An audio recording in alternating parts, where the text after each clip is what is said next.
or go to TennesseeMen'sClinic.com. Visit our website to learn more, including side effects. Treatments extra. Results vary.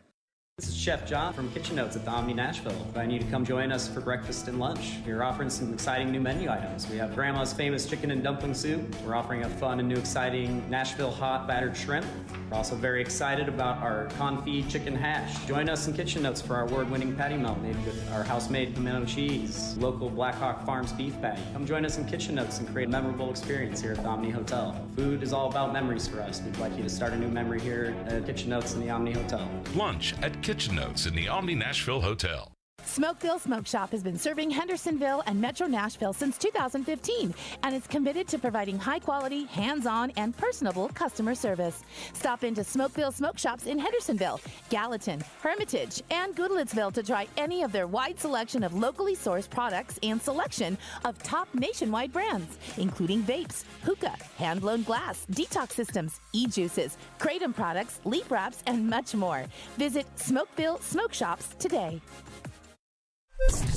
From the Hillside Medical Game Studios, WPRT FM Pegram, WPUC HD2 Laverne, broadcasting on Alexa. I appreciate that. And other smart speakers. ESPN. 1025 The Game and the Game Nashville app. A Cromwell media station.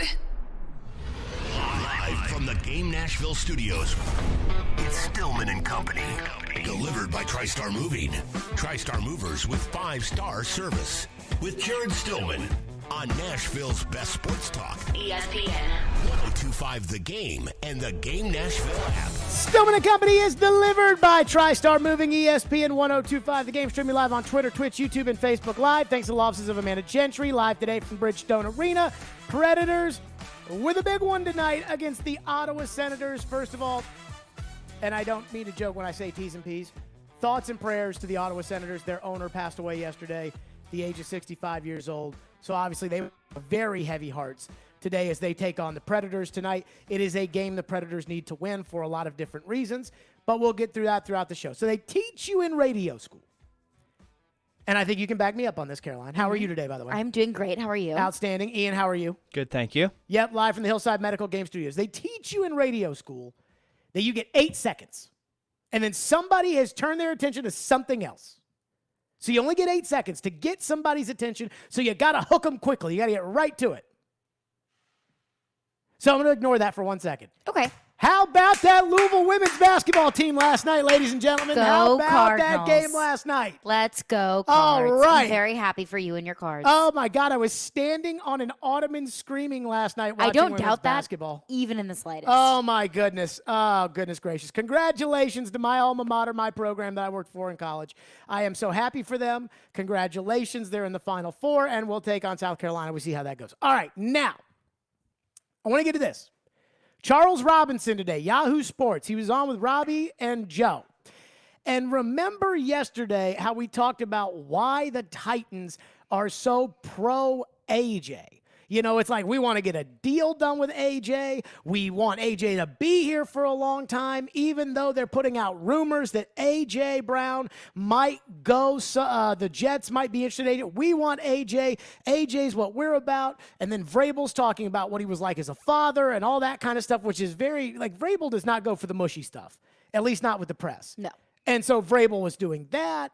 And I was listening to Charles Robinson this morning, the national insider for Yahoo Sports, and he was basically saying that, look, Titans fans can hear what John Robinson's saying. They can hear what the Titans are saying. But the reality is that with the way these wide receiver contracts are going nowadays, nothing is for sure. Here's what Charles Robinson said. We're sitting here right now. We're like, you know, there's no way A.J. Brown could ever, you know, they're not going to let him go. You know, Deebo Samuel, they're not going to let him go. Okay, sure, right. I mean, I thought that about Tyreek Hill. You know, that dramatically changes what's great about the Kansas City Chiefs offense.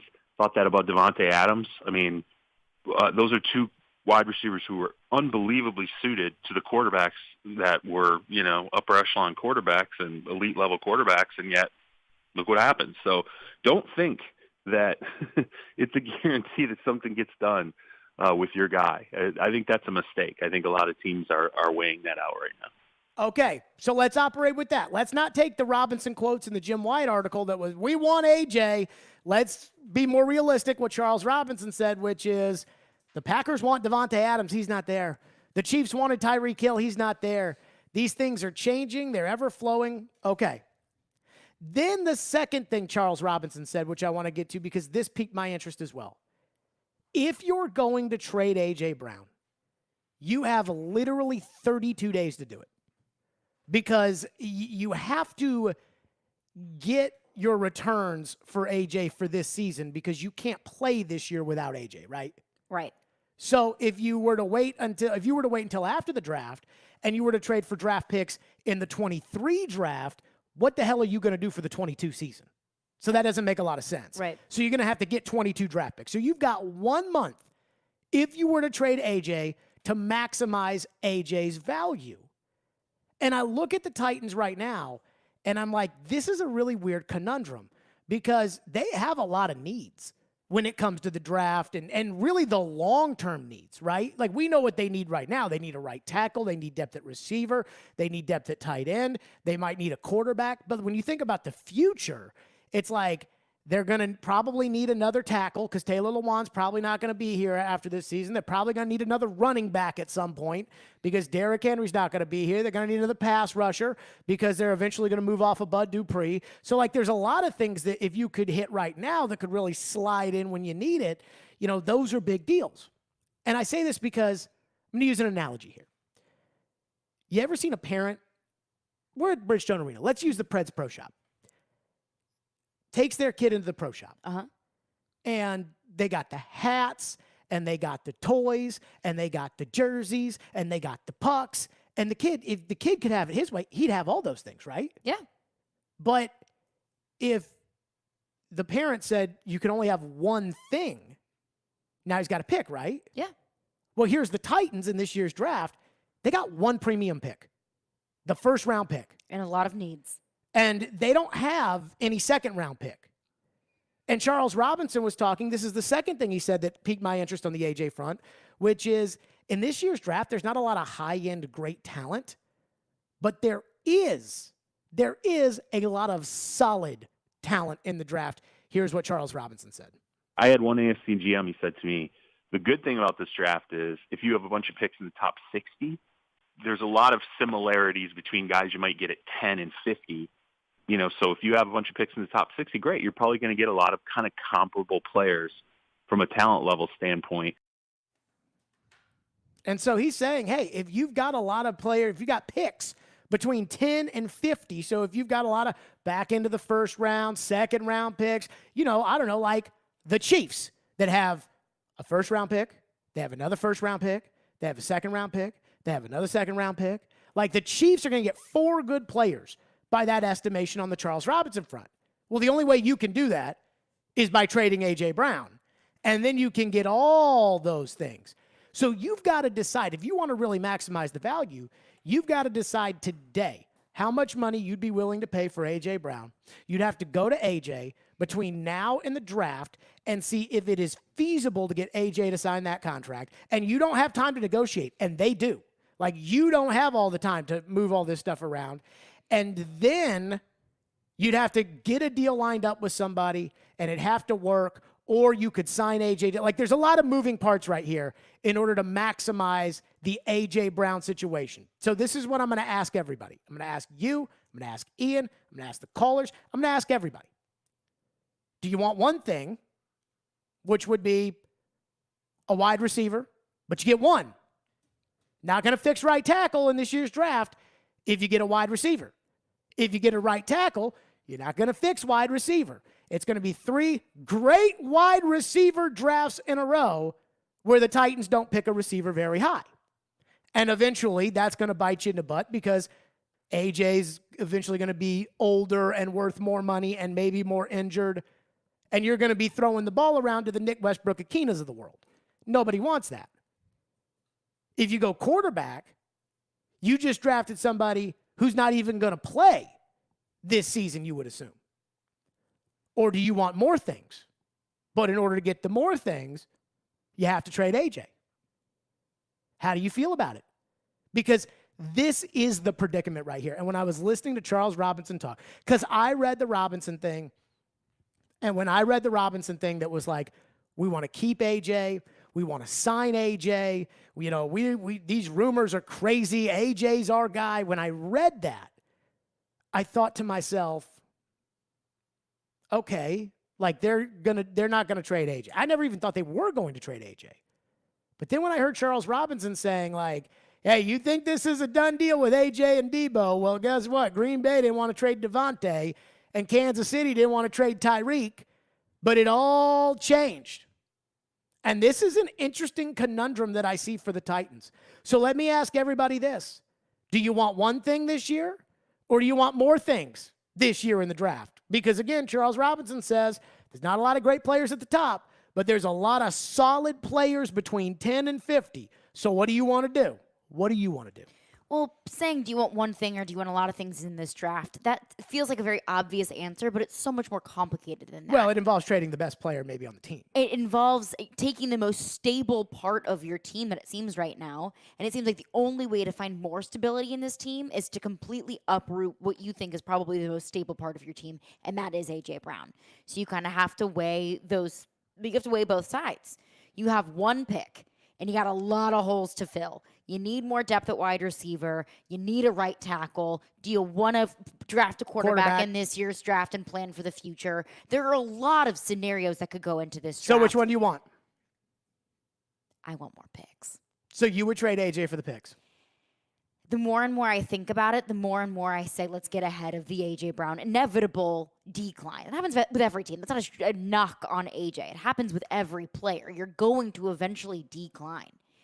And A.J. Brown does get hurt a lot. And although he is a bad man, and although when he is out on the field, he undoubtedly elevates this team.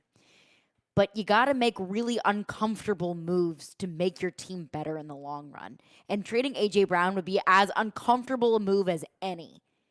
But the picks are valuable, and the future is valuable, especially if the Titans are looking at a quarterback in this year's draft. Okay, Ian, what would you do?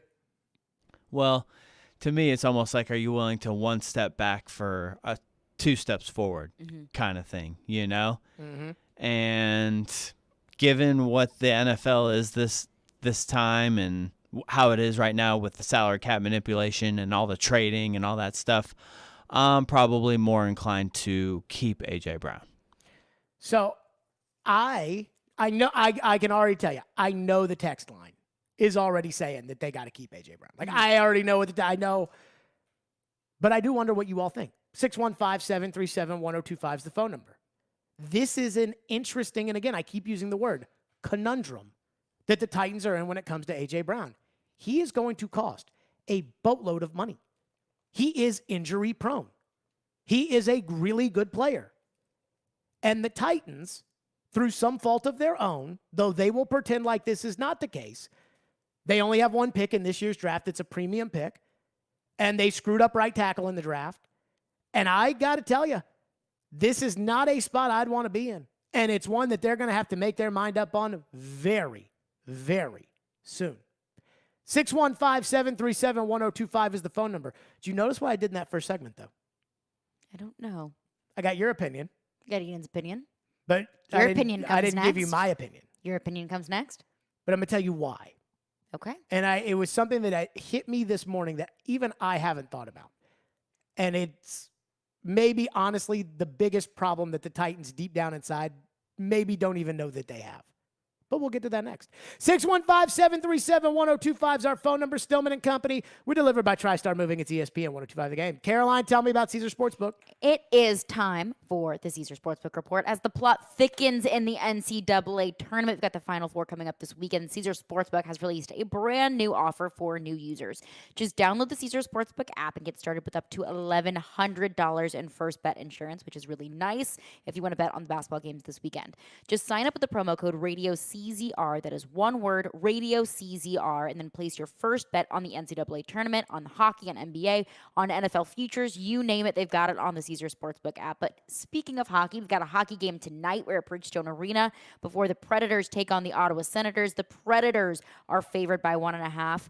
I'm going to take the Preds minus 1.5. The Ottawa Senators are, to put it lightly, bad. They're 23, 36, and 6 on the season. What I've noticed so far with the Predators this season, or at least as of late, when they zig, they zag. They hit a low point and they come right back up and they have a big win against a team that they really should beat handedly. And I think that is going to be tonight. So I'm taking the Predators -1.5. But you play it how you want it, but do it with the Caesar Sportsbook app.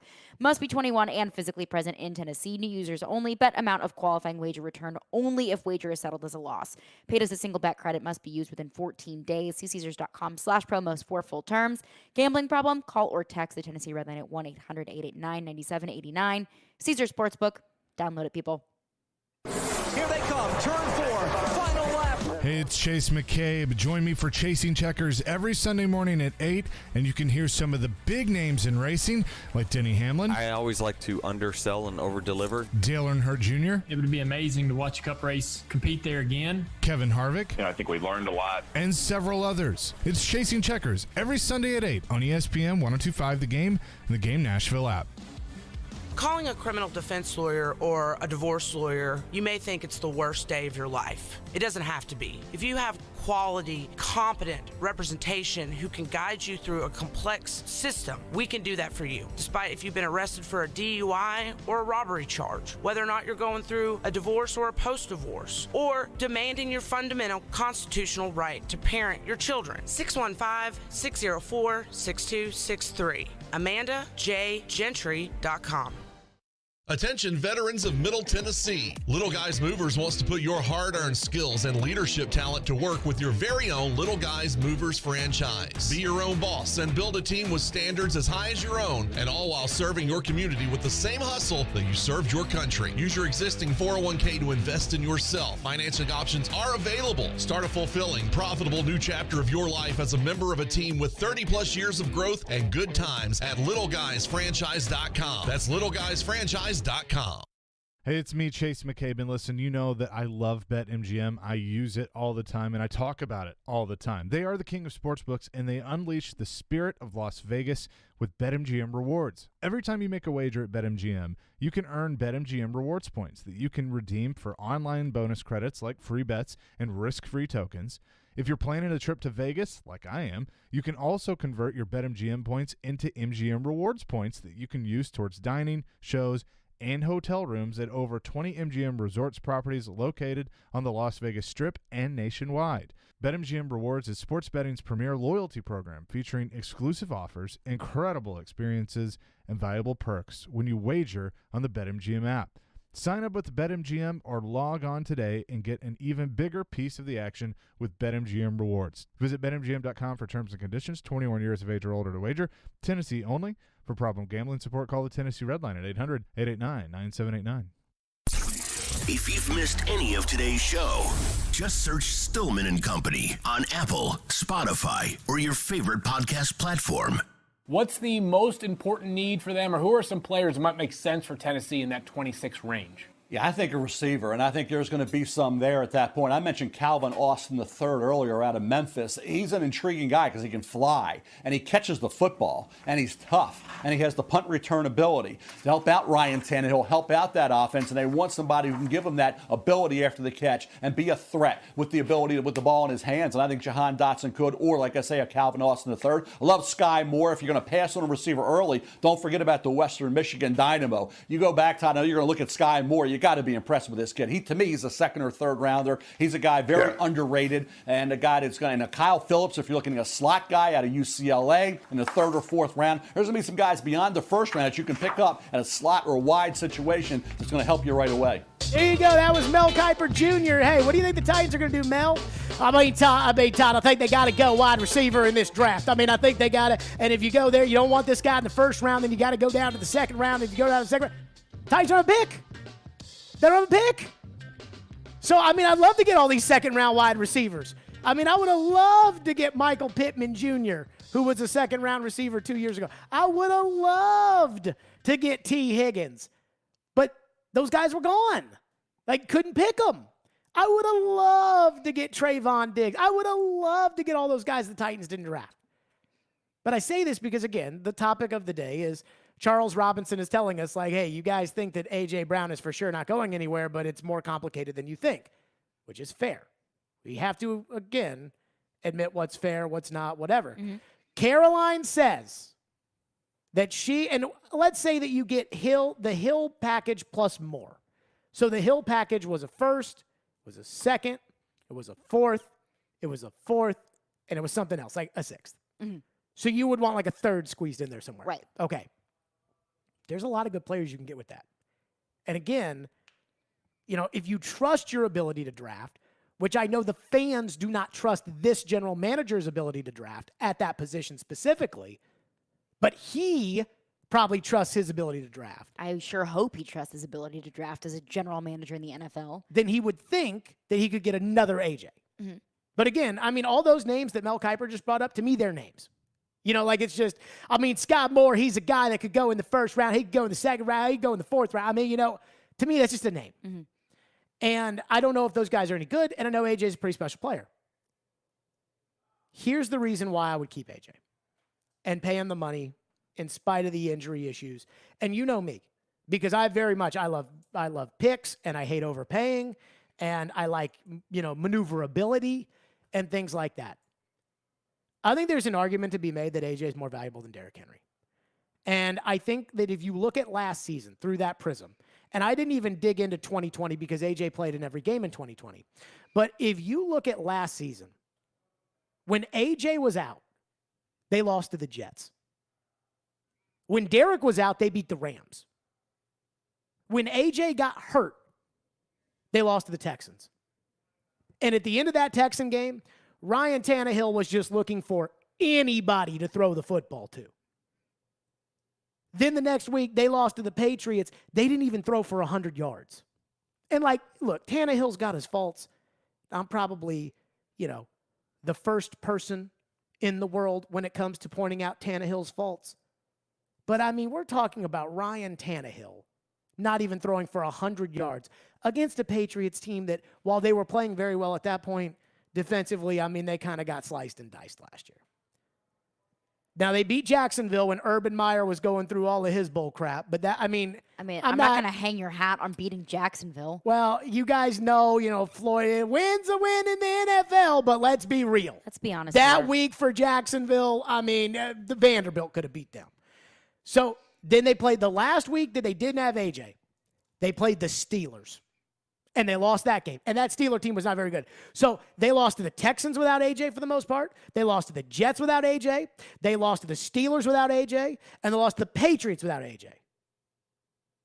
You see what I'm saying? Mm-hmm. They lost to bad teams without AJ Brown. They lost to horrible teams without AJ Brown. And then AJ comes back for the San Francisco game, and they don't do anything in the first half. Then they turn every play into throw the ball to AJ on every play, and he ends up catching 11 passes for 145 and a touchdown. And he was by far the best player on the field on that Thursday night game.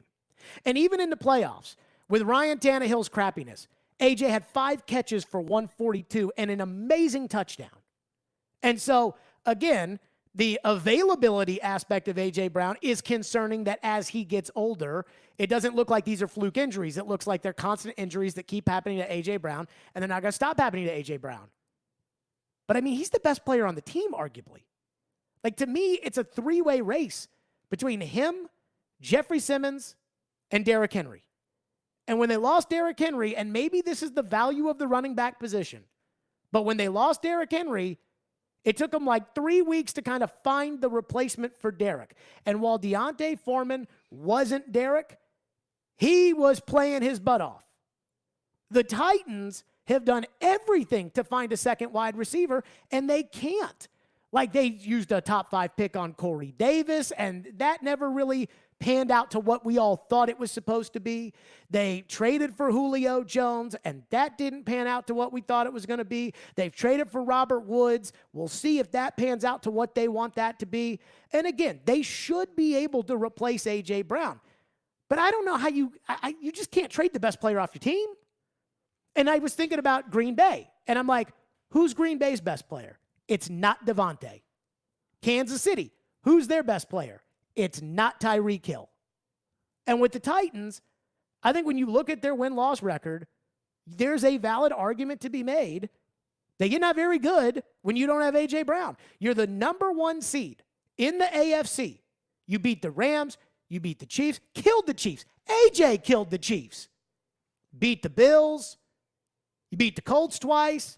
But did you beat the Bills because of A.J. Brown? I mean, A.J. Brown played pretty well in that fourth quarter. He played pretty well in that game, but also A.J. so Brown did had Derrick Henry. A.J. had 7 for 91 in that game. It's a pretty solid game. 8 for 133.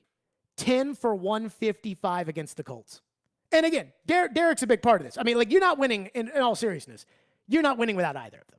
Like, the Titans are not any good, but they win more without Derrick than they do without A.J.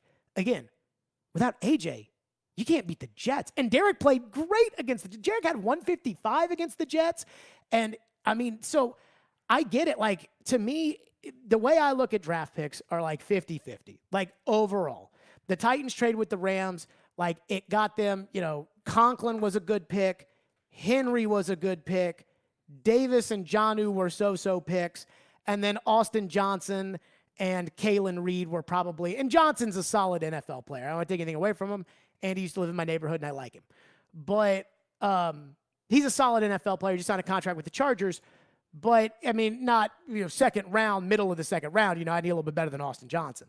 And then Kalen Reed was Mr. Irrelevant. But so, of the Rams picks, they really hit probably on 3. And then the others, okay. And so that's probably what this would be. If you were to trade AJ, you probably hit on 1 or 2. You'll probably miss on 1 or 2. And would 2 solid players or 3 solid players be more valuable to the Titans than A.J. Brown?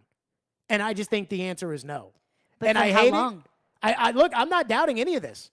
I mean, I hate it. I hate the injury. I mean, if A.J. Brown could just stay healthy. I mean, it's not like every team in the league doesn't know who the Titans try to pass the ball to. And I go back to that Niner game because they really stopped the Titans running the football. But it wasn't like the Niners were worried of Deontay Foreman or Dontrell Hilliard taking over the ball game. There was one guy on the field to worry about, and he dominated. And when you can do that, when everybody in the world, this is what I always say about like these great basketball players. When everybody in the stadium knows you're getting the ball, and you're the only guy on your team to do it, and you can still go out and drop 50, that's saying something. Like, that's Steph Curry at Davidson. That is, he's got nobody else on this team, and here he is at the Detroit Lions Stadium, and it's a 2-point game with Kansas with 10 seconds to go. And everybody knows who's getting the ball. And that's what AJ was at the end of the year last year. And if they, like I said when Tannehill was really stinking it up in the playoff game, I said at some point they need to just go to the plays that are throw it up to AJ and get out of the way. And they did. And they scored a touchdown. And maybe they need to call more of those plays. Like, that's the Randy Moss offense. Hey, Dante, throw it deep. Like, maybe that's what they need to do. But it hit me this morning when I looked at the games they lost. They lost to the Jets. Derrick Henry played great. AJ didn't play. They lost to the Texans. AJ got hurt. They lost to the Steelers. AJ didn't play. They beat the 49ers. AJ came back. So it's hard for me to say, get rid of that guy, and then what are you going to do? 615-737-1025 is our phone number, 615-737-1025. Caroline says that the text line is absolutely blowing up. There is a strategy that the Titans are going to have to get figured out as far as the draft is concerned, and why I think it's a little bit more complicated. We'll get to that. But I want to tell you about Tristar Moving. That's right. I've been telling you about Tristar Moving, and there is a reason why. Not only did they move me and do an excellent job when they moved me, but they are 100%, hands down, the best moving company in Middle Tennessee. It's okay if you don't believe or trust me, but please do yourself a favor and go check out their hundreds of 5-star reviews on Google that back up that opinion. You know why they get so many 5-star reviews? It's because of their great service. And it starts when someone comes out to your home to give you an estimate, and then they've got an excellent administrative staff that takes you every step of the way until the big day, and their movers are fantastic. And again, they moved me, and they did an outstanding job. I've told my friends, I'm like, go use Tristar. I do. They call me back. They're like, oh, thank God you told me to use Tristar Moving. It is absolutely the best. And I absolutely love that. So I'm asking you, if you're looking to move, give Tristar Moving a call. It's the only way to go. 615-640-1219. Or visit their website at nashvillemoving.org/radio and get your personal discount on me. 5% off the entire move. That's Tristar Moving. 615-640-1219. nashvillemoving.org/radio. Tell them Jared Stillman sent you for 5% off your entire move. Tristar Moving, my official movers. It's been a busy offseason for the Tennessee Titans. I think this is a one-year prove-it deal for Austin Hooper. Big move for the Titans. Robert Woods. He fits what they want to do. Harold Landry. I think he likes playing here. The Titans keep the cap number small. Landry got exactly what he wanted. Now the focus shifts to the draft. What needs do the Two-Tone Blues still have? Who can contribute right now? Keep it locked to Nashville's best sports talk. Talking Titans on ESPN 102.5 The Game and the Game Nashville app. All the games are crazy in March, and so are Social Furniture's prices. Shop today at Social Furniture during their end of March sale. You'll find all sofas and sectionals for your home on sale now with same-day delivery. Social Furniture's end of March sale going on now. Enjoy your new sofas and sectionals now with no waiting and same-day delivery. Visit Social Furniture today in West Nashville at 5412 Charlotte Avenue. Forget the big box store. Support local. Support social. Social Furniture is a proud supporter of your Nashville Predators. What if you could be debt-free in 3 weeks? Hey, Willie Donick here. My friends at Loan Pronto are helping people do it every day. It's Loan Pronto's Debt Consolidation Home Refi, wiping out tens of thousands in credit card debt. Listen, your home's value is way up. You can refinance now, take money out to pay off all your credit cards, eliminate PMI charges, pay off personal loans, or other high-interest debt. One local couple had over $50,000 in credit card debt. Loan Pronto did a debt consolidation refi, and even though their mortgage rate went up a tad, they cut their monthly payments by $900. Why pay 20% interest when you can consolidate it to one low payment with a mortgage APR in the threes? Homeowners who do it save an average of $800 a month. Do it now and even skip your next house payment altogether. That's what I call financial freedom. Call Loan Pronto now, 615-499-5780. That's 615-499-5780 or loanpronto.com. Equal housing lender, NMLS 166-1781, subject to lender approval. The 2022 Major League Soccer season is officially here, and Nashville SC's new home, Geodis Park, is nearly complete. Don't miss Nashville SC's home opener May 1st. Secure your season tickets now. Come on and grab a seat at NashvilleSC.com/22ticks. Hey, it's Chase McCabe, and when I'm out with my friends, my go-to is Screwball Peanut Butter Whiskey. It can be served as a drink or a shot, and it's always a hit with the crew. Screwball is the original and most awarded peanut butter whiskey in the world, made with real whiskey, peanuts, and peanut butter. You can learn more about them by visiting screwballwhiskey.com, and do like me when you're out and about, ask for it by name at your favorite bar. Enjoy responsibly. Copyright 2022 Screwball Spirits, LLC, San Diego, California. Whiskey with natural flavors, 35% alcohol by volume.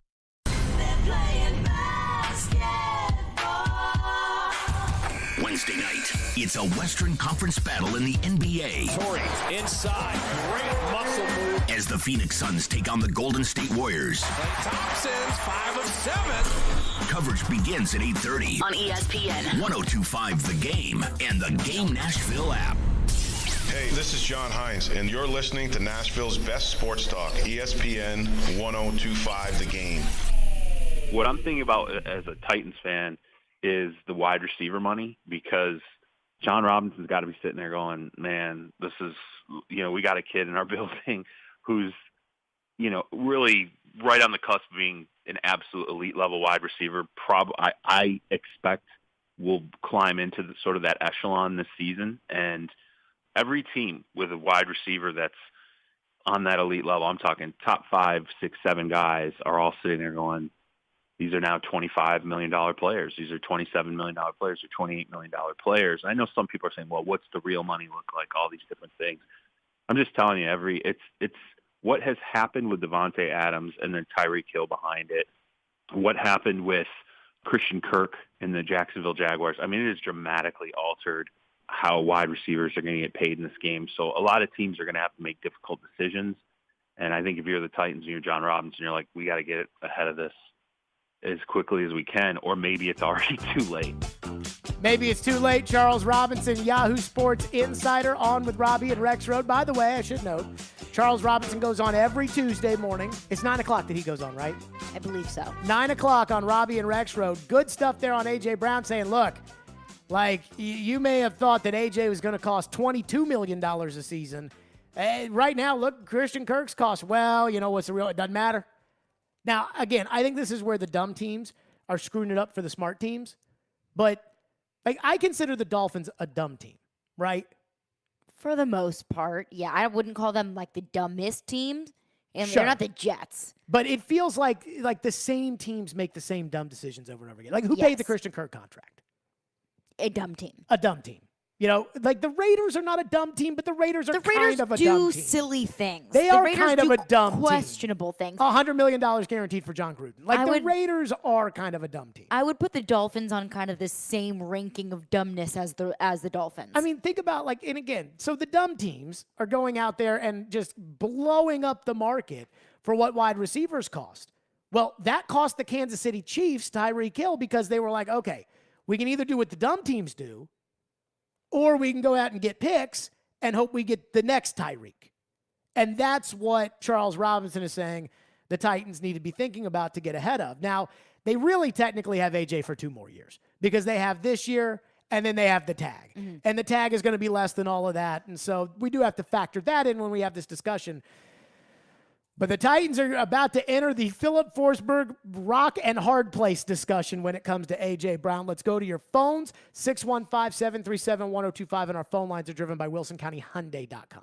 Josh texts in and says, what I would do is not be a stupid franchise and trade away one of the best Titans ever who is only in his 4th year in the league, and we're concerned about his age. I mean, I'm definitely concerned about A.J. not getting healthier over time. Yeah, I don't think it's the age thing. It's the It's the health hurt. thing for me. Yeah, it's the hurt. He's constantly in and out. I mean, and again, it was like the 2020 season where after the end of the season, I asked Vrabel, I'm like, AJ's put up a bunch of yards and had a great year, but he's always hurt. And Vrabel was like, yeah, I don't know if he just wants us to come out there and dust him off or whatever, but maybe he's a tough guy. And then he went and had surgery on both knees. So Mike knew that he was a tough guy playing through a lot of pain. Mm-hmm. And Mike was probably just laughing it off. But I mean, the fact that AJ had surgery on both knees and then was immediately, brace on in practice at training camp. And it was like the 3rd day he had a wrap around the knee. And I was like, TD, what's that? What's that, TD? Please tell me that's not what I think that is, TD. TD's probably trying to calm me down at this point. It's not the end of the world. Jared, it's going to be fine. It's all right. It's all right. It's just a wrap. It's nothing serious. It's just a wrap. I'm like, TD, he's got this wrap on his knee. I don't know what to think about it. I've got 911 on speed dial because I'm afraid that Jared's going to have an aneurysm. But we got to be real about AJ. When he's out, you lose to the Jets.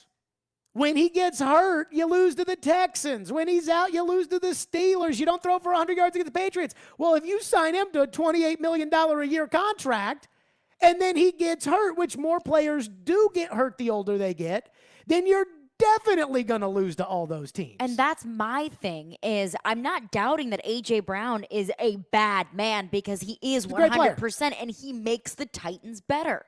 But if he's going to be in and out, you're paying almost $30 million for a player that's on the bench and is always hurt.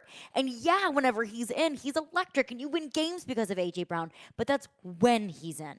And he's awfully expensive to be always hurt. What's next? Another texter texts in and says, I personally love watching AJ play, but with the history of injuries he has, I think you need to deal him and get maximum return for what he has to offer. Okay, so this is a good question that we kind of talked about yesterday. Mm-hmm. But Ian asked this again, which is, do you get the Tyreek Hill return in exchange for A.J. Brown? And I believe, Ian, correct me if I'm wrong, the Tyreek Hill is a first, a second, 2 fourths, and like a sixth, I right? think that is correct. Okay. Yes.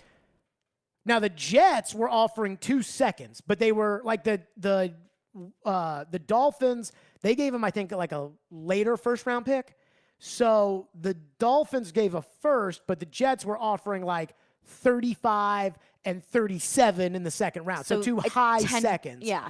And so, but the Jets had I think the Jets technically had a better package. And you'd have to pull up like the Jimmy Johnson draft chart in order to know, okay, is this a good one? Is this a bad one? Whatever. But the 2 things to think about. One, I do agree with Ian's assessment that if you were to get the draft haul for A.J. Brown, that he's not the same player Tyreek Hill is. I think most people would say Tyreek Hill is a better player than A.J. Brown. But Tyreek is older, and Tyreek off the field is kind of a mess. Like, there's a chance that could go haywire. The second thing, though, that I think is more important to this is that A.J. does not have a no-trade clause to weaponize against that basically could suppress your return. Because, right now, Green Bay says that they're going to go in the draft and they're going to replace Devontae Adams. Kansas City says they're going to go in the draft and they're going to replace Tyreek Hill. Indianapolis says they're going to go in the draft and they're going to go fill their wide receiver problems. And they're probably not the only teams doing this. I guarantee you there's some team out there that's like, we don't love these receivers as much as everybody else does. Let's use Baltimore. Baltimore. You got Lamar Jackson, and you're about to give him $1 billion. You've got one, legitimate stud pass catcher, the tight end, Mark Andrews. But, Hollywood Brown, and I know Bateman was a rookie last year, and he was hurt, but he didn't, explode. And so, if you're Baltimore, and you're trying to compete in that division, and it's going to be a hard division to compete in, imagine putting A.J. Brown on the same team with Lamar Jackson. I like it. So what would Baltimore give up? Well, A.J. can't refuse a trade to Baltimore. Now, again, you're making Baltimore a lot better if you trade A.J. Brown to Baltimore. But I do think that there's a chance because you could get Baltimore, you could get, the Rams involved in a trade. Packers. You could get Green Bay involved in a trade, though I don't know if they have then again, everybody has the money, so who knows? They said they're in the market for an elite wide receiver. You could get all these teams involved. And then the bidding goes up because everybody is trying to, now they got, the price is up. So that's a long way of saying, I think you can at least get the Tyreek Hill haul in exchange for AJ. You might be able to get more. I might be wrong. You might get less. There may not be that market for AJ because of the injury. I don't know. But that's a lot of picks. That's a lot of players that you can get in exchange for trading A.J. Brown. And it would hurt. Oh, no, you'd be worse. Again. You would undoubtedly be worse. You would not Green make Bay the playoffs. is worse without Devontae Adams. But again, Devontae is not the definition of that team. Look at all the years. But that's a differently constructed team. But look at all the, elite quarterbacks. They make their wide receivers. So, like I said, with Brady, it was originally Troy Brown. Mm-hmm. Then it was Deion Branch. Then it was David Givens. Then it was Wes Welker. Then it was Julian Edelman. Then he goes to Tampa Bay. And then all of a sudden, it's these other guys. With Manning, it was Marvin Harrison and E.G. Green and Marcus Pollard. And then they got Reggie Wayne. And then they lost Marvin Harrison eventually. And then they got Pierre Garçon. And then, they had Dallas Clark, and then they lost him, and they got Ben Utek, and then he goes to Denver, and he takes Demaryius Thomas, good player, Eric Decker, good player, but he makes them a lot better than they are, especially Decker, who is a very average player, but he makes them really good. And that's what Manning does. That's what Brady does. That's what Rodgers does. Ryan Tannehill is not those guys. But how long is Ryan Tannehill going to be the quarterback of this team? Well, at this point, you would have to almost draft a quarterback with one of those picks that you get in return for AJ, which may be part of the whole equation. But even then, my point is that you're definitely going to be a worse team if you trade A.J. Brown. Whereas to say, well, Green Bay's worse because they don't have Devontae Adams, Aaron could make another Devontae. Tannehill is not making another A.J. And that's why I go back to Tannehill. But how long is Tannehill quarterback in this team? But again, we're just talking about right now. Yeah. Because I told you have to do this now. Right now. Because if you want 2023 picks, Bill will give you 2023 picks. But you're not going to be able to fill a good football team if you have 2023 picks. You need 2022 picks. You do need 2022 picks. So that's my whole point is that because that's what's going to boost you for the future. To ask about the long term about Tannehill, that doesn't really play into this, really. Why? Because it doesn't matter. Because you would think that if you have a new quarterback, that AJ would just make that new quarterback good too. If you had an elite quarterback like Kansas City, you could move off of AJ because you just figure that the star quarterback will make the next Tyreek Hill. But the Titans can't do that because Tannehill can't do that. And you're not going to bank on some guy. Even let's say Desmond Ridder. I love Desmond Ridder. Let's say they love Desmond Ridder. If they love Desmond Ridder, then they're not going to look at it and say, well, he's going to be the next Patrick Mahomes. Because you can't do that. We don't even know if Mahomes can do this without those guys. 615-737-1025 is our phone number. We'll get back to your phone. 615-737-1025 here on Stillman and Company, live from Bridgestone Arena. We're delivered by Tristar Moving. It's ESPN 1025 The Game. From Fox 17 News, this is a Code Red Weather Alert. I'm Fox 17 News Code Red meteorologist Dan Guthrie. Cloudy, breezy, and warm this afternoon with a high of 75 degrees. Strong to severe storms will be possible tomorrow evening. This weather report brought to you by Hiller Plumbing, Heating, Cooling, and Electrical. Call the Happy Face Truck today. Hey, it's Chase McCabe here to tell you about Dr. Kelly Rice Family Cosmetic and Dental Sleep Medicine.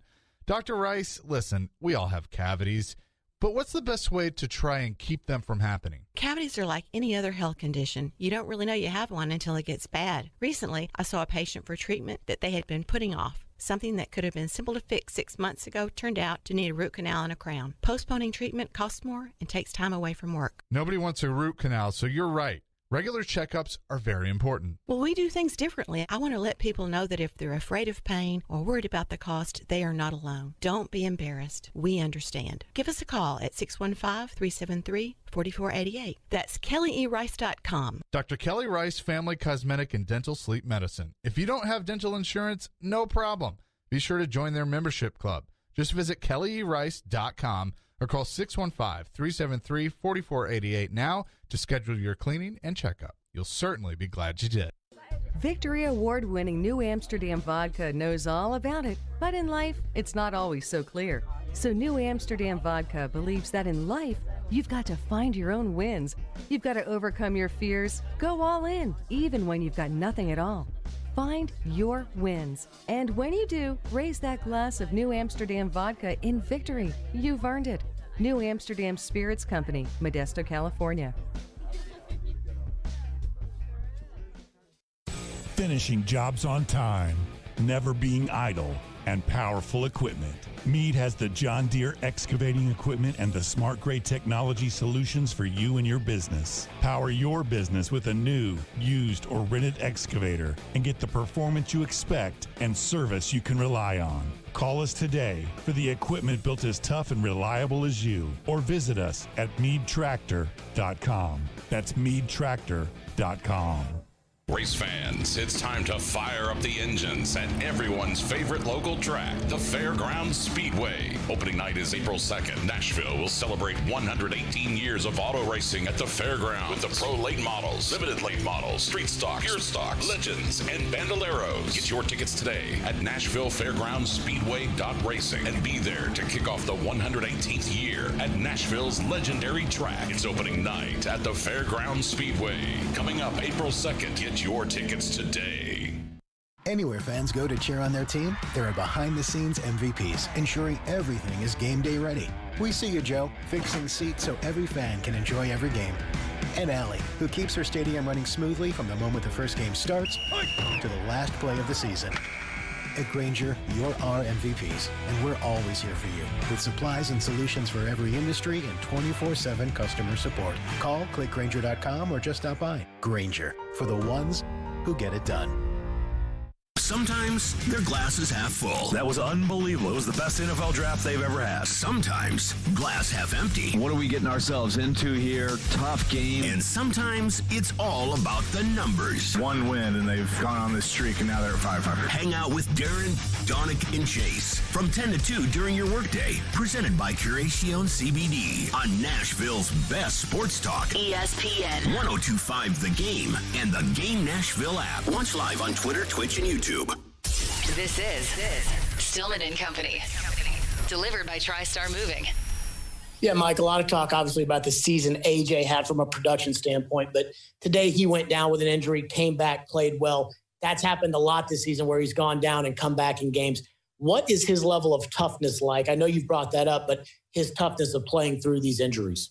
He's either really tough or he just likes us all to go out there and, pick him up off the ground and dust him off and send him back in there. I haven't figured out which one it is. There you go. That was Mike Vrabel at the end of the 2020 season. Need to figure that out before you give AJ $27 million a season, or however much money it would end up costing him in order to give him the extension that they say they want to give him. Let's go to your phone, 615-737-1025. Craig texts in and says, if I can get 2 first and 2 second-round picks, I hope AJ likes the Big Apple. The Titans fans need to stop thinking that all of our players are superstar players just because they're better than we are used to seeing around here. I don't think they're going to give you 2 first and 2 seconds. I mean, now, again, they're not comparable because Devontae Adams didn't have a contract. And I was talking with Sal Palantonio this weekend about this, and that is that if you trade for somebody with money, that almost counts as a pick to a team. So, like, and this is what, again, goes back to just how stupid the Julio Jones trade was and why the Titans, whatever you do, I like John Robinson. I think he does a good job. But whatever you do surrounding the Titans, when you think of the Julio thing, even if you liked it at the time, don't think about it as like well, we took a chance in our team, it didn't work out. Think of it like they gave up 2 big assets for Julio Jones and how big it is now that you don't have that second-round pick. But I digress. So if you're paying money, you feel like that's 1 first-round pick, and then the other first-round pick is the picks required. So Cleveland really traded, in everybody's mind, like 7 first-round picks to get Watson because of all the money that they gave him. And now they got to eat the Baker money. And then, no one wants to give him anything in return for Baker. And it's just all a bunch of whatever, which you don't have with AJ, which you did have with Devontae, was that the Raiders had to give him the contract. But those guys didn't go for 2 firsts and 2 seconds.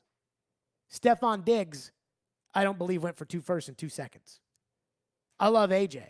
But if you were to ask, any national guy to rank the wide receivers, if you were to go to Pro Football Focus, which I think is the biggest crock of crap that's out there. But if you were to go to Pro Football Focus and you were to say, all right, Pro Football Focus, rank me the top 10 receivers in the NFL. It'd be like, okay, well, number 1, got to be number 1, Devontae, right? Okay. Number 2, Diggs. Number 3, Jefferson. Number 4, Tyreek Hill. Number 5, give me CeeDee Lamb. Number 6, Cooper. God, I can't believe I forgot Cooper Kupp. Number 1, Cooper Kupp. Kupp. So where would AJ be on that list? What, like 11, 13, 9? I don't know where AJ is. AJ or Jamar Chase. I'll take Jamar Chase. So I say this in a roundabout way. I say, you're not going to get 2 firsts and 2 seconds for AJ. That's the one thing people got to understand is that. Then again, the Jets are stupid, so maybe maybe they could do it, but they weren't offering a first-round pick for Tyreek Hill. Wait a minute, was it 2 firsts for Tyreek? Was it a first this year and a first next year? No, I think it was 1 first, 2 seconds. That sounds about right. I'll double check 1 first, that. 1 second, 2 fourths. And nothing next year. The next year is the 2023 4th and a 2023 6th. Okay, so it's 4th not, this year, 4th right, next year. Okay, so it's not. But again, that's because they had to pay Tyreek the money, and that counts as a pick. But then again, any team that acquires AJ would have to eventually pay AJ the money, which is why they'd be making the deal for AJ anyway. So it's hard for me to imagine that would be the case. Yeah, that's too much to ask for AJ. You're not getting 2 firsts and 2 seconds. You might get 2 firsts, or you might get a first, a second, and a third. But considering that Diggs and Hill and Adams didn't go for that, AJ's not going for that. What's next? Another texter checks in and says, why are we even considering this? Trade away your best player for more picks, yet still have Tannehill at quarterback. What will the picks matter if you still have Tannehill? So here's the big reason why. Because right now, the Titans, when it comes to the draft, they're going to have layered plans. I was over at Floyd's house over the weekend. I was talking to Sean, his son. And Sean worked for the Titans for a little bit, kind of in a entry-level capacity. Or I don't even know if it was entry-level capacity. I have no idea what he was doing. But he was working for Floyd in the front office. Mm-hmm. And I was asking about the draft, and we were talking about this. And Sean was like, they never walk into drafts thinking okay, we're going to take this guy. Mm-hmm. Like John Robinson, even though he's got guys he likes, John Robinson does not know who they're going to take at 27. If you were 26, John, who are you going to take at 26? He has no freaking clue. And I go back to how Floyd used to do it, where he'd have 5 guys that 2 o'clock on the day of the draft, Floyd would come in with his 5 guys. And it was always, if one of the top guys falls to you, you take him. So if the tackle out of NC State falls to 26, which none of us think he's going to be available for the Titans, but if the tackle from NC State is available at 46 or at 26, then you freaking draft him. If those guys aren't there, which you don't expect them to be, but every now and then there'll be one that starts to drop, like Derwin James was like this, and it's if they can get Derwin James, I didn't expect that Derwin James would be available, but they get Derwin James. But so then you got your 5 or 6 guys that you really like, and then once those guys are gone, you get out. So once those guys are gone, if there's nobody you like, you get out, you get more picks, and you pick later. Well, for the Titans this year, it seems pretty obvious that there's a lot of wide receivers in this draft. There's a lot of offensive linemen in this draft, and there could be back-end round 1 quarterbacks, whom Desmond Ridder is a guy that apparently the Titans reportedly have been pitched very strongly by Vrabel's best friend, Luke Fickell. Well, if you traded AJ, you can get all those things. Like, if you traded AJ, you can get Ridder in the first round, and then you can turn around and draft Jahan Dotson or Treylon Burks, and you can get a tackle, and you can get a guard with all those picks. Now, not all those guys are going to be good, but we don't even know if the guys they picked last year are going to be any good. And we know the guy they picked 2 years ago isn't even in the league anymore. So what it does is it gives them options. So when the texter says, what's the point if Tannehill's going to be our quarterback to trade our best player to get more picks? My point to that texter is that could be what solves the Tannehill problem and gets you the replacement for AJ at the same time. And I'm not saying that it's all going to work out because Ridder might be like Jordan Love. But at the end of the day, it gives you more options. And that is what trading AJ would do. That's all I'm saying. But yes, I think that if you were to trade AJ, you can't compete in the AFC. Especially the way that the AFC is looking right now. I still think the Titans can compete in the AFC, even with Tannehill. Uh-huh. Now, I don't think they can win the AFC because I think of the 4 games that you have to win, he'd screw one of them up. And that seems probably about fair. He screws up one every 4 games, which is why they always end up 11-5, 12-5, is because 1 out of every 4 games Tannehill screws up. But I do feel like they can still make the playoffs. They can win the division. They can probably beat one of these good quarterbacks with a good defense. You trade A.J. Brown, you're not going to do any of that. So that is something that you would have to look at pretty strongly, which would maybe turn you off to the idea of trading A.J. Brown. Again. But then where do you go from there? If you sign A.J.? Yeah. Hope. I don't know. That's where you go. That's where you go to hope. I guess. Hope. That's all you have. There's nothing there. What are you supposed to do? You're supposed to, hire some new doctor to make sure that AJ doesn't get hurt because there's no way to do that. They tried to hire an offensive coach to try to keep Tannehill from sucking. We'll see if that does anything. But, that's kind of where I've always told people this about, again, then this is about kind of the general managers and stuff like that. If you were to go up to a coach and a coach is being real with you and you're like, Coach, you guys got a big game this week, and not press, but just your buddies with the coach. And you go up to the coach, and you're like, Coach, you guys have a big game this week against Dallas. You going to win? I hope. I don't know. I'm not sure. 615-737-1025 is the phone number, 615-737-1025. There is something that I don't even totally understand, but it seems like everybody is now taking their positions, and it involves the Titans' new stadium, and it's not adding up to me. We'll get to that next. Stillman and Company, right here from Bridgestone Arena. It's ESPN 102.5 The Game. Take us wherever you may go. There are 2 guys on my untouchable list. Tune us in anywhere, anytime. Every team's got those. That's my point. Just search The Game Nashville in your app store and download today. And keep it locked on Nashville's best sports talk. ESPN 102.5 The Game. ElectronicExpress.com. We make it happen. This is Chef John from Kitchen Notes at the Omni Nashville. Invite you to come join us for breakfast and lunch. We are offering some exciting new menu items. For breakfast, we have a smoked prime rib hash. Comes with a sunny side up egg, hominy, caramelized onions. It's a great start to your day. We are featuring a sourdough pancake made with a sourdough bread starter. It's a fun spin on the classic buttermilk pancake. As always, Kitchen Notes is serving biscuits all day. Come join us and create a memorable experience here at the Omni Hotel. Food is all about memories for us. We'd like you to start a new memory here at Kitchen Notes in the Omni Hotel. Breakfast at Kitchen Notes in the Omni Nashville Hotel. Hey, it's Jared. FanDuel Sportsbook is my official sportsbook app, and FanDuel Sportsbook NBA same-game parlays give you the chance to turn a little bet into a big payday. Choose any NBA game and combine multiple bets like the amount of three-pointers made with the leading scorer and much, much more into one wager for bigger wins. Make the mid-season feel like the playoffs when you bet the FanDuel Sportsbook app. Winnings get paid fast, it's top-rated, easy to use, and safe and secure. Plus, if you're a new customer, you bet $5, you get $150 in a site credit instantly guaranteed. Download the FanDuel Sportsbook app and sign up using the promo code JGM to bet the NBA today. That's promo code JGM, exclusively on the FanDuel Sportsbook app, the official sports betting partner of the NBA.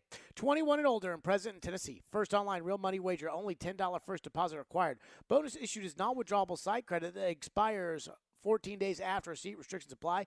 See full terms at sportsbook.fanduel.com. Gambling problem? Call the Tennessee Red Line, 1-800-889-9789. Parman Energy is your one-stop petroleum solution across all of Tennessee, offering turnkey petroleum solutions for professionals in major industries, serving trucking fleets, construction companies, industrial plants, and more. Whether a large corporation or owner-operator, Parman Energy has your diesel fuel, lubricant, DEF, and equipment needs. No matter how you're getting there, start with Parman. Visit ParmanEnergy.com for more info. Your Tennessee petroleum solution, providing totally outrageous customer service. Hey, it's Mark Howard here. You've heard me talk about my friends at Apple Collision Centers for a while now, and today I'm here with CEO Stan Harrison to tell you about how they can help ease your stress with your auto body repair. That's right, Mark. We have 3 convenient locations, Old Hickory, Hendersonville, and Gallatin, ready to serve you. Our people are homegrown right here in Middle Tennessee with over 75 years experience. We can help with all your auto body repair needs. So stop by and see Stan and his team today and tell them Mark sent you, or visit them online at applecollisioncenters.com. You love Days Delta 8 products. Now follow them on Instagram for special promotions, giveaways, contests for cash prizes, and cannabis education. Make your next Days purchase at any of the 3,500 nationwide stores that hold their products in Informed One. Follow Days.D8Official. That's Days.D8Official on Instagram to see this truly single-source Delta 8 brand behind the scenes. Days 8, the highest quality standard of Delta 8.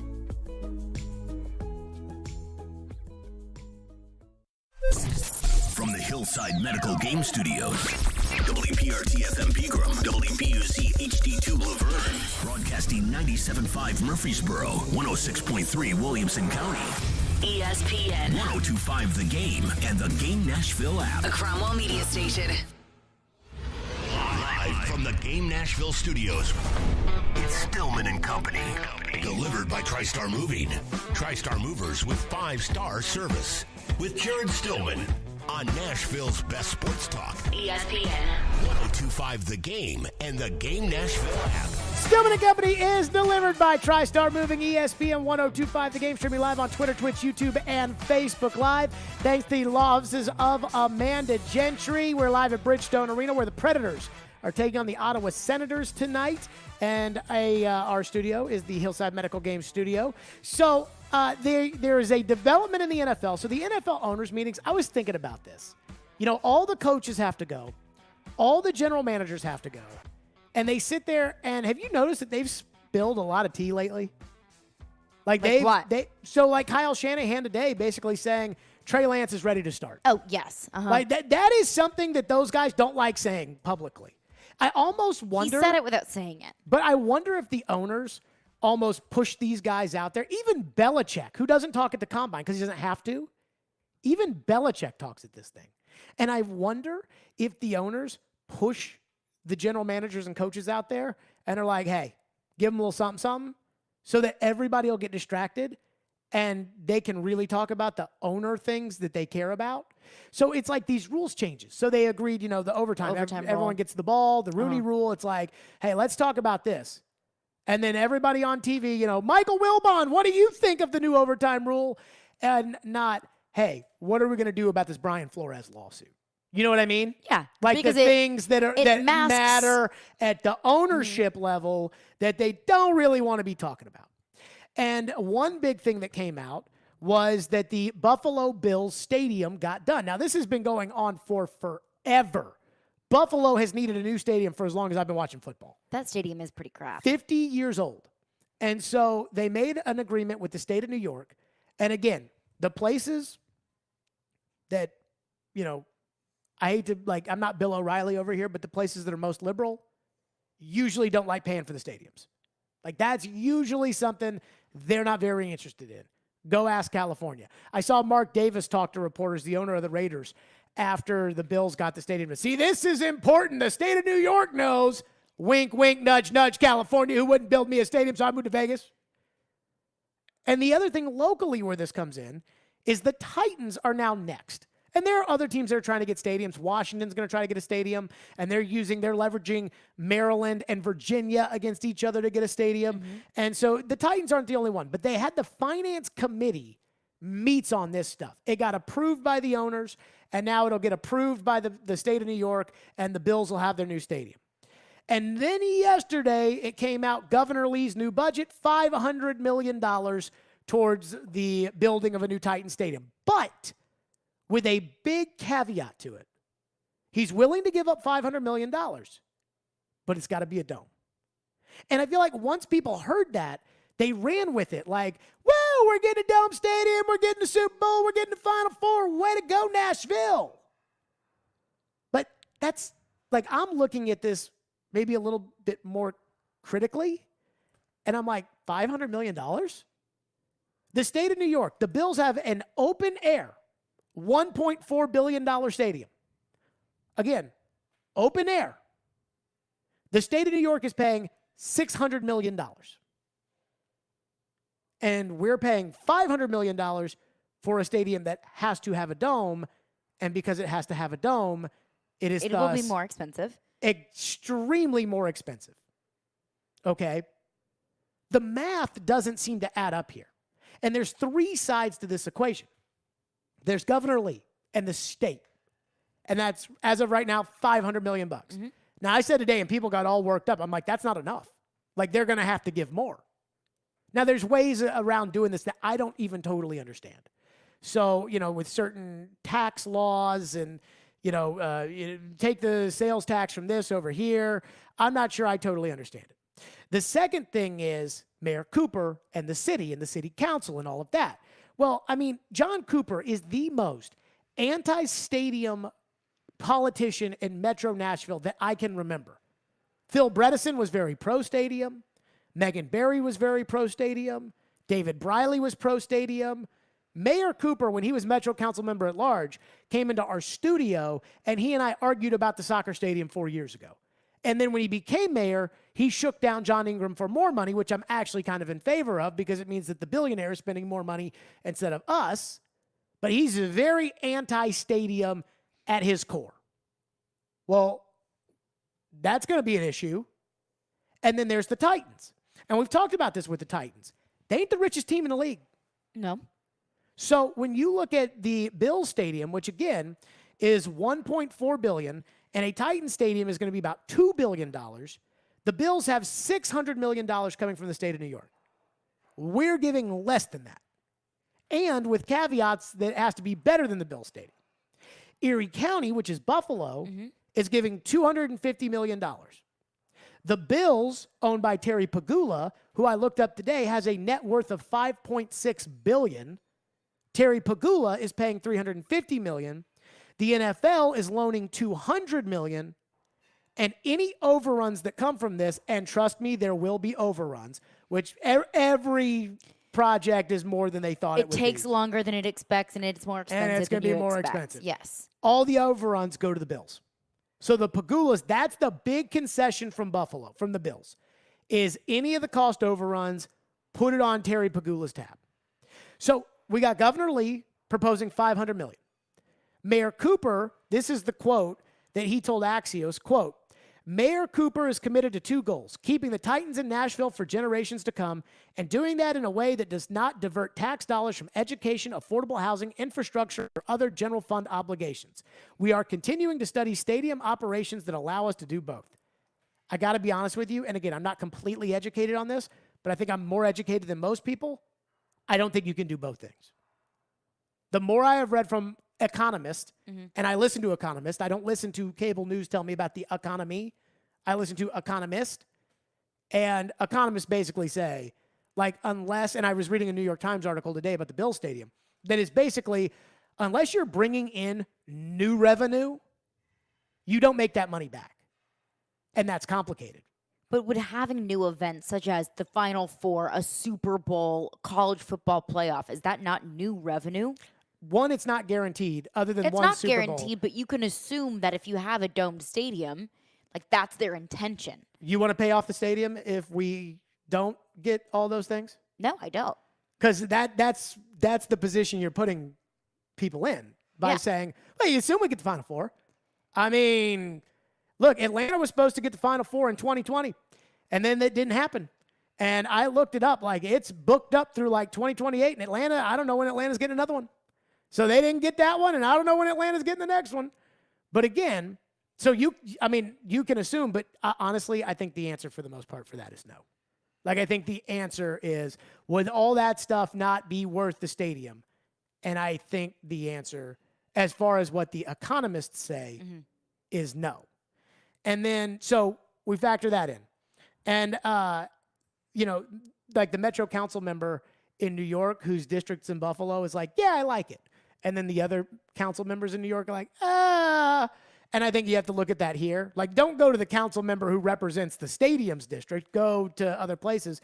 And so you look at some of these Metro Council members, and I think they're kind of not sure. So Dave Rosenberg, here you go. This is from the Nate Rao Axios article. Metro Council member Dave Rosenberg succinctly summed up what many stakeholders are left wondering. Quote, anyone have an extra $1.5 billion laying around?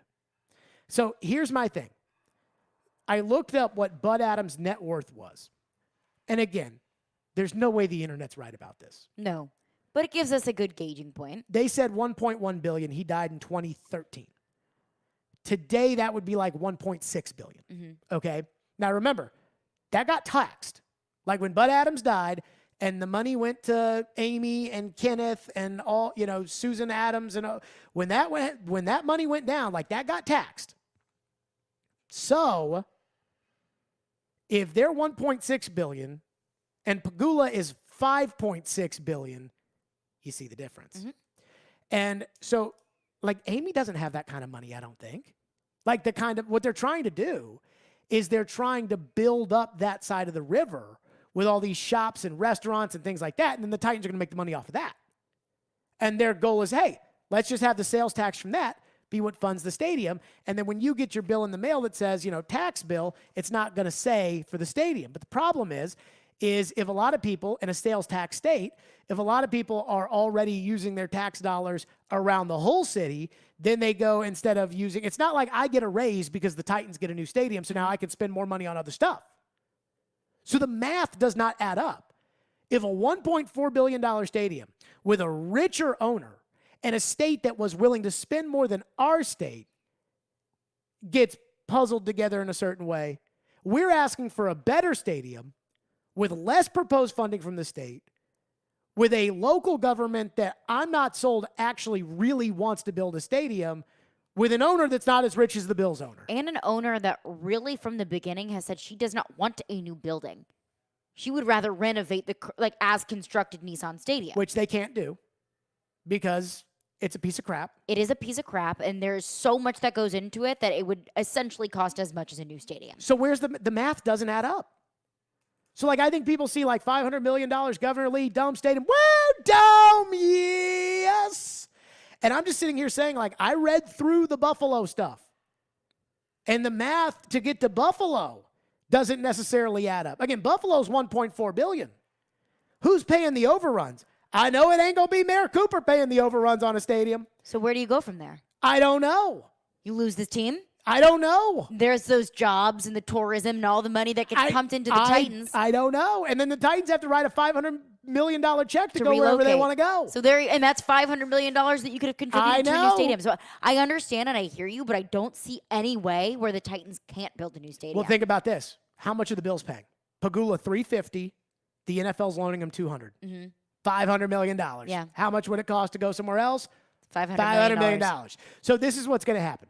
All three of these sides are going to negotiate in private. It's going to be very contentious. You just hope the contention doesn't spill out publicly, because if it does, then it's going to get bad. But that's where we are right now. But somebody help me out with the math, because what I know of Mayor Cooper, what I think I know of the Titans' finances, what Governor Lee's proposing, this doesn't add up.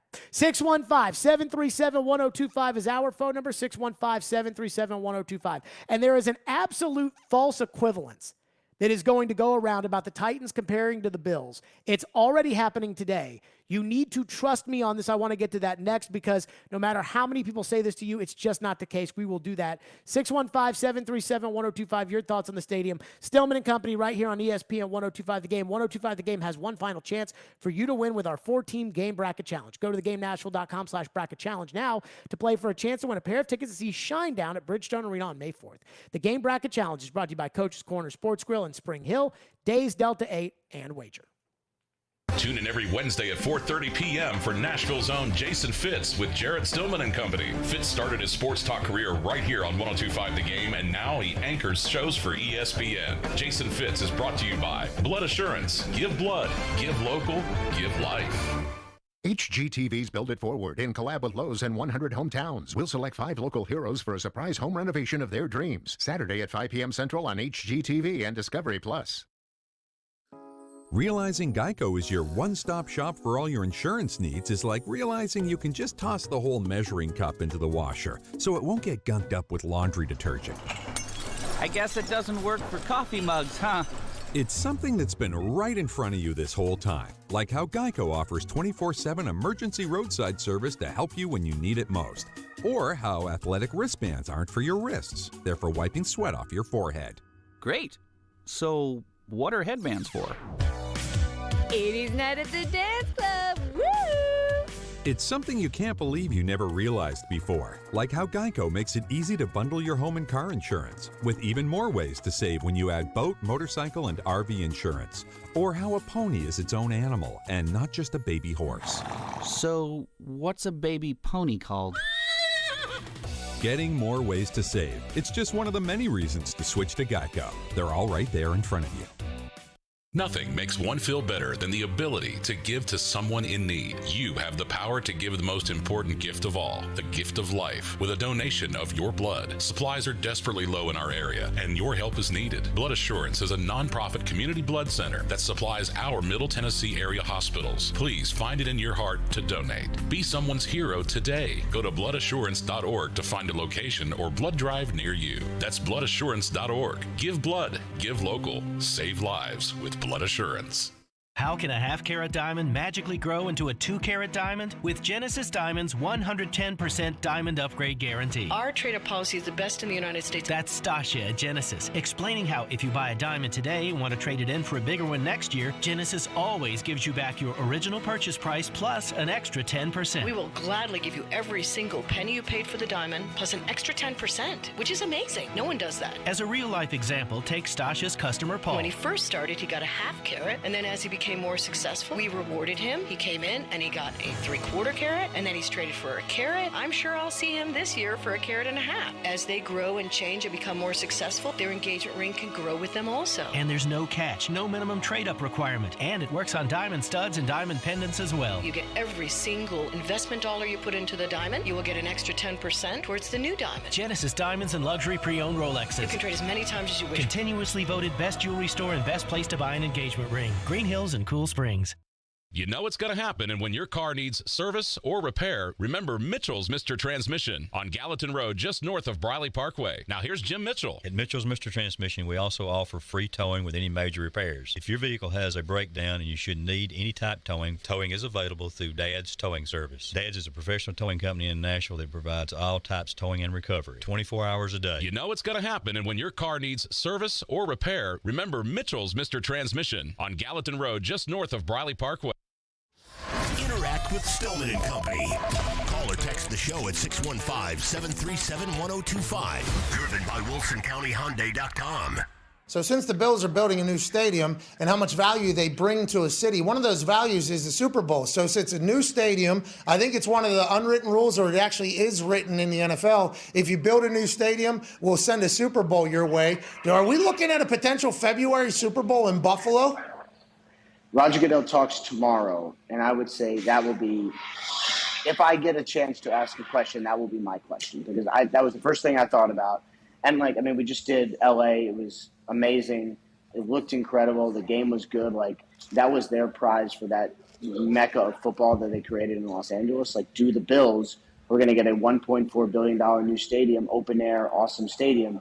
Do they get it too? And, my first inclination will be to say, I can't imagine the Super Bowl in Western New York. On the other hand, they sort of deserve it if you get a new stadium. So, like, I don't know. 850 That's a good question. There you go. That was Ian Rappaport, NFL Network on the Pat McAfee Show. And it's like, are we going to have an open-air outdoor stadium in February? In Buffalo. In Buffalo hosting the Super Bowl. I've been to Buffalo in February, and I do not recommend. Why? My best friend lives there, and her birthday's in February. So Gotcha. I have to go visit her for her birthday. Yeah, that sounds awful.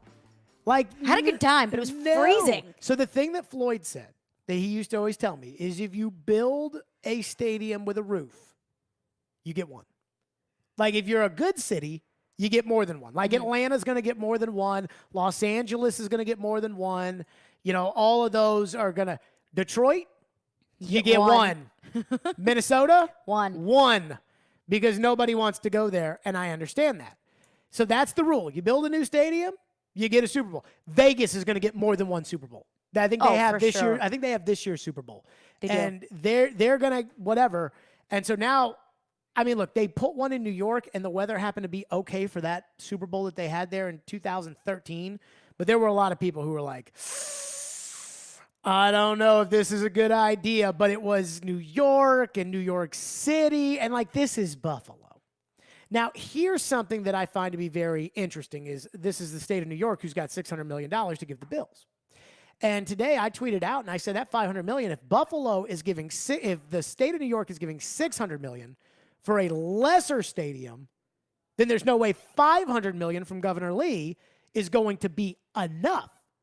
And everybody, including Chad Withrow, and I love Chad. Obviously, he comes on the show every week. But all these people were like, well, it costs more in New York, or New York has more money, and stuff like that. Well, New York income tax is very high. Your taxes are very high. Right. But here's the thing, right? Just because they have more money in New York or things cost more in New York doesn't mean, well, okay, they give $600 million because it's going to be more expensive in New York. It's the same amount of expensive. It doesn't make the Titan Stadium cheaper just because the taxes are higher in New York, but they have a larger pool of money to work with. Yes, in theory. That's part of it. I also think, New York has more people. So when you have more people, you have more tax. But that doesn't make a difference here. In my opinion, it doesn't make a difference. And the reason that it doesn't make a difference is, again, because this is what the state of Tennessee and the Titans and everybody, this is what you're looking at here. Buffalo just bought a brand new car. They just bought a brand new state-of-the-art car. You are saying, I want a better car, and I want to pay less in order to get that car, that better car. And it's like, what? That doesn't make any sense. So it's just you're getting less contribution from, let's say, your parents for that car. Sure. But again, like, you still have to make up the rest of that money. You want a better car. Like, you want a better car. You want a Porsche. They just got a brand new Yukon Denali. Good car, right? Good car, yeah. Good car. You want a brand new state-of-the-art Porsche, and your state government is giving less money than their state government. That doesn't add up to me. No. What it means, this is why Governor Lee's going to have to give more money. Like, if Governor Lee's going to sit there and say, I'll give $500 million, but it's got to be a dome stadium, that ain't enough money, Governor Lee. Now, I'm not one to tell you what to do because I don't know the budget. Like, I don't know that, okay, if you give them $700 million, if you give them $800 million, which you would never do, but if you give them $800 million, well, how, where does that money come from? Like, are there people in Cookville now that aren't going to be able to go to school because you got $800 million for the Titans? And I don't know. The argument about New York is coming from is, in theory, since taxes are higher in New York, then in theory, the state would have more money from income tax, so they are able to easily give more money for the stadium. Okay, so they can afford more is what you're saying. Yes. Okay. Essentially, if the taxes are higher, then the state can afford more. Then we can't ask for a better stadium than them. Well, then you don't get a Super Bowl. Then you don't get a new stadium. Then you don't have the Titans. There you go. So something has to budge, right? Yes. That's the point. That was my point. $500 million is not enough. Something has to budge. You can't give less money and hope for something better, especially when the owner, and again, Ladarius, I am not pocket watching here, but when the owner is not as rich as the other owner. especially when the owner has not been on board for a new stadium from the get-go. Well, I mean, she's on board for it now because she knows how much it will cost to renovate the stadium. But she was not asking to run the city, bro. And it's because she knew the temperature of the room. Like, she knew that the state of Tennessee didn't have the money to build, and she didn't have the Arthur Blank money, and they couldn't do it. And so now Governor Lee's like, I'll give you $500 million, but you got to have a dome stadium. You got to get more than that, Governor. If you're going to sit there and say dome stadium, you got to get more. I mean, there's a lot I have to learn about this. Like, I have to do more digging behind the scenes, talking to people that can explain things to me that would know better than I would. But ultimately, I'm not sure. And look, this is like a confirmation bias thing where I feel like people are probably like, they want to hear a certain thing on sports radio. They want to hear like, yay, we want a stadium, because everybody who listens to this cares about sports. Mm-hmm. But that in other places, like of the city, they don't care about sports, and they don't want a new stadium, and they don't care if the football team leaves. And I am open to the possibility that, not that the Titans are going to leave, but I'm open to the possibility that, like, football's not the end of the world. Though if it is for me, like, if we lose the Titans, I leave. But I do think that, there are two sides to every story. And I'm willing to listen to the other side here, whereas most people who listen to sports radio don't. They just want to go ahead and build a new stadium. But even if football is not your life, you can also look at the fact that the Titans are a huge moneymaker and a huge draw for this city. For who? The city? Yeah. So if all the sales tax from the area around the stadium goes to the stadium, and if the team keeps all the money at the stadium, I'm saying right now, just period. The fact, like, if the Titans are considering for the Bills, and again, the politicians are for this. And everybody, this is going to be great for Buffalo, and this is going to be great for the community, and this is going to be great for this. And Mark Rosenthrob, a professor of sport management at the University of Michigan, had kind of an interesting take. So I want to get to that. We'll do that next. 615-737-1025 and your phones. 615-737-1025. Hiller Plumbing, Heating, Cooling, and Electrical. Those are my guys. I absolutely love Hiller. They do a fantastic job at my home, and I promise you that they can do the exact same for you. With every purchase of a new whole home generator or select new HVAC systems, Hiller is giving you a free week-long vacation. With every purchase of a new tankless water heater, Hiller is giving you a free weekend vacation, and they're giving you a Visa Rewards card to help pay for gas to get you there. Choose from over 400 Marriott, Wyndham, Hilton, or Hyatt hotel properties and take advantage of this unbelievable deal while you can, because these deals are only available for a limited time, so make sure you schedule today. Visit happyhiller.com for all of the details. As always, happy you will be, or the service is free. And I know this because I've been using Hiller at my home for years. That's Hiller Plumbing, Heating, Cooling, and Electrical. Get that free vacation because of my friends at Hiller. They're proud supporters. We're here at Bridgestone Arena, proud supporters of the Nashville Predators, the Tennessee Volunteers, and the Vanderbilt Commodores. Call the Happy Face Truck today.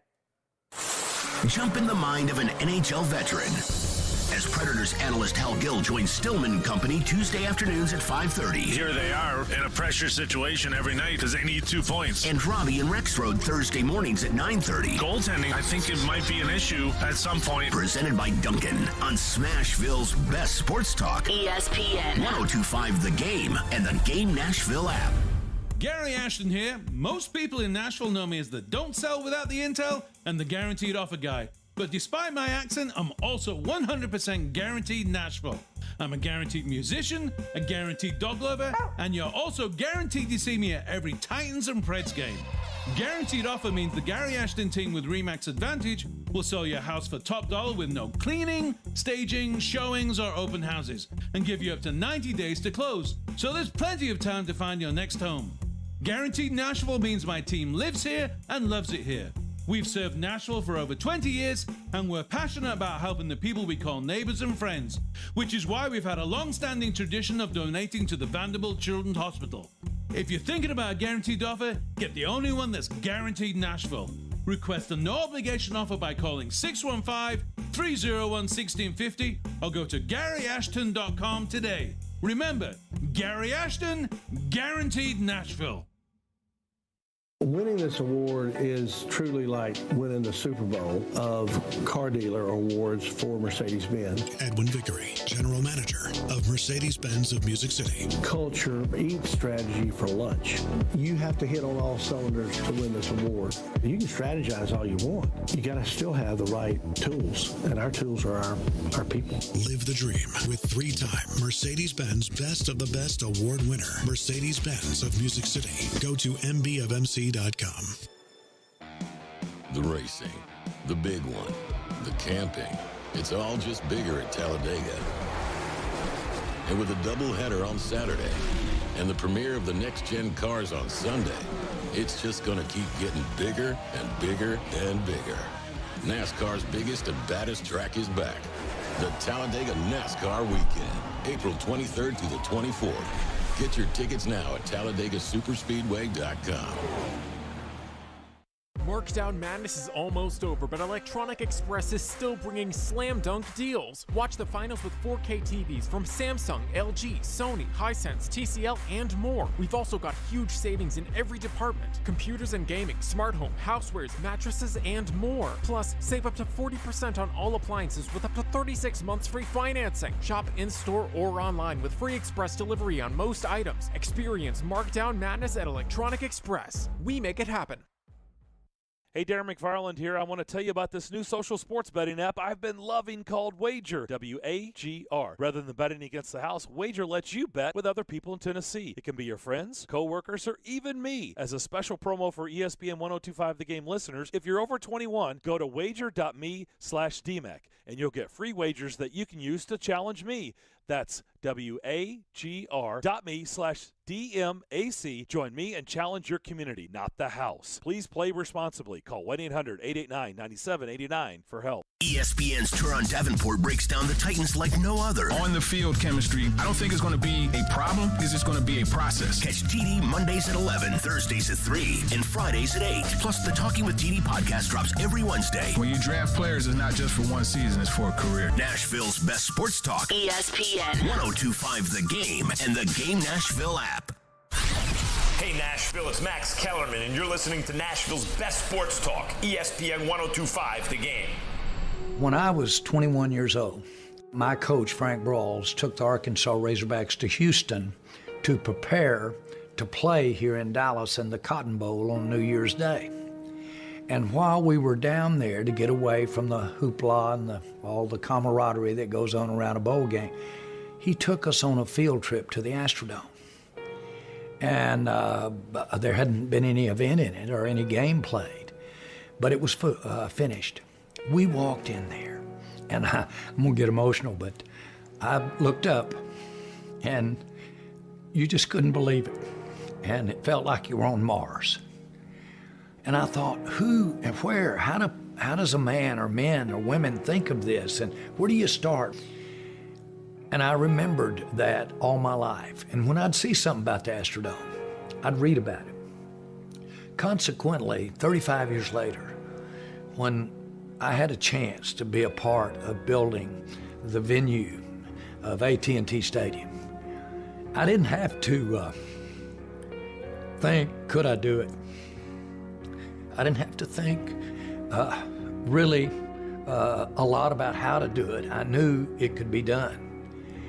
And it just shows me, when you put in somebody's mind and heart when they're young, how it really lasts all the way up, in my case, almost 30 years later. And they not only do it what they saw then and had put in them then, they a lot of times do it so much bigger. That was Jerry coming to tears about his new stadium as we talk about the Titans. And when I had the chance to build AT&T Stadium, and I did it so big and so badass that everybody says it's the most obnoxious stadium they've ever seen. But you got to give Jerry credit, because at least people It's do. a cool stadium. You got to give Jerry his due. It's a very cool stadium. So as we talk about the Titans and their new stadium, I do want to say this. I teased this, that the Titans are going to get a Super Bowl if they build a new stadium with a dome. They're probably going to get a Final Four. But as Ron Rakushia, the executive vice president of Pagula Sports and Entertainment, which owns the Bills, says, every dollar that goes into the stadium will be paid back Word is my bond. That's apparently not really how this works. Mark Rosenthrob, who is a professor of sport management at the University of Michigan, says, quote, to say you're going to spend $850 million to get economic impacts, you're playing on people's emotions and not dealing with reality. Gosh, when do we hear that? Every day about everything. Yep. In the end, it's nothing more than a subsidy to the NFL. So he's basically saying, like, yeah, like it doesn't, you know, the idea of building the stadium, whatever.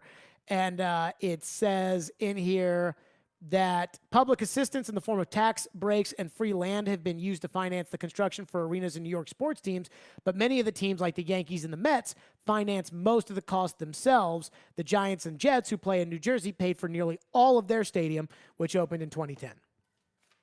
Yeah, the Titans don't have Steinbrenner money, so that's not going to be feasible. Let's go to your phones. Phone line driven by WilsonCountyHunter.com. Andawan has been holding patiently and is up next. Thank you for calling the show. Go ahead, Andawan. Yes, can you hear me? Go ahead. Yes, I have a couple things. Love the show. Love you guys. Caroline and both of you guys do an awesome job keeping it local, keeping it Nashville. So compared to Buffalo, Buffalo's deal is already done. You know, we're in the very early stages of this deal. So obviously there could be more money by the state and then maybe even Nashville's mayor too. Compared to like Vegas, they had their hotel tax raised, you know, maybe $10, $20, $30 per hotel room. That wouldn't propose anything on the citizens of Nashville, and that would be all the tourists that come in. And if Nashville were to leave, Nashville would only have one major sports team here. And I think that's something that Nashville secretly wants. You know, it's an up-and-coming city. And I think, yes, they would get one Super Bowl and one Final Four. They might get two just because compared to Buffalo, we have better weather in February and the income tax thing. And but, yeah, I'd hang up and listen on your thoughts on those things. So here's what's going to happen, okay? The Titans, when we say Mayor Cooper and we say Amy Adams Strunk and we say Roger Goodell and we say Governor Lee, it's really the people that work for them that are in charge of these areas that are going to be doing the negotiating. But it's going to happen. We're just not going to know about it. So one of the, executive vice presidents of the NFL is going to be in town, and they're going to be talking with, the Mayor Cooper's people and Governor Lee's people and Burke Nihill, the president of the Titans, and his people will be sitting there doing this negotiating, and all of that will be negotiated. I would agree with this basic theory, which is Nashville is not a big enough city to absorb the loss of the NFL. California, especially places like Oakland, but Los Angeles, they don't care enough. It's like, oh, you want to come to Los Angeles, you can come, but you got to pay for it. Mm-hmm. And they're like, well, but what about subsidy? Nope. Well, okay, let's just have the richest owner in the NFL move his team, pay $1 billion to the place he left after he gets sued for that and all the court costs, and then move his team, that's $500 million, and then build a $6 billion stadium. And by the end of the day, he's $8 billion in the hole right now. But that's okay because he got the money. Mm-hmm. So it's like, fine, whatever, do what you want. But Los Angeles ain't paying that.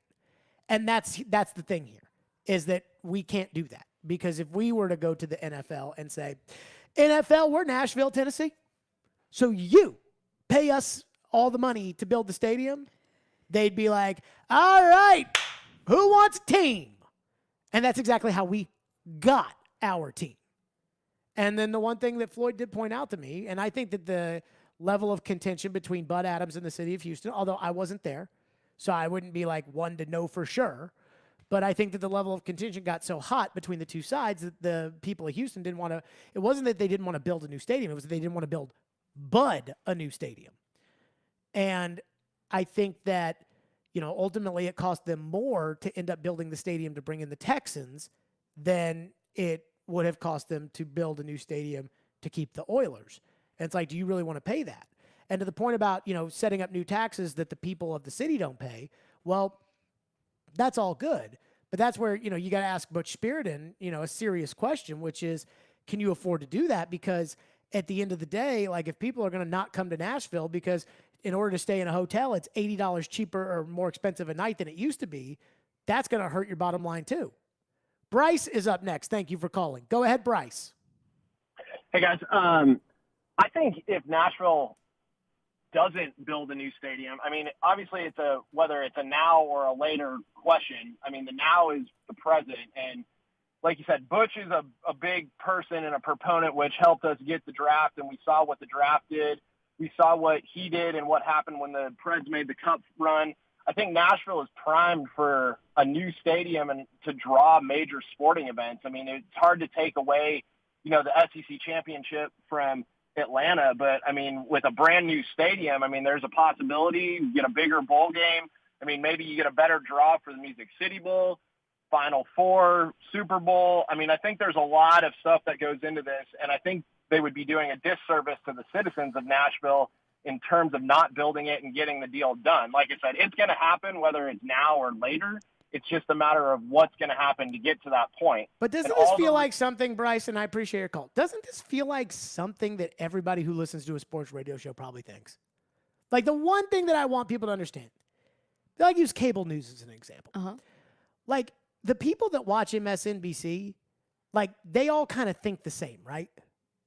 Probably so. And like the people who watch, like, so they never talk about the other side of the equation on these cable news channels because it's confirmation bias. They want to hear what they want to hear. So when you turn on, I hate to say it, but like before a presidential election, it's like if you even bring up the idea that the other guy that your guy is going to lose, it's like, how dare you even say that? Click.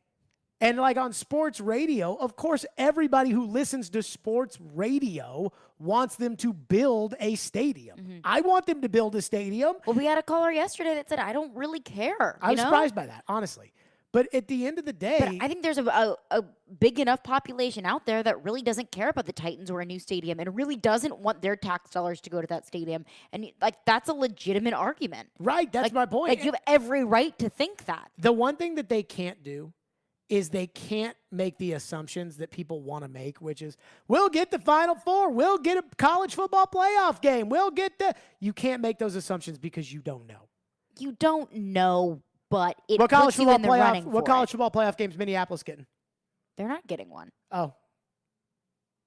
I mean, no, I'm not saying it's a guarantee. Which one's Detroit getting? I'm not saying it's a guarantee. But don't you think Nashville is a much more attractive city to the college football playoff than Minneapolis or Detroit? I don't know. I do. I don't know. Like, who's vacationing in Detroit? It doesn't matter. Like, they build these stadiums. They need to have these events. Like, if we're sitting here saying, hey, one Final Four is not worth $1.5 billion. Like, that's the issue here. And it's not just getting those events, though. It's not just getting a Final Four. It's not just getting a college football playoff. It's keeping the team. Now, it's keeping the money that's already here that's spent. That is a fair point. Like, because all these people will say, well, if you already have a team, you're not getting any more money by building a new stadium. Whereas, like, when we didn't have a team, I think getting the NFL is what kind of turned us into a much bigger city. I think that getting the NFL was a big part of this. Getting the NFL draft here was huge. But we can have the draft whenever we want. The stadium played a very, very, very, very tiny part of it. But I hear what you're saying. But the bigger issue is with all of this is, like, I feel like, if you lose the NFL, like it's gonna hurt. Like it's gonna hurt your city. I agree. But you're not gonna get the money that pays for the stadium. Somebody is going to be left with the bill. And some people like the kid Kroenke, he doesn't care. No. Because it just raises his net worth to own the stadium in LA. And the team is worth... That's exactly why he left St. Louis. The team, when he left St. Louis, now the franchise values have skyrocketed, but it would probably be worth about $3 or $4 billion today in St. Louis. It's probably worth like 12 or 13 billion in Los Angeles. When you add the stadium, it's probably worth 20 billion. That's why he does what he does. Back to your phones on this next. 615-737-1025 is our phone number. Stillman & Company. It's ESPN 1025 The Game. We're streaming right here on the Game Nashville app. From Fox 17 News, this is a Code Red weather alert. I'm Fox 17 News Code Red meteorologist Dan Guthrie. Cloudy, breezy, and warm this afternoon with a high of 75 degrees. Strong to severe storms will be possible tomorrow evening. This weather report brought to you by Hiller Plumbing, Heating, Cooling, and Electrical. Call the Happy Face Truck today. The 2022 Major League Soccer season is officially here, and the Nashville SC Stadium nearly complete. Don't miss Nashville SC's home opener May 1st. Grab a seat at NashvilleSC.com/22ticks.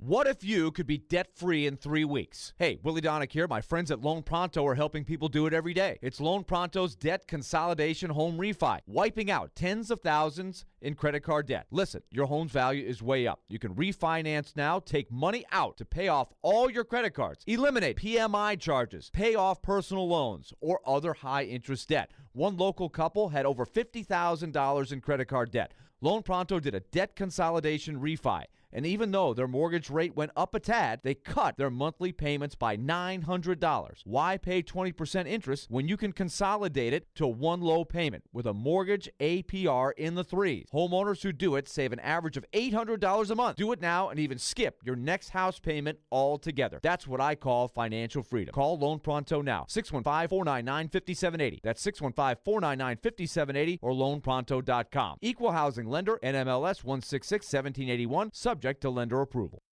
The Nashville Sounds opening day is less than 2 weeks away.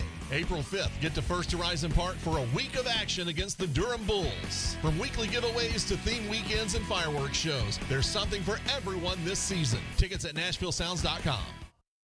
At Copper Branch, they live life to the fullest. Food is your energy and your life. Located in the heart of downtown Nashville, their goal is to serve you, your friends, and family quality, great-tasting, plant-based power foods. Visit Copper Branch at 601 Church Street for breakfast, lunch, and dinner with convenient and validated parking during library hours, and download their app for curbside pickup. Or come out for songwriter and live music nights several times throughout the week to empower, energize, and feel your best. Visit Copper Branch today.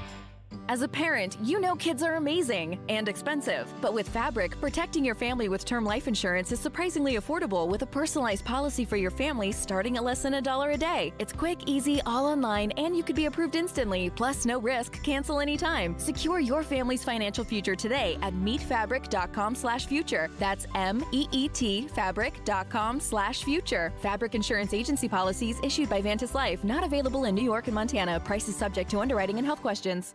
You know it's going to happen, and when your car needs service or repair, remember Mitchell's Mr. Transmission on Gallatin Road, just north of Briley Parkway. Now here's Jim Mitchell. Our fleet vehicle program is a great benefit to all the fleet companies in Nashville. We are able to get their vehicle back on the road a lot quicker than the downtime of most dealers and most general repair shops, simply because we have the transmissions available. We're able to put priority on their vehicles to get them back on the road quickly. You know it's going to happen, and when your car needs service or repair, remember Mitchell's Mr. Transmission on Gallatin Road, just north of Briley Parkway. Inside knowledge on the Titans. Todd Downing's got his notepad out right now, just writing things down. Oh. Inside knowledge on the Predators. They can go right into the forecheck, and boom, you get a beautiful goal from Colton Sissons. And then there's a team in Knoxville. How excited should Tennessee fans be by what they've seen from Josh Heupel in year one? Wake up and hang out with Robbie and Rex Road. Weekday mornings from 6 to 10. Brought to you by Little Guys Movers on Nashville's best sports talk. ESPN 102.5 The Game and The Game Nashville app. Watch live on Twitter, Twitch, and YouTube. You're listening to Stillman and Company, delivered by Tristar Moving. Well, the fact is we are a major entertainment center. And in modern America, that means sports. And we've got sports. We've got stadiums. Now we need to get them filled up. We have now a men's soccer team. We need to have a women's soccer team, frankly, to help fill up the stadiums that we have built. So this is all a good thing. The trick is, how does the city make money from that? And when I'm mayor, we're going to figure out how the city benefits from these fabulous things that are happening. So how are we going to do that? Well, we're going to have to redirect some of our tourism revenues back to the general fund. I mean, there really was no reason for the NFL fabulously successful draft to end up costing the city money. And it did. You had $1,400,000 of overtime that we were never reimbursed for. So you need to tighten up those agreements and make sure that the residents end up benefiting from this fabulous success that's going on and being a major entertainment center in America. Does that sound like somebody who's like, all right, let's just, okay, $500 from the governor, Amy Adams, $100 million, $300 million loan from the NFL, and the billion rest comes from me, baby? doesn't really sound like he's 100% on board. No, that was John Cooper super in pumped about that. 2019 when he went on a sports show. Instead, we got to fill up the stadiums. We got to get a women's team in here, fill up the stadium, and I get it. Let's go back to your phones unless you have a thought. To the phones. Bill is up next here on the NFL in the Titan Stadium. Thank you for calling. Go ahead, Bill. Well, earlier you said we can't afford to have the NFL leave Nashville, and I don't understand why not. Right now, Nashville is the it city, not just in the country, but apparently in the entire world. People want to come to Nashville. Well, I've had enough of people coming to Nashville. It's raising my taxes. It's making it hard to get around. It's a lot of things. But why specifically can we not afford to have the NFL leave Nashville? Stadium costs are always underestimated. Benefits are always overestimated. So there you go. Thank you for your call, Bill. Honestly, as like a diehard sports fan, like I don't disagree with the sentiment. Mm-hmm. Like, and that was what Mayor Cooper was talking about, like this wildly successful NFL draft. Now, I think this may be a shot at the previous administration, but this wildly, this is when he was campaigning to be mayor, but this wildly successful NFL draft cost us money.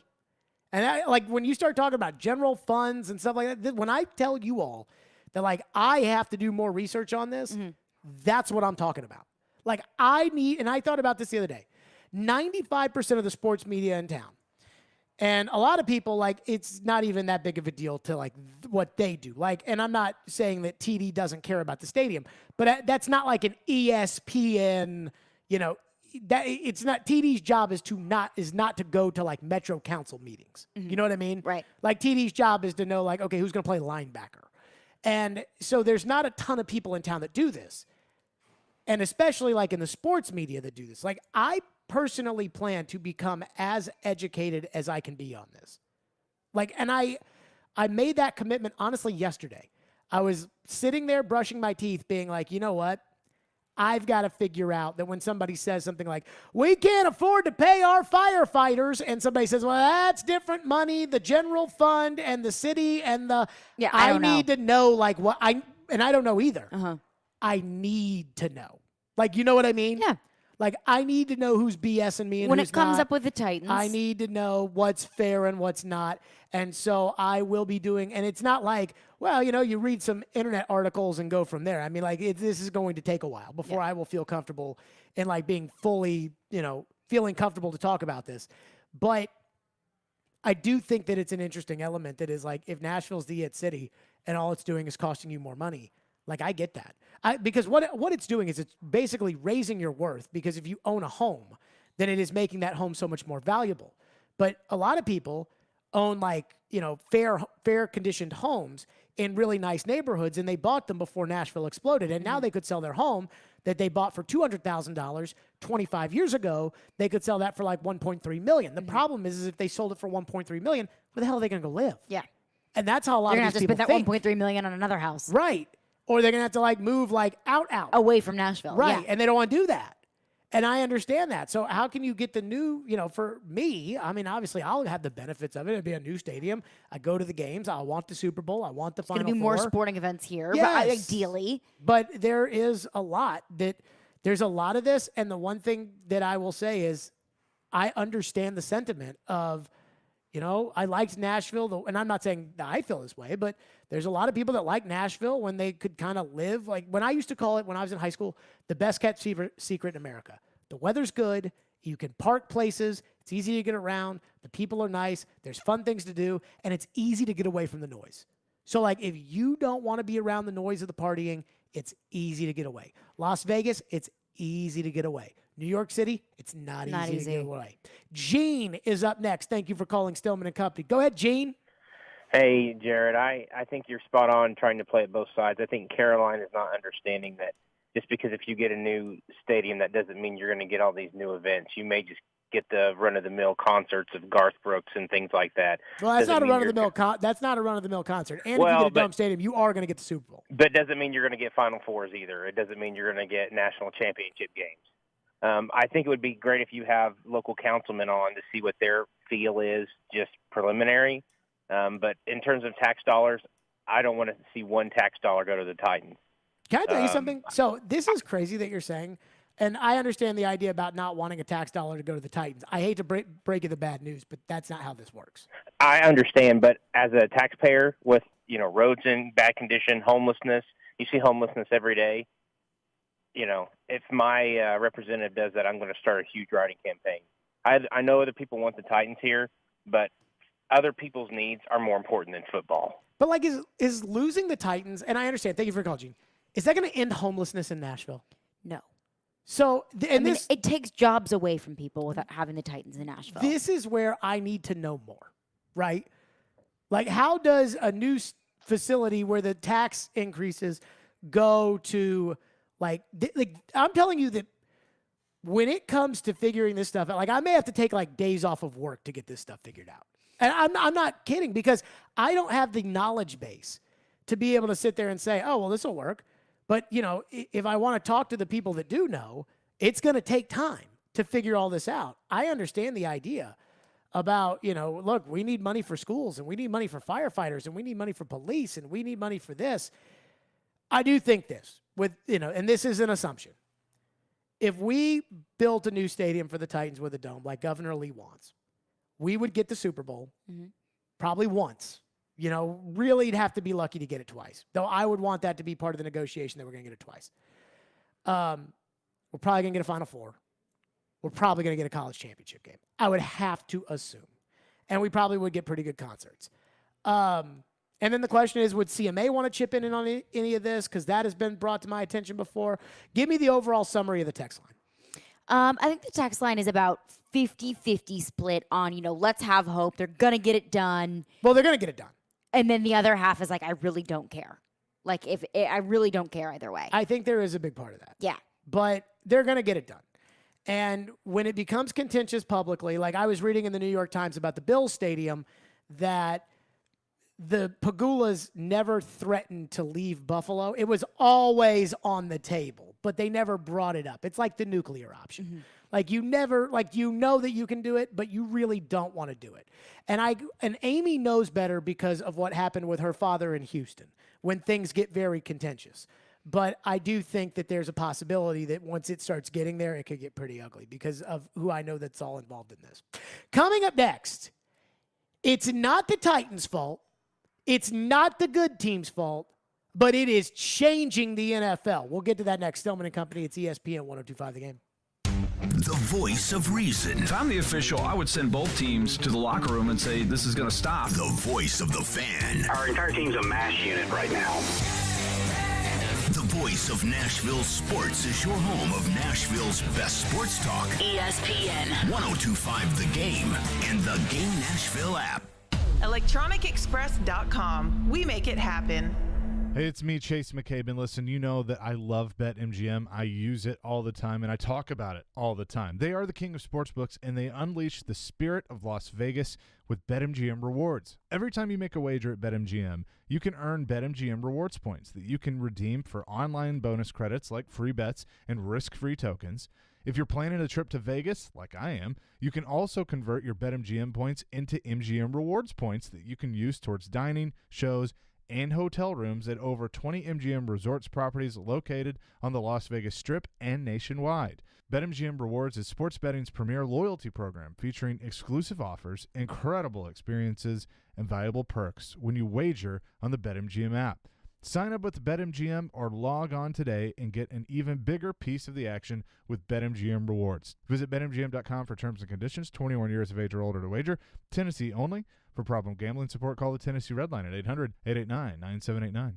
Has she seen an engagement ring she really loves? A unique look from a top-notch designer? You won't find it at just any store, but you will at Genesis Diamonds. At Genesis Diamonds, we work with the most sought-after designers in this country. We are proud to feature lines like Tacori, Verragio, Kirk Cara, Henry Dawsey, A. Jaffe, Jeff Cooper, Gabriel, and many more. Since other jewelers can't get these designers, David says beware of knockoffs. Often stores will result to copying or knocking off a designer ring just to compete with Genesis. And oftentimes, you will actually pay the same, if not more, for that fake. Why risk it? Genesis has the real deal. Unique, handcrafted, cutting-edge designs and award-winning craftsmanship. So not only will you get the exact product you wish with the brand you trust, but at a price that you can afford. Get her the ring of her dreams at Genesis Diamonds. Every girl wants a designer ring. They don't want Joe in the back room to make a copy. They want the real thing. Continuously voted best jewelry store and best place to buy an engagement ring. Green Hills and Cool Springs. It's the official Bud Light Preds watch party as your Nashville Predators take on the Buffalo Sabres this Friday. Puck drops at 6, but the party starts at 5:30 with all kinds of specials. See you at headquarters, Beercade, downtown Nashville on 2nd Avenue. Go Preds! Hey, it's Jared for Tristar Moving. If you're looking to move, you need to give my friends at Tristar Moving a call. At Tristar Moving, you'll get 5-star service throughout the entire process. Everything will be taken care of, from covering your floors, banisters, railings, front door thresholds, furniture, TVs, and more. They took great care of my move and made it as stress-free as possible. If you're looking to move, give Tristar Moving a call, 615-640-1219, or visit them at nashvillemoving.org/radio and get 5% off your entire move. Tristar Moving, my official movers. Hey, Ray Magliozzi here. Have you ever cooked a really fine gourmet meal? Yeah, me neither. But I'm told it all comes down to the ingredients. And when I need ingredients to improve my car, the place I go is eBay Motors. Whether you roasted your last transmission, graded your current floor mats, or pureed your side view mirror on a lamppost, eBay Motors has the right parts at the right prices. 122 million of them. And by the way, if you recently fired up your grill, don't worry, eBay Motors has grills too. eBay Motors. Let's ride. From the Hillside Medical Game Studios, WPRT-FM Pegram, WPUZ HD2 Laverne. Good morning! Robbie and Rex Road mornings from 6 to 10. It's not bad. Might have to work on that. It's not bad. It's a starting point. ESPN. 102.5 The Game and the Game Nashville app. A Cromwell Media Station. Live from the Game Nashville studios, it's Stillman and Company. Delivered by Tristar Moving. Tristar Movers with 5-star service. With Jared Stillman on Nashville's best sports talk. ESPN. 102.5 The Game and the Game Nashville app.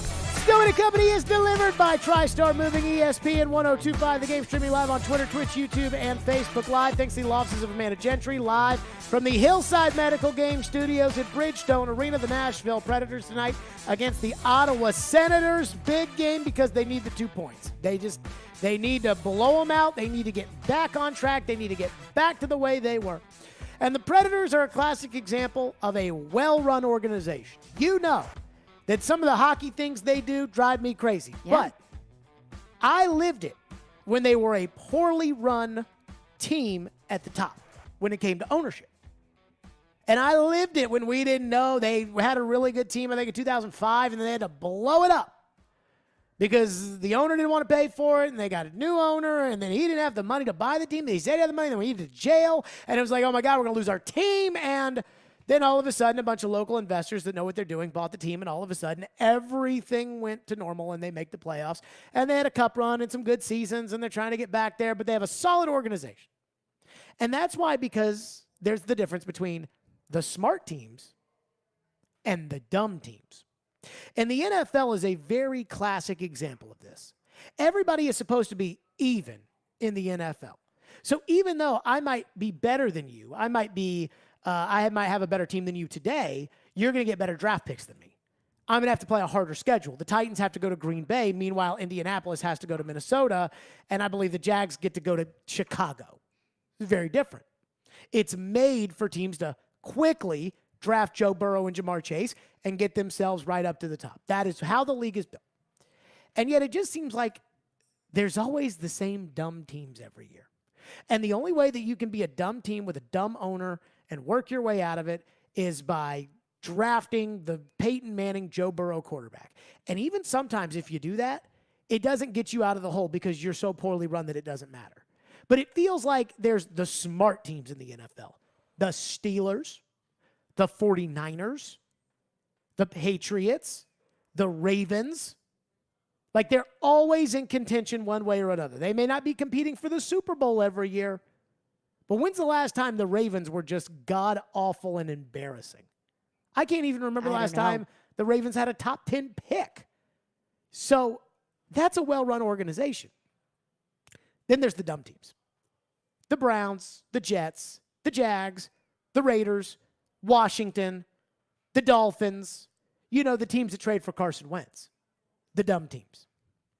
And I say this because now the dumb teams are starting to hurt the good teams. And I'll give you an example. Kansas City is a well-run organization. They have one of the, strongest ownership families in the league in the Hunts. They've got a head coach in Andy Reid who's going to the Hall of Fame. They had the foresight to find the guy before they moved on from Alex Smith. And Alex Smith, who was their current guy, was such a good leader that he helped raise Patrick Mahomes and then went somewhere else. That is a well-run organization. They were in the playoffs a lot before Mahomes got there. But because the dumb teams, like Jacksonville with Christian Kirk, or the Dolphins with all the money they wanted to give Tyreek Hill, or the Raiders with all the money they gave Devontae Adams, because the dumb teams do dumb things, the Chiefs lost Tyreek Hill. And Charles Robinson was on Robbie and Rex Road, Yahoo Sports Insider, talking to Titans fans about A.J. Brown, saying, hey, I know you want to keep A.J., and I know the Titans want to keep A.J., but the dumb teams have ruined it for everybody else. Here's what he said. We're sitting here right now, we're like, there's no way A.J. Brown could ever, they're not going to let him go. Deebo Samuel, they're not going to let him go. Okay, sure, right. I mean, I thought that about Tyreek Hill. That dramatically changes what's great about the Kansas City Chiefs offense. Thought that about Devontae Adams. I mean, those are two wide receivers who were unbelievably suited to the quarterbacks that were, upper echelon quarterbacks and elite level quarterbacks, and yet look what happened. So don't think that it's a guarantee that something gets done with your guy. I think that's a mistake. I think a lot of teams are weighing that out right now. Because Kansas City thought they had to deal with Tyreek Hill. Oh, yeah, we'll give him $20 million a year. Christian Kirk signs a ridiculous contract. Devontae Adams gets traded. Drew Rosenhaus is like, yeah, the price went up. And now we got to trade him to Miami. And that's where the dumb teams are screwing it up for everybody. And the Titans could get screwed on the A.J. Brown thing. Nobody is getting screwed more than the Baltimore Ravens are about to get screwed on a Lamar Jackson contract. And I thought Charlie Weiss, this is on Sirius XM NFL Radio, I thought Charlie Weiss highlighted this perfectly. When you think of the dumbest organization in the NFL, I'm going to ask you, what do you think the dumbest organization in the NFL is? The Jets. Okay. Ian, what do you think the dumbest organization in the NFL is? I mean, Jets, Giants, Jaguars, Browns. So, I'm going to go with Cleveland. I think Cleveland is the dumbest organization in the NFL. And listen to how Charlie Weiss explains how the Deshaun Watson contract has screwed it up for everybody else around the league. There's a lot of organizations that are saying to the Cleveland Browns, what the hell are you thinking? What are you doing? I'm sure there's a lot of owners that look at Cleveland. See, not only do we have all the issues that we have to deal with, and I said that, look, I'm not going to go through this every week talking about I make the same comment every week, and here it is. Okay. I do firmly believe that in the United States of America, you're innocent until proven guilty. And Deshaun Watson fits into that category. But really, with all these issues that we're dealing with, whether he is or he isn't, okay, do you give somebody $230 million guaranteed dollars? I mean, think about that. I mean, it's unheard of, the contract they gave Deshaun Watson, and think about all the problems that he has. And it's just the dumb Cleveland Browns with a dumb owner who drafted Johnny Manziel in the first round and then got up there and told us that a homeless person convinced him to draft Johnny Manziel. Oh, boy. It's the same guy. And listen to how this will affect the smart team. Ian, if you could, because Charlie Weiss was talking about this, and the owners are looking at the Cleveland Browns saying, what the heck are you doing guaranteeing $230 million? Because now what's that mean for Lamar, right? Like, let me ask you this question. Who's had a more accomplished career to this point? Lamar, who's been a league MVP, or Deshaun? I would say Lamar. Okay. Who's won more games? Lamar. Who hasn't been accused of sexual assault by 22 women? Well, a lot of people, but Lamar. Who's not going to be suspended this season? Lamar. Okay. Who's the star of their team? Lamar. Okay. So Charlie Weiss lays out what's going to happen when Lamar decides that it's time for him to get a new contract. Lamar might be representing himself, and everyone say, God, he should have an agent. He should have an agent. Well, let's start with 5 years, $230 million, everything guaranteed. Right. That's not a bad. Now let's throw on top of that. Okay, was that guy a league MVP? No, he wasn't an MVP. I was an MVP. Okay, is that guy? Have I caused any problems in our organization? Okay, am I somebody that's in the media that's that you always have to worry about what you say? I just toe the party line and do everything I can to help us win. The Cleveland Browns have done many organizations no favor with this contract. Now, it's good because it means that collusion doesn't exist in the NFL. One owner cannot tell another owner, hey, don't do this because it'll screw everything up. You can't do that. And I'm sure they do. But you can't do that. But the dumb teams are screwing everything up for the smart teams because this is going to affect the Ravens now. And the Christian Kirk contract is going to affect Tyreek Hill. And the Tyreek Hill contract, because the Dolphins are a dumb team, and they're like, yeah, I know our quarterback's no good, but let's just get a bunch of players around him and see if we can win games. Gonna lose to Buffalo. Why? Because the quarterback, because you're dumb, because you drafted him over Justin Herbert. But it doesn't matter.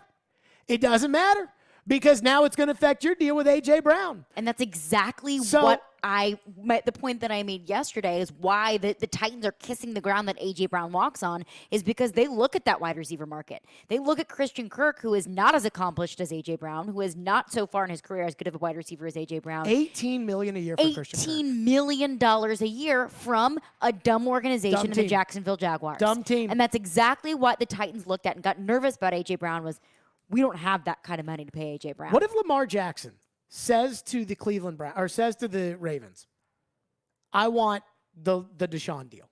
I don't want $1 more, but I want the Deshaun deal. What do the Ravens say? I mean, they're going to have to give it to him. They're not going to. They're not going to guarantee $230 million. What else are you going to do? What you do with that is you are basically giving somebody ownership of the franchise. The Falcons know. Like the Falcons knew that they had burned the bridge with Matt Ryan, that if they walked away without Deshaun, they knew Marcus was their quarterback. And when it was like, hey, Cleveland's giving us $230 million guaranteed. We're not doing that. They're like, yeah, no, that's too rich for our blood. Enjoy Deshaun. Same with the Saints. Enjoy Cleveland. And so that's because those aren't dumb organizations. So this is what's going to happen. If Lamar goes to the Ravens and says, I want the Deshaun contract, they're going to say no. Then they're going to franchise tag him. Then they're going to franchise tag him again. And he's going to make a lot of money, but it's not going to be, $230 million guaranteed. And then they lose him. That's what happens. But that's why the dumb organizations stay dumb. Because they can't get out of their own way. The dumb organizations just get so blinded. Can you think about this? When a guy is facing one off the field issue, he should be considered a distressed asset, and you should be able to get him for cheaper. Cleveland, Deshaun already had a contract. Cleveland gave him the best contract in the history of the NFL, and he may not even be a top 5 quarterback in the league, even if he didn't have the extra drama. And he most likely will not be playing this entire season. That's what the dumb teams do. That's why the dumb teams stay dumb. But it's now affecting the smart teams. And that's where you look at this if you're the Titans, and you're like, I hope you get this figured out with AJ. I hope you understand because you want to be smart. But if you don't, if you got a couple choices here. Because you can either get on your knees and you can say, okay, we'll do whatever the player wants. Or you can say, nope, this is it's our way or the highway. But if you do it, there's a highway. Ask the Patriots what it's like when you won't say, all right, you're fine. We'll give you whatever you want. 615-737-1025 is the phone number. 615-737-1025. And how those dumb teams, how that is affecting the Titans is something that's interesting here. Plus, I do have one just giant steel rod up my bum that I have been waiting all day to talk about in the NFL. There's some news today, and I laughed out loud when I saw it. We'll get to that next. Stillman & Company. It's ESPN 102.5 The Game. Every Friday at 8:30 on Robbie and Rex Show, we talk with the legend, Terry Chris, about all things Nashville Predators, presented by Copper Branch on ESPN 102.5 The Game and the Game Nashville app. Save up to $500 on a king bed for a queen price at Mattress Firm today. Plus, take home a free adjustable base. That's a $499 value with qualifying purchases. Hal Gill here for my good friends at Dunkin'. You know I love Dunkin', and I'm wicked happy that Dunks is all over Nashville. A newly remodeled next-gen Dunkin' location is at 1645 West Main Street in Lebanon. Of course, Dunks has the best coffee, but they have new spring items available as well. Try the salted caramel cream cold brew, shamrock macchiato made with Irish cream swirl, and the roasted tomato toast with hummus or avocado. They also have amazing chocolate croissants. So go treat yourself, go get your Dunks. Finding the right person for the job isn't easy. Just ask someone who hired a lounge singer to be their office receptionist. Hello, this is Mickey Marquis, and you've reached the office of Doug & Associates. Thank you very much. Catch me Tuesday nights at the Hotel Johnson. Hello? But if you've got an insurance question, you can always count on your local Geico agent. They can bundle your policies, which could save you hundreds. Doug & Associates, this is Mickey Marquis. Hello? For expert help with all your insurance needs, visit geico.com/local today. And now it's Geico's Motorcycle Rules of the Road. Avoid biking in the rain and never touch another person's bike. Hey guys, look at these bikes. So shiny. Whoops.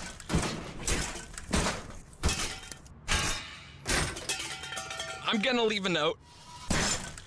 Oh gosh, there's more. And the rule to saving on motorcycle insurance is, in 15 minutes, Geico could save you 15% or more.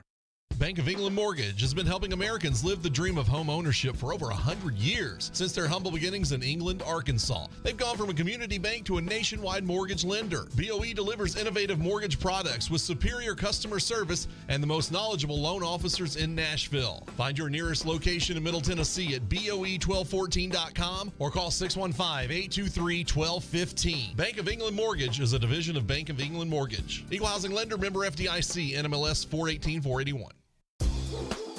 Harman Energy is your one-stop petroleum solution across all of Tennessee, offering turnkey petroleum solutions for professionals in major industries, serving trucking fleets, construction companies, industrial plants, and more. Whether a large corporation or owner-operator, Harman Energy has your diesel fuel, lubricant, DEF, and equipment needs. No matter how you're getting there, start with Parman. Visit ParmanEnergy.com for more info. Your Tennessee petroleum solution, providing totally outrageous customer service. Cutting the price of your wireless bill feels good, really good. Actually, it feels great. You should try it out. So cut your bill by switching to Straight Talk Wireless, now offering our $45 Silver Unlimited plan with 5 gigabytes of hotspot and nationwide 5G on America's largest, most dependable networks. The $45 Silver Unlimited plan from Straight Talk. Straight Talk Wireless. No contract, no compromise. A month equals 30 days. See terms and conditions at straighttalk.com. 5G capable device required. Actual availability, coverage, and speed may vary. If you've missed any of today's show, just search Stillman and Company on Apple, Spotify, or your favorite podcast platform. What I'm thinking about as a Titans fan is the wide receiver money, because John Robinson's got to be sitting there going, man, this is, we got a kid in our building who's, really right on the cusp of being an absolute elite level wide receiver. I expect will climb into sort of that echelon this season. And every team with a wide receiver that's on that elite level, I'm talking top 5, 6, 7 guys, are all sitting there going, these are now $25 million players. These are $27 million players, or $28 million players. And I know some people are saying, well, what's the real money look like? All these different things. I'm just telling you, it's what has happened with Devontae Adams and then Tyreek Hill behind it. What happened with Christian Kirk and the Jacksonville Jaguars. I mean, it has dramatically altered how wide receivers are going to get paid in this game. So a lot of teams are going to have to make difficult decisions.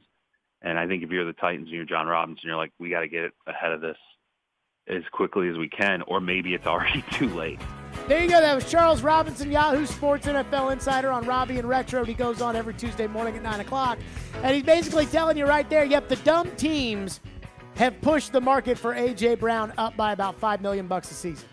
And if Deebo Samuel signs a contract, or DK Metcalf signs a contract, or any of those guys sign a contract before AJ signs a contract, then it's going to push the market up even more. And that's how the dumb teams ruin it for everybody. But you know what? The player empowerment people will be like, yeah. Get him. See it. Stick it to the man. You know what, Lamar? You know what's funny? I think Lamar Jackson, this is going to be tough for Lamar. Because, again, going back to the Charlie Weiss thing, which is why can't he go to the Ravens and say, hey, you owe me everything that Deshaun Watson just got? And the Ravens being like, dude, we're not going to guarantee $250 million to you at quarterback. We love you. We'll guarantee you $150 million. We ain't going to guarantee you $230 million. That kind of conversation. That's just ridiculous. And then what happens is, then you have to franchise tag Lamar. Then it gets contentious. Then you have to trade Lamar. Then you have to live life without Lamar. And life without Lamar might mean Marcus Mariota. It might mean Andy Dalton.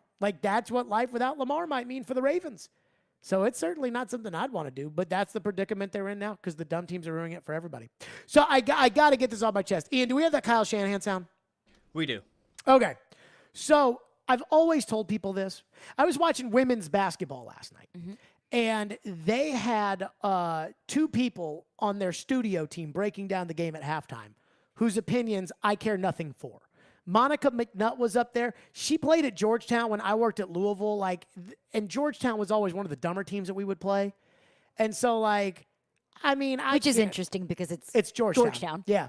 But Monica McNutt's up there. I'm not interested in what she has to say. It's Nikki Caldwell. What's her name now? Nikki Fargas. Nikki Fargas was up there too, and she's the president, I believe, of one of the WNBA teams. But she was for a while the head coach at LSU, and before that the head coach at UCLA. And just did an awful job at LSU. Awful job at LSU. Awful. She played for the Lady Vols, and she was a terrible coach at LSU. And I'm listening to these people sit up there and talk about this. I'm like, these people, okay, fine. And it's the reminder that just because they say it on TV does not mean that that's the case. And there is no place that this is a bigger issue than in the NFL. And I'm going to give you a perfect example of this. Right now, if you've got a quarterback, a real quarterback, teams will move heaven and earth to get that quarterback.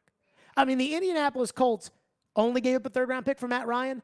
They probably, if there was a market for Matt Ryan that would have involved them not getting Matt Ryan, probably would have given up their first next year to get Matt Ryan. Because that's when you come to a legitimate starting quarterback that you think can help you, you want that guy. And yet nobody wants Jimmy Garoppolo. And it's so funny because when you turn on TV this offseason, it was, Jimmy got them to the NFC Championship game. Jimmy got them to the Super Bowl 2 years ago. Somebody's going to want Jimmy, and yet Jimmy's been available. Today, Kyle Shanahan, the head coach of the 49ers, said, Trey Lance, listen to what he says, and without him saying this, just know that Trey Lance is going to be the starting quarterback. That's why we looked into trading Jimmy. Because we obviously believe that Trey can be a starter, and we're ready to do that. But if we can't upgrade our team in another way, we're not just going to get rid of a good quarterback because we have other quarterbacks on the roster. Quarterbacks are really hard to come by. Some teams don't have any at all. When Jimmy gets his surgery, and we can't upgrade our team by getting some good picks until his surgery, until people feel good about that, I'm all right with that. We're not just getting rid of him to get rid of him. Jimmy's a good player that we all really like as a person and as a teammate, and we're going to wait to see whatever helps the Niners the most. Who do you consider right now as being your starting quarterback in 2022? That's a funny question. I haven't thought about it at all yet. I'm sitting here at Breakers Hotel and just having breakfast with you guys. We haven't done a roster yet. Oh, I haven't thought about who my starting quarterback is going to be this season. That is an interesting take right there. Okay, Kyle. And what this is, the moral of the story here, is that the league will tell you what they think of somebody. Baker Mayfield is good enough to start in the NFL, and Seattle knows it. Seattle knows he's better than Drew Lock. But they also know that Cleveland doesn't have a choice because they went out and they traded for Deshaun Watson, gave him that contract. They're going to have to dump Baker Mayfield. So why would I give you picks and pay Baker all that money when I know that you have to do it? With Jimmy, all these quarterback-needy teams are moving heaven and earth, and nobody's calling the 49ers? Nobody's offering anything good enough to the 49ers? Oh, yeah, the 49ers told us the same thing last year when they traded 3 first-round picks to go up and get Jimmy's replacement. The truth is, I've watched 6 Jimmy games this year, and he sucked in all of them. He sucked against the Colts. He sucked against the Titans. He sucked against the Bengals. He sucked against the Cowboys. He sucked against the Packers, and he sucked against the Rams. And even though he played in a Super Bowl, and even though he's a big name because he was Tom Brady's backup and there was all that drama in New England, and even though TV loves to know where should Jimmy go, who's going to go get Jimmy, not even the crap-ass Miami Dolphins are interested in Jimmy Garoppolo. Think about that. Who's the head coach of the Dolphins? Oh, the 49ers offensive coordinator. Who's their quarterback now? Tua. And they're not interested in Jimmy Garoppolo. The NFL is telling you what they think, which is, yeah, we don't care what TV says. It doesn't matter what TV says. Jimmy's an average quarterback. And the 49ers overplayed their hand. Somebody earlier in this process would have traded a 3rd-round pick or a 2nd-round pick. They would have traded something for Jimmy, but they wanted a 1st-round pick, and they thought, we got a starting quarterback, and look, if Russell Wilson's worth 4 picks, what's Jimmy worth? And the truth is nobody in the league bid on Jimmy because Jimmy ain't that. Well, is it Jimmy's skill or is it Jimmy's price tag? Or is it a combination of the two? That's Jimmy's skill. Carson Wentz is a starting quarterback in the league. And he went for a 3rd. Yes. I mean, Mitch Trubisky is a starting quarterback in the league. Not if you look at that contract. And Charlie Weiss said that like Marcus and Trubisky do not have starting quarterback contracts. Like they may but be they will under be center. Starting quarterbacks. They do. Hike. Charlie Weiss thinks Baker's going to be the starting quarterback of the Steelers. Whoa. And plot twist. It sounds like Atlanta's going to draft a quarterback. It sounds like Atlanta and Carolina are going to draft quarterbacks. But what I'm saying is I think it's also a combination of the money that Jimmy G is going to have to be paid. Oh, it's not about the money. It's about the picks. It's about the fact that the 49ers thought, well, our quarterback just got to the NFC Championship game. Money so picks, we whatever you're wanna going to have to give up to get him. Yeah. Well, I mean, look, the league will because take... you can get Carson Wentz for a 3rd. The league will take an okay quarterback for free. Like, they'll do that, but they're not... Just like Baker. That's what everybody... Would you take Jimmy Garoppolo or Carson Wentz as your everybody is waiting. I would probably take Jimmy, but I would not have traded what Washington traded for Carson. Like, I would not have done that. I have no interest in that move. And I have no interest in Carson Wentz. What everybody's doing with Baker is they're waiting. They're waiting for Cleveland to release Baker. And there are teams that want Baker. Mm-hmm. I do not disagree with Charlie Weiss because I think that the Pittsburgh will sign Baker and they'll give him like a better contract than Trubisky, but they'll let him battle it out in camp. You know, those two guys. And neither guy is in a position to be like, I don't want to compete for the job. Like, I mean, no, you compete for the job. Leverage. And Baker will do it because he's going to want to stick a rod up Cleveland's rear end because that's Baker's personality. Trevor Maddich will join us next. The Titans have one premium pick in a draft that is apparently loaded with solid players, but not great players. So what should their plan be now that we know that the bulk of free agency is over? Trevor Maddich will join us next. ESPN college football analyst, Stillman and Company. It's ESPN 102.5 The Game. This is Tanner Janot, and this is Smashville. And now down the right wing side, Tanner Janot. His shot, he scored! Tanner Janot with the shot! This is the flagship of the Nashville Predators radio network. ESPN 102.5 The Game. Gary Ashton here. Most people in Nashville know me as the don't sell without the intel and the guaranteed offer guy. But despite my accent, I'm also 100% guaranteed Nashville. I'm a guaranteed musician, a guaranteed dog lover, and you're also guaranteed to see me at every Titans and Preds game. Guaranteed offer means the Gary Ashton team with RE/MAX Advantage will sell your house for top dollar with no cleaning, staging, showings, or open houses, and give you up to 90 days to close. So there's plenty of time to find your next home. Guaranteed Nashville means my team lives here and loves it here. We've served Nashville for over 20 years, and we're passionate about helping the people we call neighbors and friends, which is why we've had a long-standing tradition of donating to the Vanderbilt Children's Hospital. If you're thinking about a guaranteed offer, get the only one that's guaranteed Nashville. Request a no-obligation offer by calling 615-301-1650 or go to GaryAshton.com today. Remember, Gary Ashton, guaranteed Nashville. Make plans with the Preds. Whether it's a night out with friends, a date night with that special someone, or a work outing, it's the ticket package for you. Introducing the new Hockey Hall Pass presented by Assembly Food Hall, complete with 2 tickets to a Nashville Predators game and a $30 Assembly Food Hall gift card. Visit NashvillePredators.com/Hall Pass to buy yours now. Secure your Hockey Hall Pass today to receive this incredible value. That's NashvillePredators.com/Hall Pass. That's NashvillePredators.com/Hall Pass. Markdown Madness is almost over, but Electronic Express is still bringing slam dunk deals. Watch the finals with 4K TVs from Samsung, LG, Sony, Hisense, TCL, and more. We've also got huge savings in every department: computers and gaming, smart home, housewares, mattresses, and more. Plus, save up to 40% on all appliances with up to 36 months free financing. Shop in-store or online with free express delivery on most items. Experience Markdown Madness at Electronic Express. We make it happen. Hey, it's Mike from Newton Nissan South. It's March, and you gotta ask yourself one question. Do you feel lucky? Well, do you? We hope you feel lucky, because we're handing out luck all month long in Newton. We have great deals in both our sales and service departments. We have deals on the cars, trucks, and SUVs you've been looking for. That's not all. We're gonna give you top dollar for your trade, and we're gonna give you a great deal on your next car. Essentially, save you money and make you money at the same time. Thomas Jefferson once said, "I'm a great believer in luck, and I find the harder I work, the more of it I have." Well, at Newton, we're here ready to work hard for you to see if we're lucky enough to earn your business. Your luck can begin at home by starting your deal with Newton FastPass. Don't wait. Find your luck at NewtonNissanSouth.com. See website for details. No shame for the lame disclaim.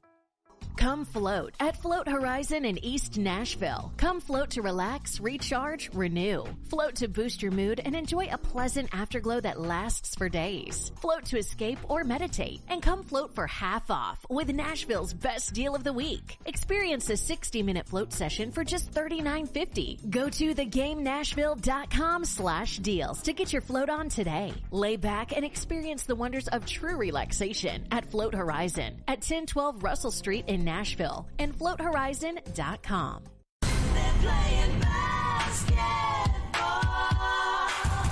Tonight, with a feathery touch. it's a battle in the association. Corner three is all the money from Bullock. Dallas leads. As the LA Lakers head to Dallas to take on the Maverick. Coverage begins at 6 on ESPN 94.9 and the Game Nashville app. Hey, Nashville, it's Mike Greenberg, and you're listening to Nashville's best sports talk, ESPN 102.5 The Game. So one of my favorite things about the NFL is that no matter what happens the previous season or whatever happens in the offseason, all the moves that are made, fans still have really high expectations. Like, if you want to take a team that has high expectations and lower them in an offseason, you need, like, John Elway to retire. Like, that's what has to happen. If not, everybody will think you should do what you did last year and better, no matter who else anybody gets. And so the Titans were the number 1 seed in the AFC playoffs. They did lose some guys. They didn't lose a lot of guys. They're going to run it back, but the rest of the AFC has gotten so much better. And so I was talking over the weekend with somebody, and I was saying, what do you do in a draft? How do you go? They said, look, these guys don't walk in there into the draft room and say, okay, we're going to get a quarterback this year to replace Ryan Tannehill. It's part of the equation. But when you have the 26th pick, you don't know what you're going to do. So we know John Robinson has been looking at offensive linemen. We know that the Titans are in need of help at receiver. We know that, we hear the Desmond Ridder stuff. We know that the Titans probably need to be looking at the future at quarterback. And yet they only have one premium pick in this draft. Charles Robinson, Yahoo Sports NFL Insider, was on Robbie and Rexro today, and he basically said that you need as many premium picks in this draft, not the high picks, but the solid picks because of the kind of players that are in it. I had one AFC GM, he said to me, the good thing about this draft is if you have a bunch of picks in the top 60, there's a lot of similarities between guys you might get at 10 and 50. So if you have a bunch of picks in the top 60, great. You're probably going to get a lot of kind of comparable players from a talent level standpoint. So the Titans only have one, which means they got to get their plan figured out, and then they got to execute it, and it's got to either be the right tackle, it's got to be the wide receiver, it's got to be the quarterback, And then they'll have to figure everything else around the way. Trevor Maddich joins us now, ESPN college football analyst, delivered by Houston Clinic Orthopedics, when experience matters. So, Trev, you're John Robinson, and you've got one premium pick in this draft. Now, maybe you can create more, but it'd be very hard unless you traded A.J. Brown. It'd be very, very difficult. What would your plan be? Rank them in order of how you would want this draft to unfold for the Titans leading into the 26th pick. Well, I think they've kind of telegraphed what they're thinking, and I think it is similar to what I'm thinking now. I mean, they brought in Robert Woods as a free agent wide receiver. You know, they got rid of Julio Jones, but Woods is a guy that was very valuable for the Rams before he got hurt. I mean, he was one of their key guys before he got hurt last year on the way to a 1,000-yard season. And then they brought in Austin Hooper, who has a couple of 70-yard catch seasons under his belt with Atlanta before he moved on to Cleveland, and things didn't work out quite so well there. So they brought him in on a one-year contract at tight end. So all of a sudden now they've kind of solved a few problems from a standpoint of tight end and wide receiver. Right now, I would say offensive line is the way to go, as long as at 26 they've got an offensive lineman that is at or near the highest ranked guy at that position in the first round. I would not draft a quarterback at that spot if I am Tennessee. It would be offensive line, the very first choice.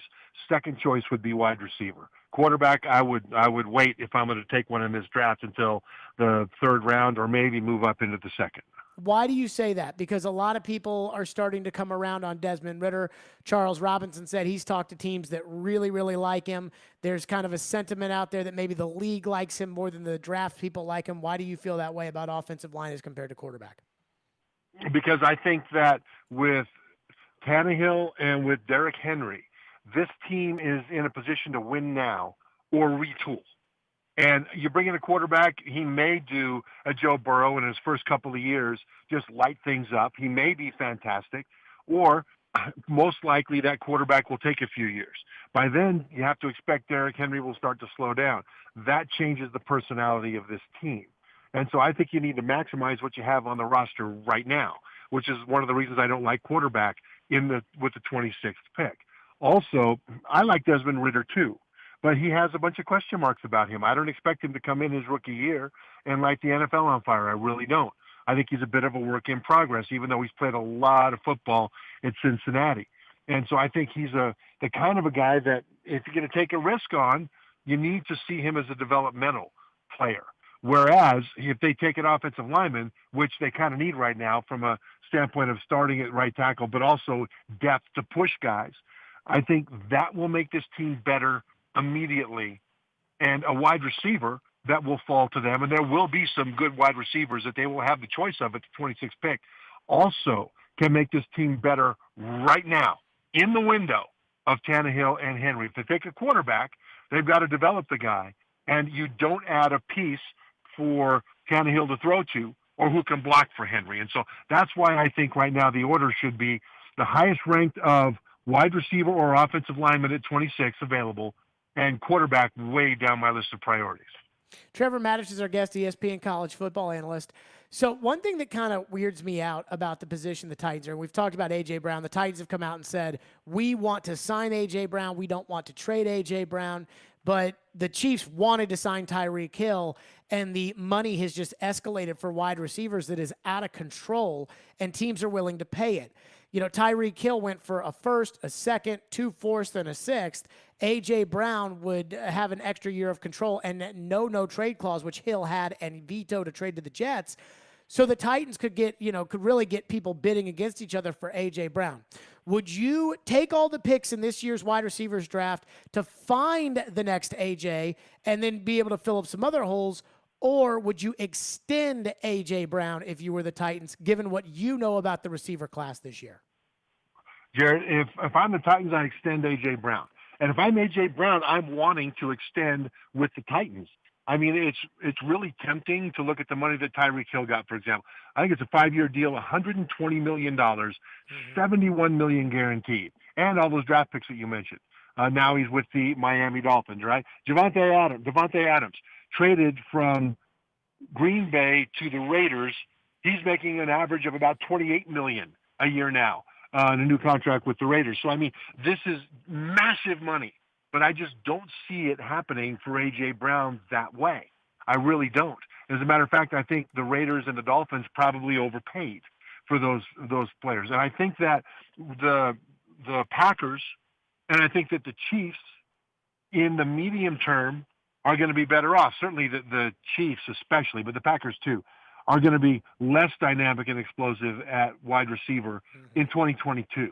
But there are so many really awesome wide receiver prospects that they can package some of those picks together and move up to grab. A couple of guys from Ohio State, the kid from USC, Drake London. I mean, there are some really good receiving prospects.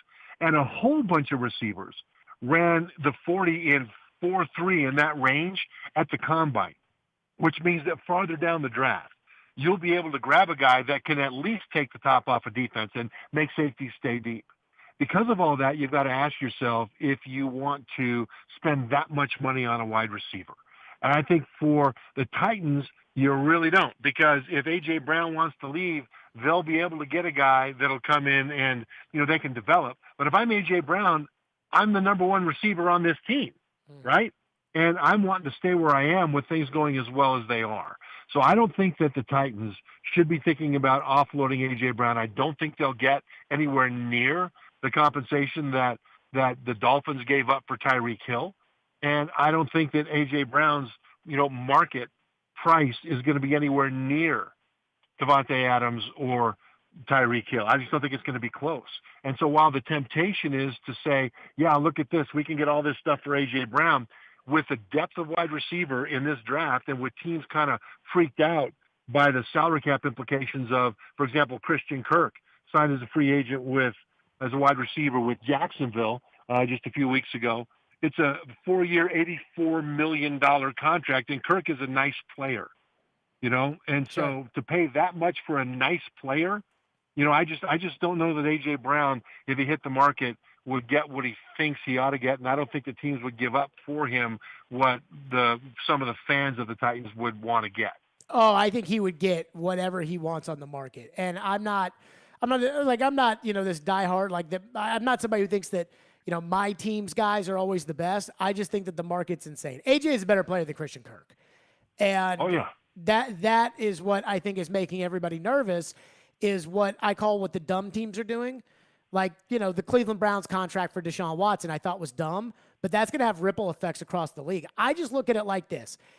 I think the Chiefs think at the end of the day they're going to go get the next Tyreek Hill.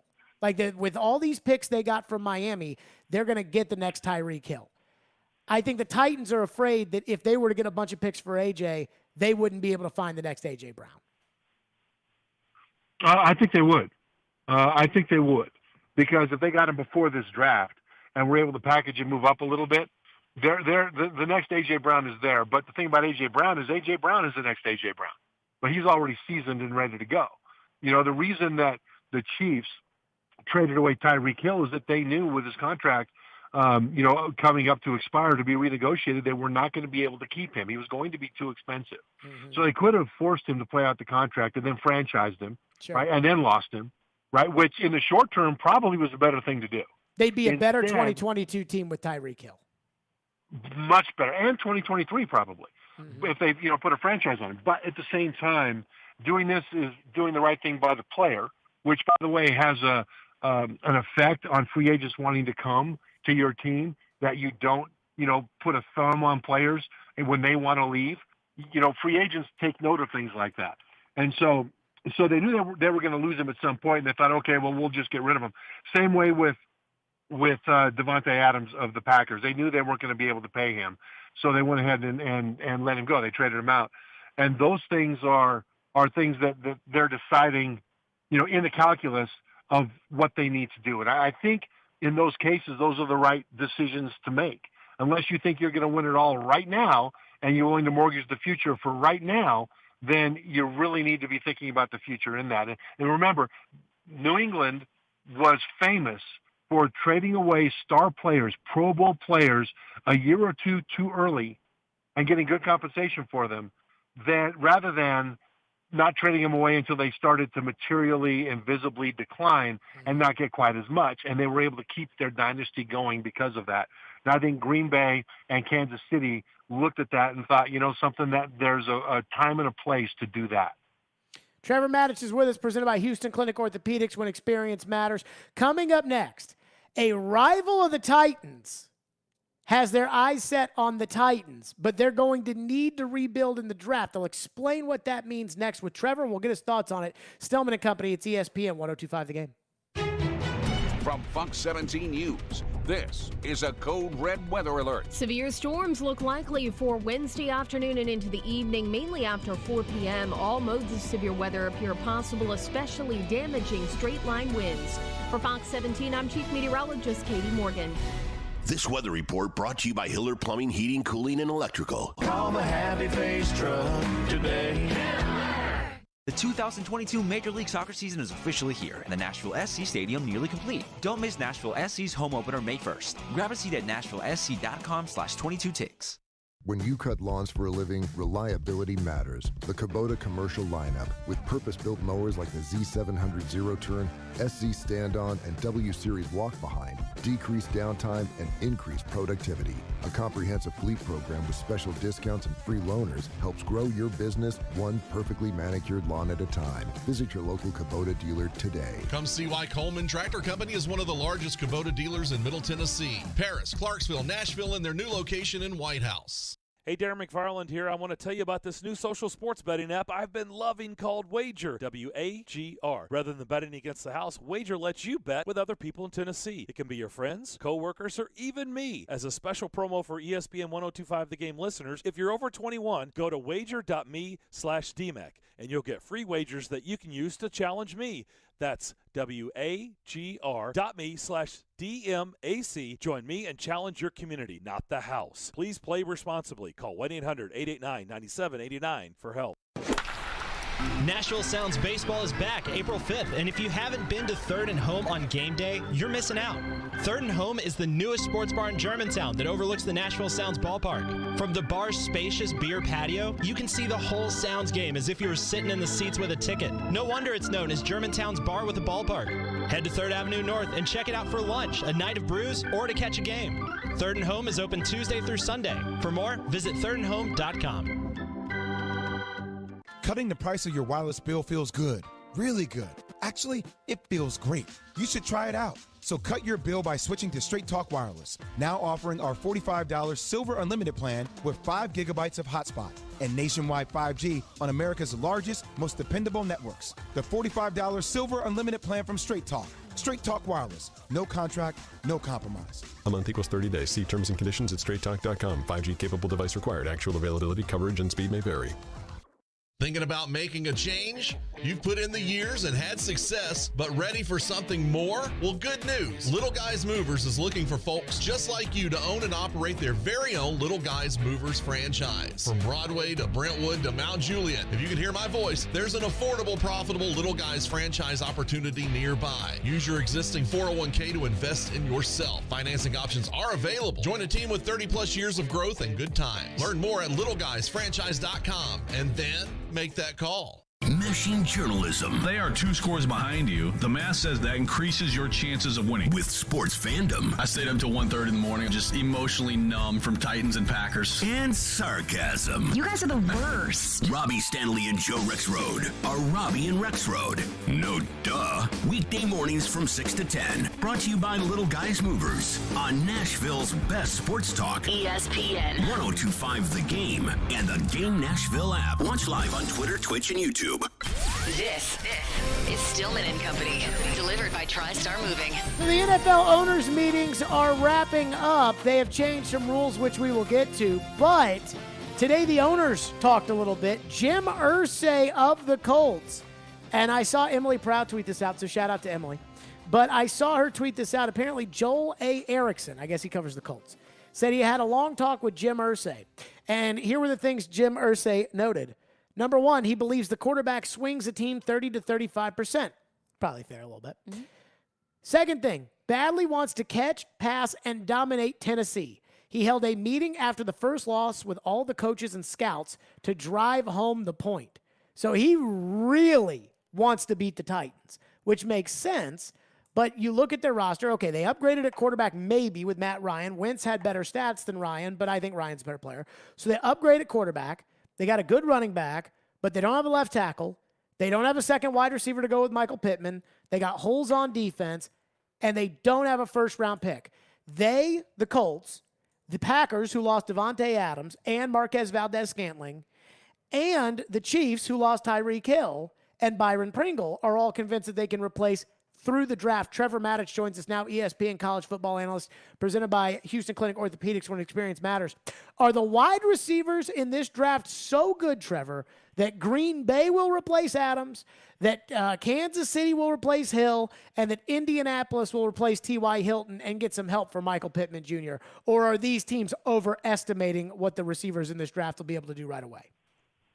Well, normally wide receivers are a difficult position to have a great effect right away in the NFL because of how much more difficult it is for them to read NFL defenses and make adjustments off of that, and the different directions that defenders are coming at them compared to college. It's pretty simple in college. In the NFL, you might think you're open. The next thing you know, there's a defender right in front of you. And so usually it takes more time.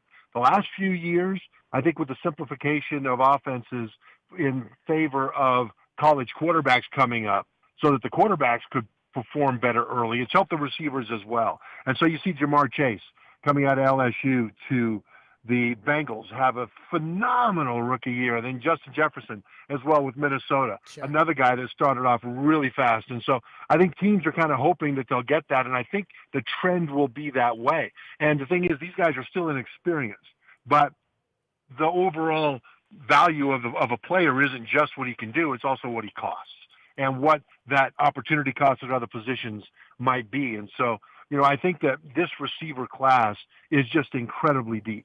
And I get it. If teams want to take the risk of getting rid of a proven commodity and get a guy who's young and talented and may take a bit, but should be able to step up into a similar kind of role, there's a bunch of guys that can do that in this draft. So the Pittsburgh Steelers have been all over Malik Willis, the quarterback out of Liberty. We talked last week about how that has to be a smokescreen. But now it feels like there's kind of this sense that Baker Mayfield, once he finally gets cut by Cleveland, which I think will happen, that Baker Mayfield will then go and battle with Mitch Trubisky for the starting job with the Steelers. You're Kevin Colbert, you're Mike Tomlin in Pittsburgh. Do you try to draft Willis? Do you try to take one of these quarterbacks in the first round? Do you wait for Baker Mayfield to be released and try to sign him? Or do you go with Mitch Trubisky this season? If I'm the Steelers, I don't go with one of these quarterbacks in the first round, unless I can trade back to get him. I mean, no, you hate quarterbacks in the first round. I hit him in the top half of the first round especially, but there are a lot of mock drafts that have, for example, the Saints taking Kenny Pickett out of Pittsburgh, quarterback at 18, and then Pittsburgh at 20 taking Malik Willis, and I get that. The thing about Pickett is that he's the guy in this draft that has the highest floor. In other words, he's most likely to not be a bust. At the same time, I don't know how high his ceiling is. Malik Willis has the highest ceiling in this draft, but right now he is very much a work in progress. And when you look at him playing at Liberty, when he's got a clean pocket, man, he could throw and just impress you. In his pro day, he was magnificent on some throws. But if you look at how he performed under blitz, when the blitz was coming, and whether or not he was pressured, here comes the blitz. You have to make a decision. What's the protection? Can I pick it up? Where's the weak spot in the secondary? Where do I need to go with the ball? And all those things that are part of the craft of quarterbacking beyond just throwing the ball. His total QBR, and QBR is 100 is perfect, 50 is average. He was 42 under blitz. Desmond Ridder was like 87, right? A whole bunch of guys in this draft are in the 80s. He was 42 when he was blitzed. So I'm not saying he can't do it. I'm just saying that if Pittsburgh wants to take him, then they need to understand that he's going to be a work in progress for a few years. But in bringing in Trubisky on the contract that he had, he's only got about $5 million guaranteed, Trubisky. Trubisky can sort of be the caretaker of the position while they're bringing Willis along. But then again, you have to look at San Francisco.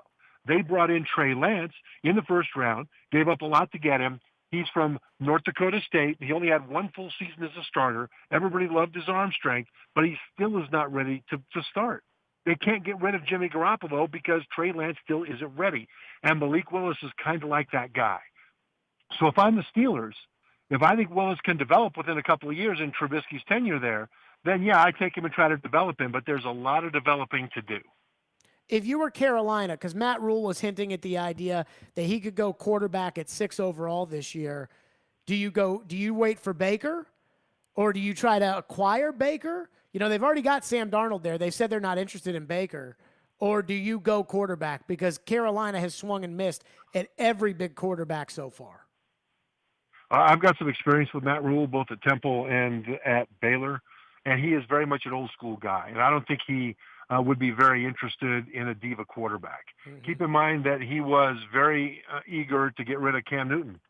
And I think part of the reason was, when he first got there, part of the reason was that he thought Cam, with all the physical talent, was too much of a headache off the field.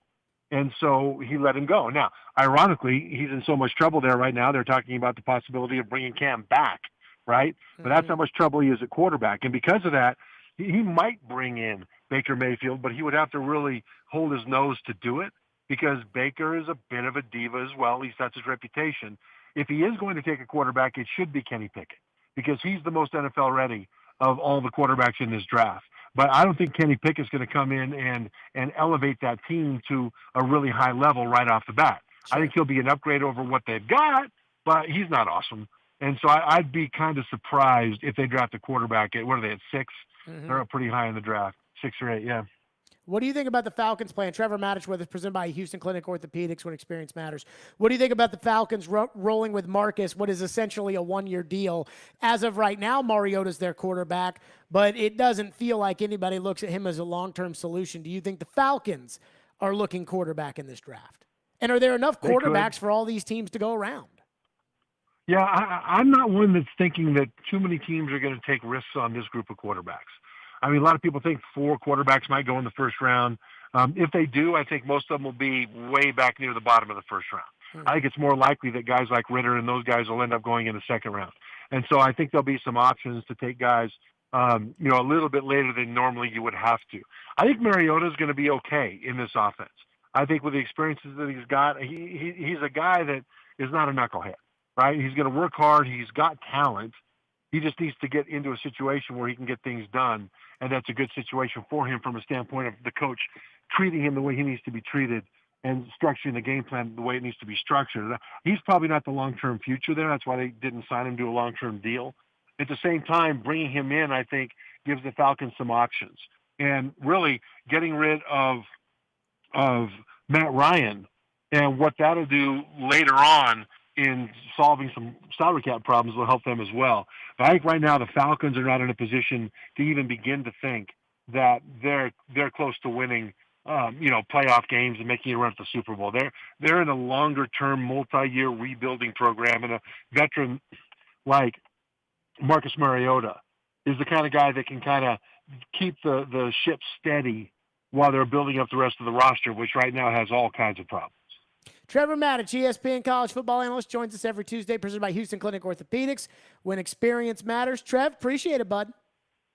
Great. Thanks, man. Yep. We have a brand new rule in the NFL. We got 2 new rules in the NFL. And I got to be honest with you, this is going to sound crazy. I know you all care. I think you care. I think Ian cares. I do not care at all. And I don't know why. We'll get to that next. Stillman and Company, it's ESPN 102.5 The Game. The voice of reason. 274 yards, 2 interceptions, 0 touchdowns. You're not going to win a game that way. The voice of the fan. I'm tired of let's just give it to a quarterback. The voice of Nashville sports is your home of Nashville's best sports talk. ESPN 102.5 The Game and the Game Nashville app. ElectronicExpress.com. We make it happen. The racing, the big one, the camping.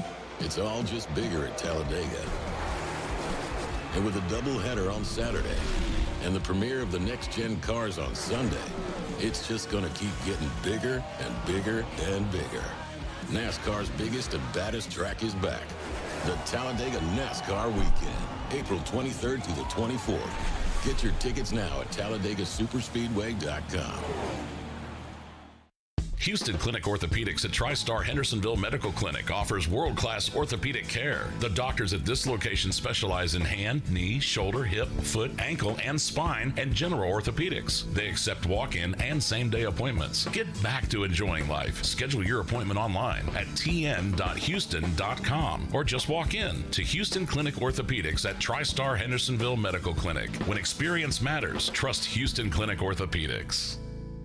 Most shoppers today fall into one of two categories. You could be like Dave, who settles for nothing but the finest. I drive only European luxury sedans, wear the finest Italian leather shoes, my shirts are custom made, and I expect white glove service from those I do business with. I appreciate world-class brands, and at this point in my life, I just don't want to compromise on quality, no matter what I buy. Or you might be like Steve, whose goal is to always get the best deal. I'm frugal. I'm all about finding value. I want the best price, and I don't mind going out of my way to get it. I work hard for my money, and I just want to make sure when I buy something, I can have confidence in knowing I'm not overpaying for it. Stop being cheap, it's being smart. You never see these two guys in the same store, except for one. That's why I shop at Genesis Diamonds. Genesis Diamonds is that rare shopping experience where you can have it all. Uncompromising luxury and unbeatable value, exceptional service and the guaranteed best price in America, a premium experience and a smart purchase. This is where the best of all worlds come together. Genesis Diamonds, voted best jewelry store year after year. Green Hills and Cool Springs.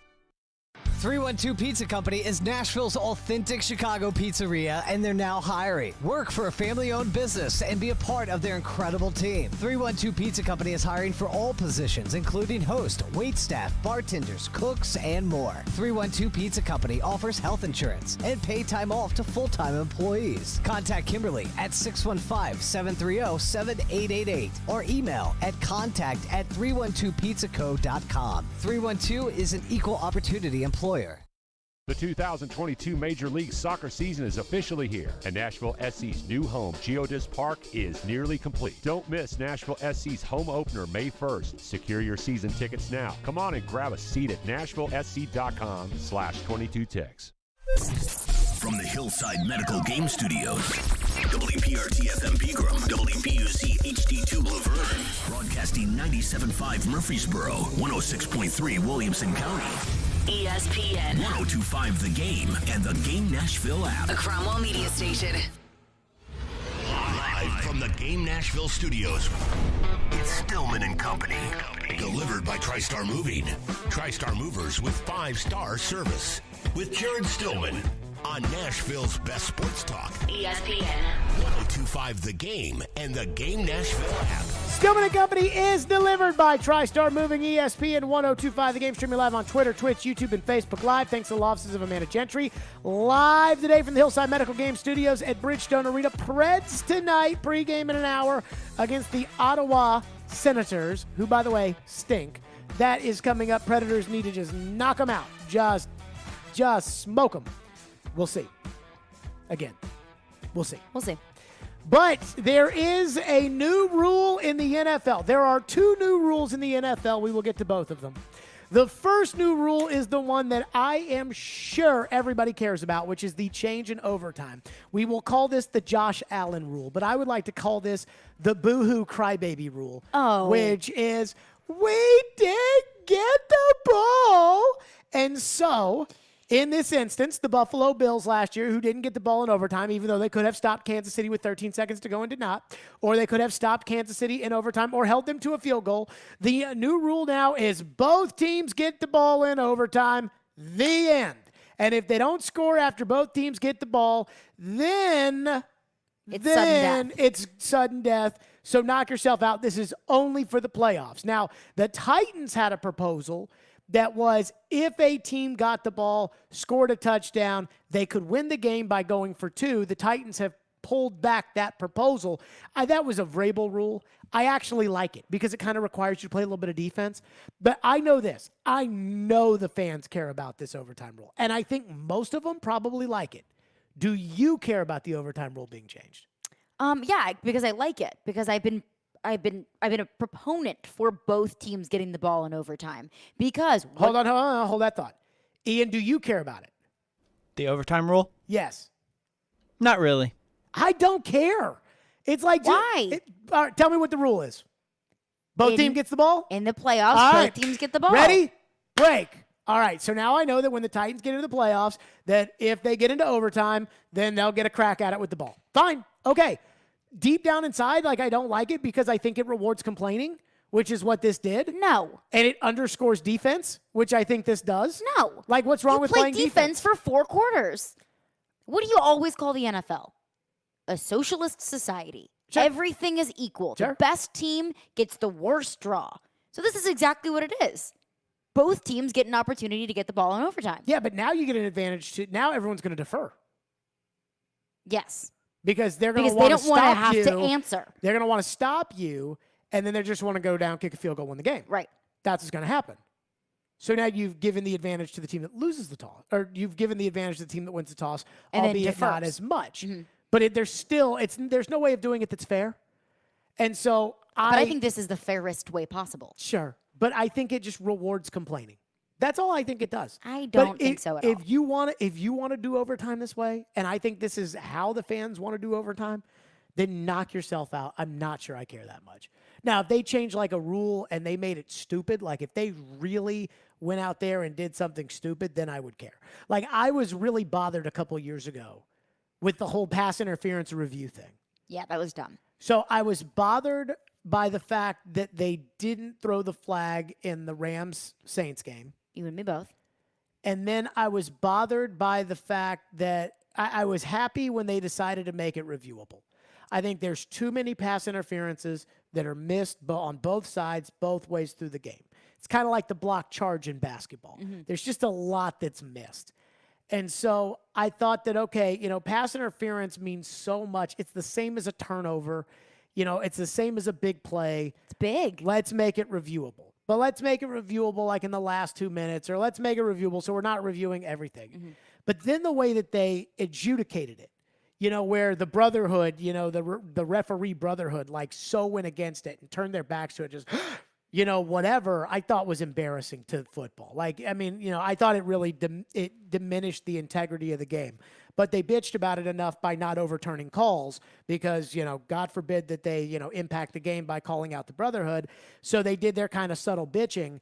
And by doing that, I felt like it allowed them the next year to get rid of the rule and everybody say, well, it wasn't very good. No, it wasn't. They just didn't do it. Like, they just didn't do it. So when they didn't do it, it was like they capitulated to the crying of the officials, which drove me nuts. The only thing I care about this is, again, I feel like, and they can say that in 12 overtime games, they've had 10 teams that have won the toss have won the game. You would want it to be closer to 50-50, but okay. But they're saying that that's too unfair, that the 10 out of the 12, it's too unfair, right? Like in baseball, we wouldn't say, okay, you get a turn to bat, and if you get too many hits, then you don't get to bat. Like we would never do that. Doesn't make sense.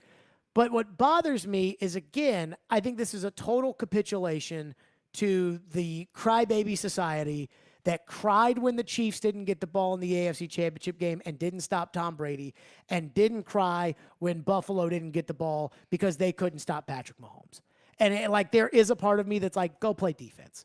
Like, go put your defense on the field and go play defense. But I'm not going to lose any sleep over this rule change. I don't think it really makes football more fair. I think it's just capitulating to crybabies, but that's it. I do think it makes it more fair. Because you say play defense. Okay, that team just played defense for 4 quarters in order to get it to overtime. Or in the case of the Bills, they didn't play defense at the end of the 4 quarters, and that's why they had to go play overtime. Yes. So go play defense. Or get the opportunity to have the ball. I mean, I look at 2018. What if Patrick Mahomes got the opportunity to get the ball in the AFC Championship game? I don't know. The Patriots' defense was a lot better than the Chiefs' defense, and I think there's a chance they would have stopped them. There's a chance, but you don't know that. Okay, I don't even know that. And like I like the opportunity to now know, and I also think it's a better product for viewers. You think it's a better product to have a game go, possession. Yes. I don't think it affects the viewer I think whatsoever. it's so unsatisfying to go to a game or to watch a game and go into overtime and then one team scores and the game's over. I felt that way with the field goal when it was just a field goal. So you go into overtime and all you have to do is get the ball. Mm-hmm. You travel 30 yards, you kick a field goal, you win the game. That to me, that fine. You know, like that I thought, you know, that's a little ridiculous, right? Like if you're the Ravens, all you have to do is win the toss, and then you literally can kick it from where you get it because your kicker's so good. But this, like now there's no defense. Like at least with Vrabel's rule, you know, your defense at least had to make one play. Like they didn't have to, you know, you could score a touchdown and still get the ball back. Mm-hmm. But now your defense has to make one play on the 2-point conversion. And I would go for it. Like if I, you know, what you're basically saying is, you know, if I get the 2-point conversion here, I win the game. If not, my defense has to go out there and keep them out of the end zone. That I'm fine with. I think that because that requires your defense at least to do something. Mm-hmm. This requires your defense to do nothing. You don't even need a defense. And it's like, that's not true. No. You don't need your defense does not have to do anything.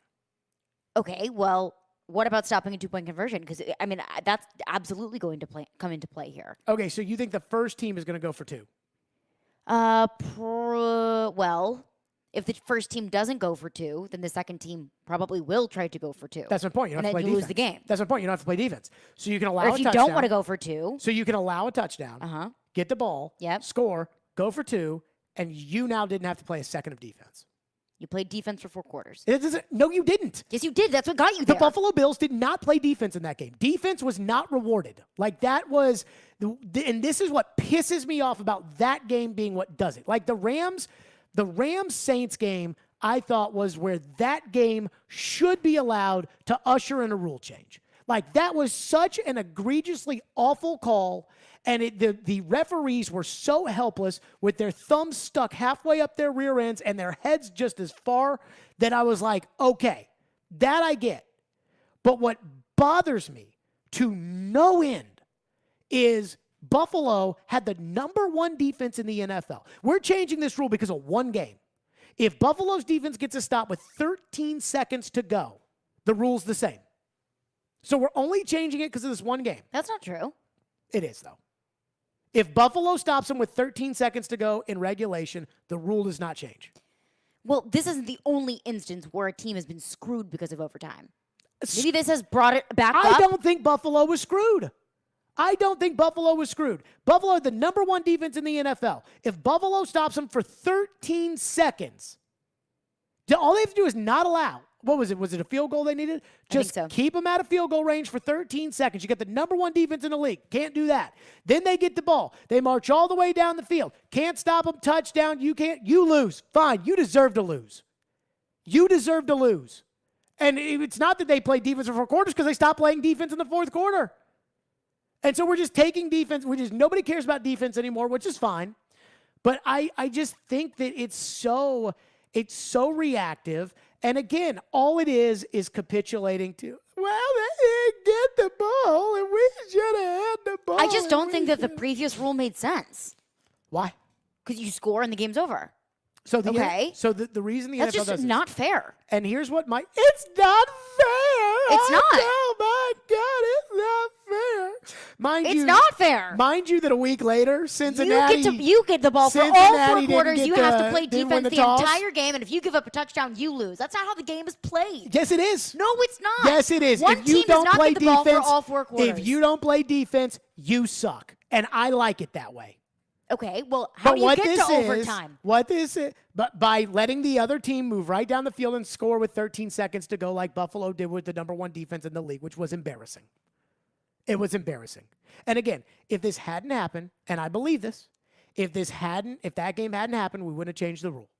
So again, I don't care. Like, fine, you want it to be more fair? Be more fair. I do not care. And I'm glad. But I hate the capitulating to losers. That's what this is. Well, then how was the Saints-Rams game any different? Because the referee screwed that one up. Yeah, it was a blatant screw-up. That is avoidable. Like, that is avoidable. If the referees could but get you could look off at it their the high same horse, way and say, wah, poor Saints, you lost that game. I do Sucks, not. sorry. But you under not. that same thought I thought process of the Bills-Chiefs screwed. game, I you thought the could use Saints that got same thought process. The Saints did get screwed. Yeah, but see, I don't think the Bills got screwed. If the Bills got the ball in overtime, then it would have been more interesting. No, I think they could have had the opportunity to win that game. I think you get more screwed when you fumble the ball. You drive all the way down the field, and you fumble the ball out of the back of the end zone, and the other team gets the ball at the 20-yard line. Yeah, that's dumb. Like, that is bullcrap. That's dumb. But this? Oh, please. And I'm sure people want to weigh in on it, so we'll do that. 615-737-1025 is our phone number. Plus, there's another rule change in the NFL that I literally laughed out loud about. We'll get to that next. Stillman and Company. It's ESPN 1025 The Game. Every Wednesday, it's me, Jared Stillman, against Joe Rexroad for Jared versus Joe. Brought to you by Parman Tractor and Equipment. Visit ParmanTractor.com, your Middle Tennessee link belt and Takeuchi dealer. All the games are crazy in March, and so are Social Furniture's prices. Shop today at Social Furniture during their end of March sale. You'll find all sofas and sectionals for your home on sale now with same-day delivery. Social Furniture's end of March sale going on now. Enjoy your new sofas and sectionals now with no waiting and same-day delivery. Visit Social Furniture today in West Nashville at 5412 Charlotte Avenue. Forget the big box store. Support local. Support social. Social Furniture is a proud supporter of your Nashville Predators. Hey, what's going on? Chase McCabe here to tell you about Dr. Kelly Rice Family Cosmetic and Dental Sleep Medicine. Dr. Rice, is it true that according to the American Dental Association, roughly 80% of people in the U.S. have some form of gum disease? That's right, but our non-surgical periodontal therapy is painless and effective in keeping your mouth healthy. And the mouth is the window to the health of the rest of the body. I know you have some different things that you offer. What else can you tell us? Well, first, who doesn't want whiter teeth? Our new Zoom LED whitening system is less sensitive, and you get more than 5 shades of whitening. And we just upgraded both our lasers to kill bacteria during your cleaning. What about taking care of cold sores some people may have, which can become painful? Can lasers help with that too? Yes, the gentle laser setting will kill the virus in your cold sores all naturally while reducing the healing time by half. And our special soft tissue wand uses warm, light laser therapy to give instant relief to severe TMJ pain. Our approach to holistic dentistry is unique. Give Dr. Kelly Rice Family Cosmetic and Dental Sleep Medicine a call today at 615-373-4488 or visit kellyerice.com. You'll certainly be glad you did. O'Reilly. Right now at O'Reilly Auto Parts, get up to a $15 gift card after mail-in rebate when you purchase select Superstart batteries. With the power, performance, and reliability your vehicle demands, Superstart batteries are designed for lasting performance and consistent starts. Turn the key with confidence. Superstart batteries only at O'Reilly Auto Parts. O'Reilly Auto Parts. You're the one everyone looks to for answers. Come rain or shine, the job must get done, and you're the one who makes it happen. We get you, Jackie in Fresno, putting your employee safety first. And Manny in Chattanooga, whose local Granger team knows him by name. We're here for you and all the ones who get it done, with 24/7 customer support and access to product specialists to help you find what you need. Call clickgranger.com or just stop by. Granger, for the ones who get it done. This hour of sports brought to you by FlexCar.com. Ever add up your car expenses, monthly payments, maintenance, repairs, insurance? It adds up to more than you think. With FlexCar.com, for a low weekly rate plus mileage, you can forget about things like new tires or monthly insurance. So why not FlexCar your next car? Interact with Stillman and Company. Call or text the show at 615-737-1025. Driven by WilsonCountyHyundai.com. What went into the thought process of requiring the hiring of a minority coach, and was there a consideration of what that offensive assistant coach will think as potentially being a quota hire? I would start by saying that it's a recognition that at the moment when you look at the stepping stones for head coach, there are coordinator positions. And we clearly have a trend where our head coaches are coming from the offensive side of the ball in recent years. And we clearly do not have as many minorities in the offensive coordinator positions. So without oversimplifying it, it's really an effort to try to bring more talented minority coaches to the offensive side of the ball, both within the league and hopefully attract those talented individuals from the college ranks. We've had an effort in recent years to have a minority intern level position But this is an effort to really raise that to a, let's say, a higher level, and somebody that hopefully in the near term can ascend into quarterback coach levels, offensive coordinator levels, where we currently have our deficiency. There you go. That was the Rooneys in Pittsburgh. I think Art Rooney II. That was him talking about the addition to the Rooney Rule yesterday. So we got the overtime rule. We'll get to your phones on that in just a second. We got phones on that. But the Rooney Rule has changed now, which is now every team is supposed to have either a minority or woman on the offensive side of the ball. The end. What do you think of that? I've had my issues with the Rooney Rule in the past, and not with the objective, because I think that in a league that is predominantly comprised of black men, you need more black representation. I think diversity in any company, organization, whatever, is a good thing.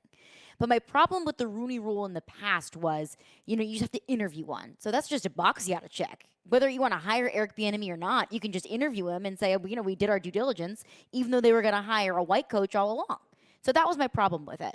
Now, I understand this. You're requiring to bring someone on staff, so that would eliminate just the box that you have to check. But it really doesn't, because it adds just another box. You just hire someone in and say, okay, now this is our woman, this is our minority, so on and so forth. I'm a woman, for those who don't know.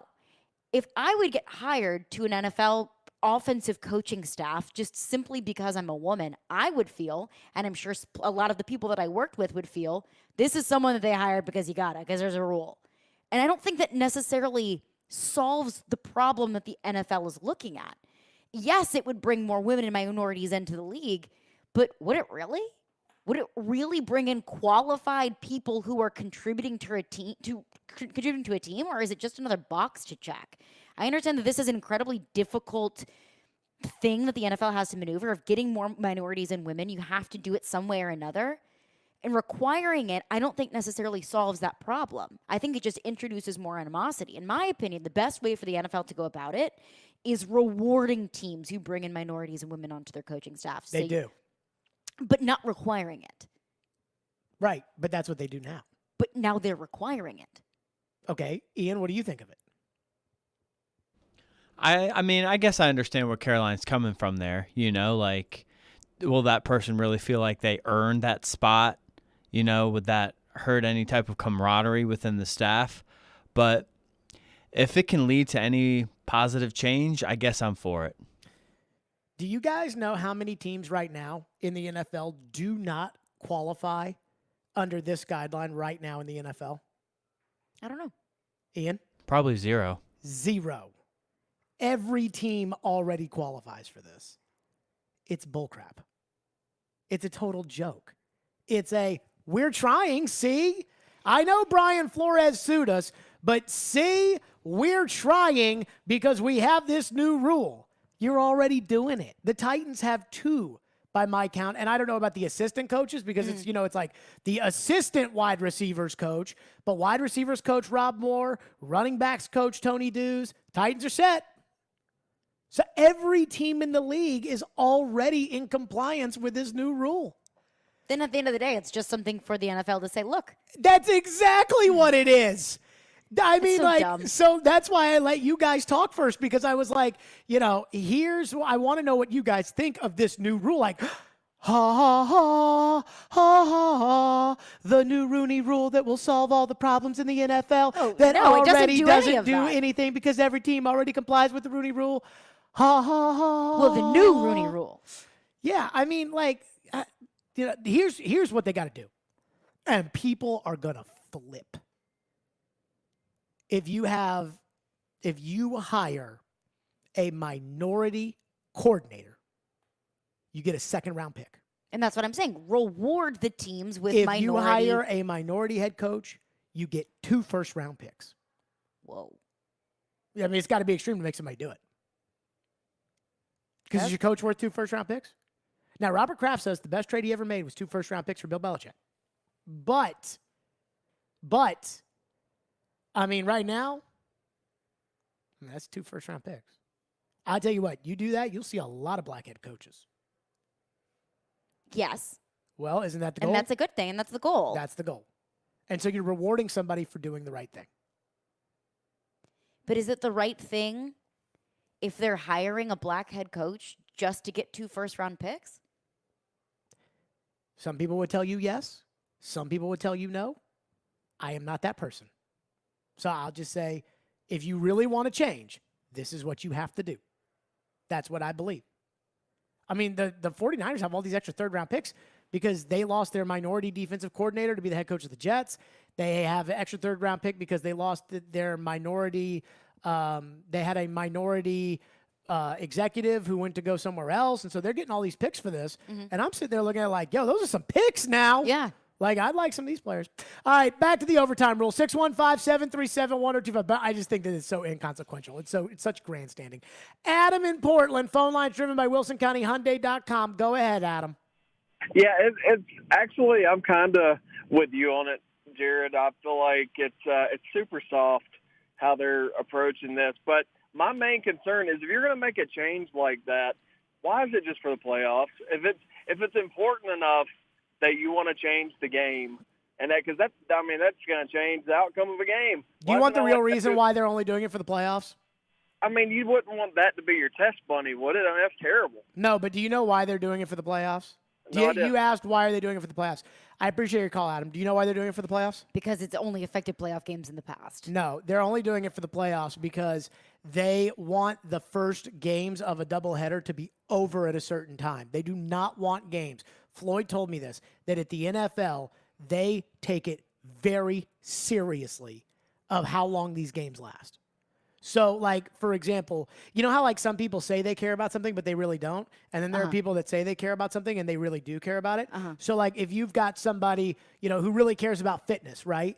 And you've got a giant pizza. We're all, you know, like, I'm kind of the person, like, I care about fitness, and I try to eat right, but if you got that pizza right there, like, go ahead and let me get a slice. And that's what's, you know, that's what baseball is. I mean, yeah, you know, we need to speed the game up. Let's put a little clock out in center field that nobody pays attention to. And let's just go, all right, start it whenever you want, stop it whenever you want. I mean, who gives a rat's ass? But we can say that we tried to do something about the speed of the game. How long was the game? 5 hours and 23 minutes. What was the final score? 5-2. Okay. All right. Well, I'm glad I spent 5 hours of my life with this White Sox game. The NFL cares because they know that they're the best TV product in the country. So they want that thing to be 2 hours, 30 minutes, and they want you on to the next game.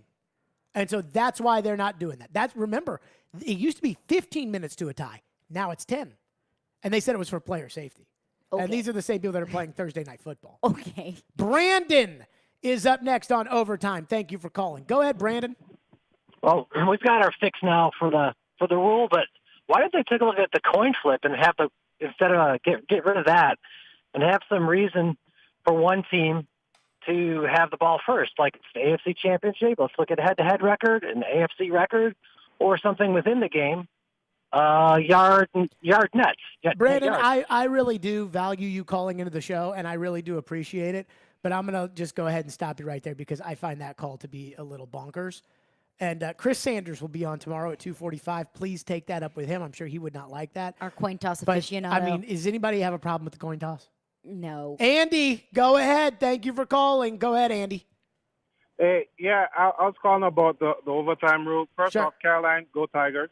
And then the second thing is, I think it's a smart thing to make the rule change. If you think about soccer, they did something similar in the World Cup where they used to have a golden goal rule. First person scorer wins, but everybody gets a chance to score first, essentially, because it's an open game. So I think it's worth it. It makes sense because, both teams having a chance for the ball. And I think college football, like, fans kind of got spoiled by that. If they went full college football, I think that'd be the best one, actually. I think college football overtime is so stupid for the NFL. Thank you for your call, Andy. I think it's so stupid for the NFL. You're going to get somebody killed doing that. Yeah. I mean, with all those goal line plays, and I mean, it's so stupid. And if you have a good quarterback, like, it's over.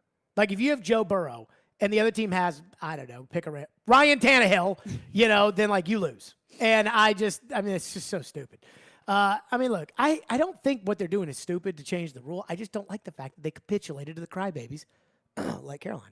And that, Okay. What am I crying about? You cried about. I mean, cried. The Bills didn't get the ball, and it wasn't stupid. good enough, and it just. It's stupid. Like, the winner of that game, it's not fair. I was totally fine with it. It's not fair. It's not. If we're going to do that, then let's just say, hey, Kansas City Chiefs, you get the ball all 4 quarters. Buffalo Bills, you got the number 1 defense. Let's see it. That's essentially what you're saying. No. Yes. No. Yes. No, it is get one stop and then kick a field goal. That's all it is. But apparently now everybody gets what they want now. Everybody gets a trophy. It is a socialist league. Everything is equal. It is. That is so true. why is overtime? Why was overtime not equal? It was fine. It was fine the way it was. No, it wasn't. Yes, it was equal. One team has to play offense. The other team has to play defense. And if the team does play defense, then the other team has to play defense. But if the team doesn't want to have to play defense, then they don't have to anymore, apparently, according to these new rules. Good. 615-737-1025. Predators win on Sunday. And they got a game today. But it's getting towards the end of the season. And, I mean, it's time for them to start playing a little bit better. Hal Gill will join us coming up next. We'll get Skilsy's thoughts on all of that. FanDuel Sportsbook is my official sportsbook app. And right now, FanDuel Sportsbook is giving new customers $150 instant bonus guaranteed.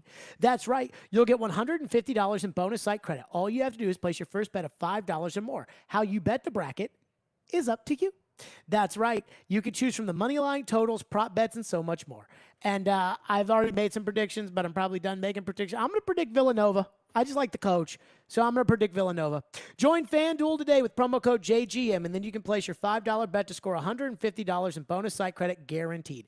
That's promo code JGM on the FanDuel Sportsbook app. 21 and older and present in Tennessee. First online real money wager, only $10 first deposit required. Bonus issued as non-withdrawable site credit that expires 14 days after receipt.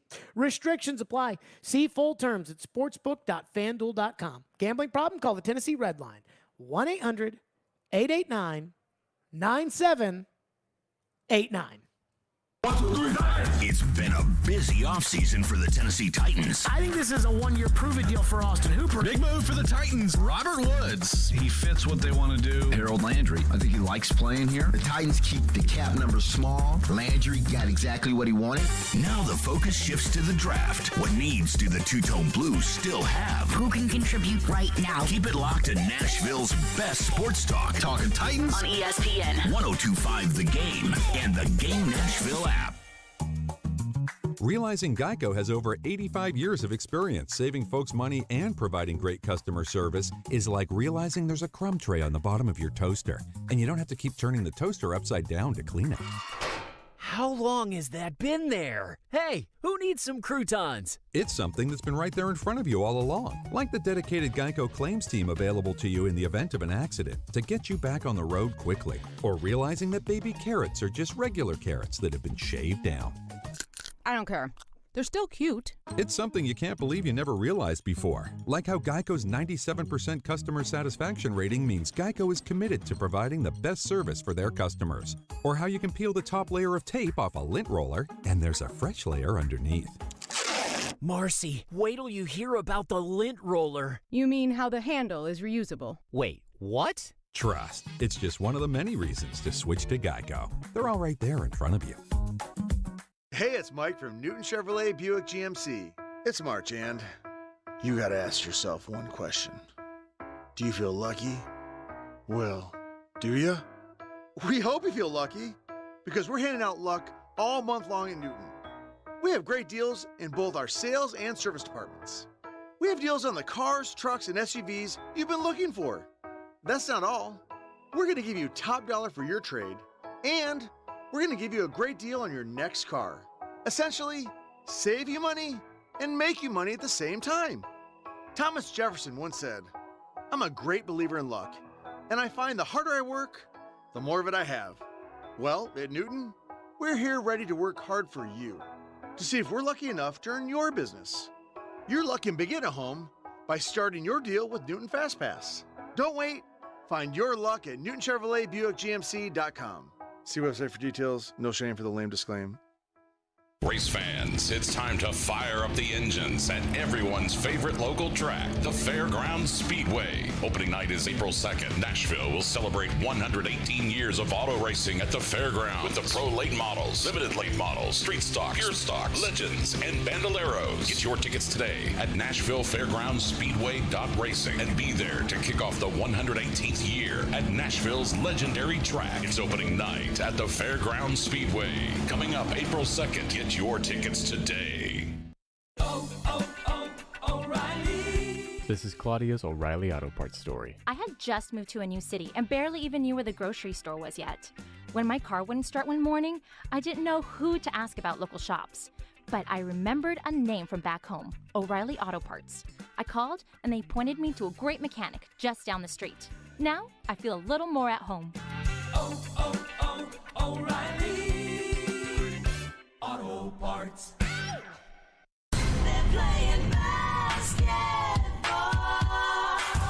Wednesday night, it's a Western Conference battle in the NBA. Torrey inside, great muscle move. As the Phoenix Suns take on the Golden State Warriors. Klay Thompson's 5 of 7. Coverage begins at 8:30 on ESPN 102.5 The Game and the Game Nashville app. Hey, this is Pete Weber. You're listening to Nashville's best sports talk. ESPN 102.5 The Game. Stillman and Company, we're live at Bridgestone Arena where the Nashville Predators are hosting the Ottawa Senators tonight. And they will sing the both anthems, which they always do.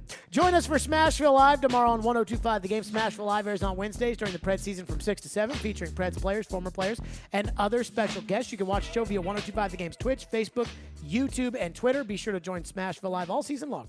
Brought to you by New Amsterdam Vodka, Spring Hill Heating and Cooling, and Red Spirits and Wine in Bellevue. Hal Gill joins us now on the program. Where did Hal go? It was just up on the board. There was a check, which kind of bothers me a little bit. That, where is Hal? Like, why is Hal not in the booth right now? He's hanging out with Chris. Like, get to the booth. Like, just put the headset on. Or come down here. Come hang out with us. Yeah, like Pre-game routines are very, you know how it goes, bro. Whatever. Anywho, Hal Gill joins us now, presented by Dunkin' Donuts, featuring their newest next-gen location at 500 Cool Springs Boulevard. Harold, I want to start with this. The Predators won on Sunday, which was good, and the race for fourth place is on. You know me, I'm rooting for fourth place. But here's what bothers me, Hal. The Predators are not playing very well. They're having individuals carry them, which is good because you're going to need that in the playoffs, but they're not really playing great hockey. And I go back to the game in L.A. the other night where I thought David Riddick was just left out to dry. And I'm sitting there like, man, they didn't play well there. They didn't play well against Vegas. They come home. Normally when you have two bad games in a row and you play some crap team, you go out there and you smoke them. And they did not smoke the Flyers the other day. They were down 2-0. They ended up winning the game, which was good. But they can play better, and it's like getting time for that. We're starting to turn the corner towards the playoffs. Your thoughts? Yeah, I don't think they've been playing great hockey, but I will say the last game, the Flyers game, 2-0, that really wasn't the story of the game. That was a couple goals. I think they outshot them 14-4 at some point. They had the start they were looking for. They gave the response. It wasn't pretty. They had some scenes where they gave up some goals, but I think that was just kind of a fluky thing. I think that was a pretty convincing win the way they played. So the response is there.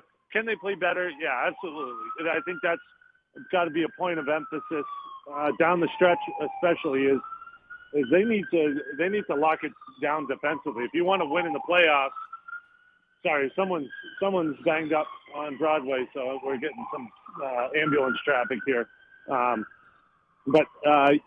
just think defensively they need to lock it down. That needs to be a certain point of emphasis this time of year. Why do you think they have, kind of struggled? Early in the year, Crispy was all over them about, kind of hanging Saros out there. And Saros was playing so well that fans probably didn't even notice it because he'd only give up 2 goals a game. But that Crispy was upset that they were really leaving him out there. And this past week, maybe Saros hasn't been as magical as he had been.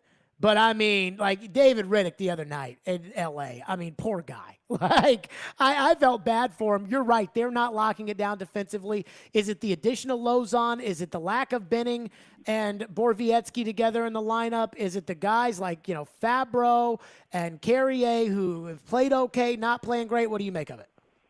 I don't think it's one guy. Honestly, I think it's the team. I think there's a level of every team goes through it where you just hit a fatigue spot, and I think the whole team didn't have jump. You look at Anaheim was a game where they squeaked out a win, but the start was sloppy, and then LA was just bad, and Vegas to follow up with that was just as bad. I thought they just looked slow, and sometimes you go through that, and it's hard to explain if you haven't been in their shoes as a player, because it's just a grind. You have some good practices and you get your jump back, and then all of a sudden it turns around. And so they need that to happen sooner rather than later. There's not too much room to give here.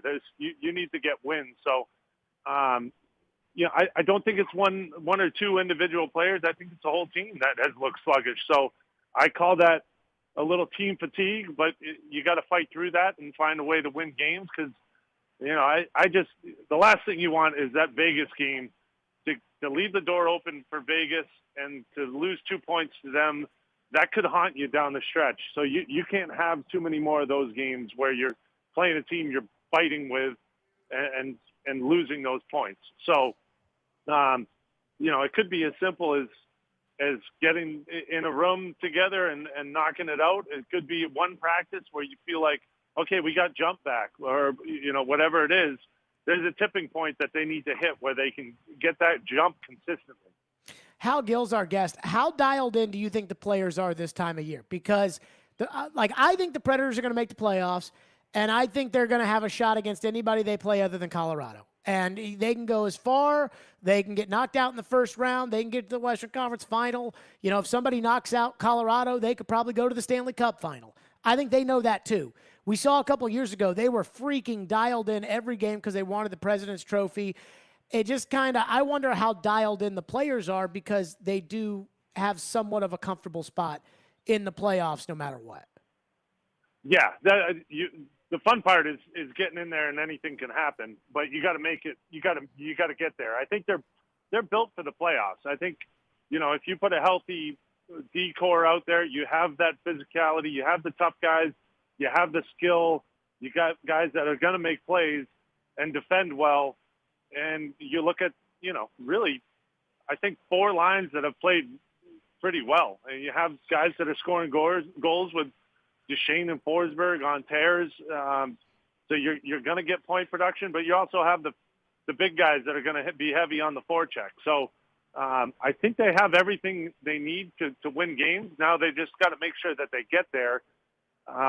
This time of year, this is my favorite time of year. The sun's out, you're starting to feel good. It's playoff weather, and you're watching each game, and the intensity kind of creeps up. That's why I talk about playing defensively, playing a solid game defensively, because both teams this time of year, maybe not with Ottawa. Ottawa's going to be a different kind of game tonight because they're so far out of it, but you're going to have battles down the stretch that you're going to need to lock it down and play playoff-style hockey just in order to get there. So I think they're built for that.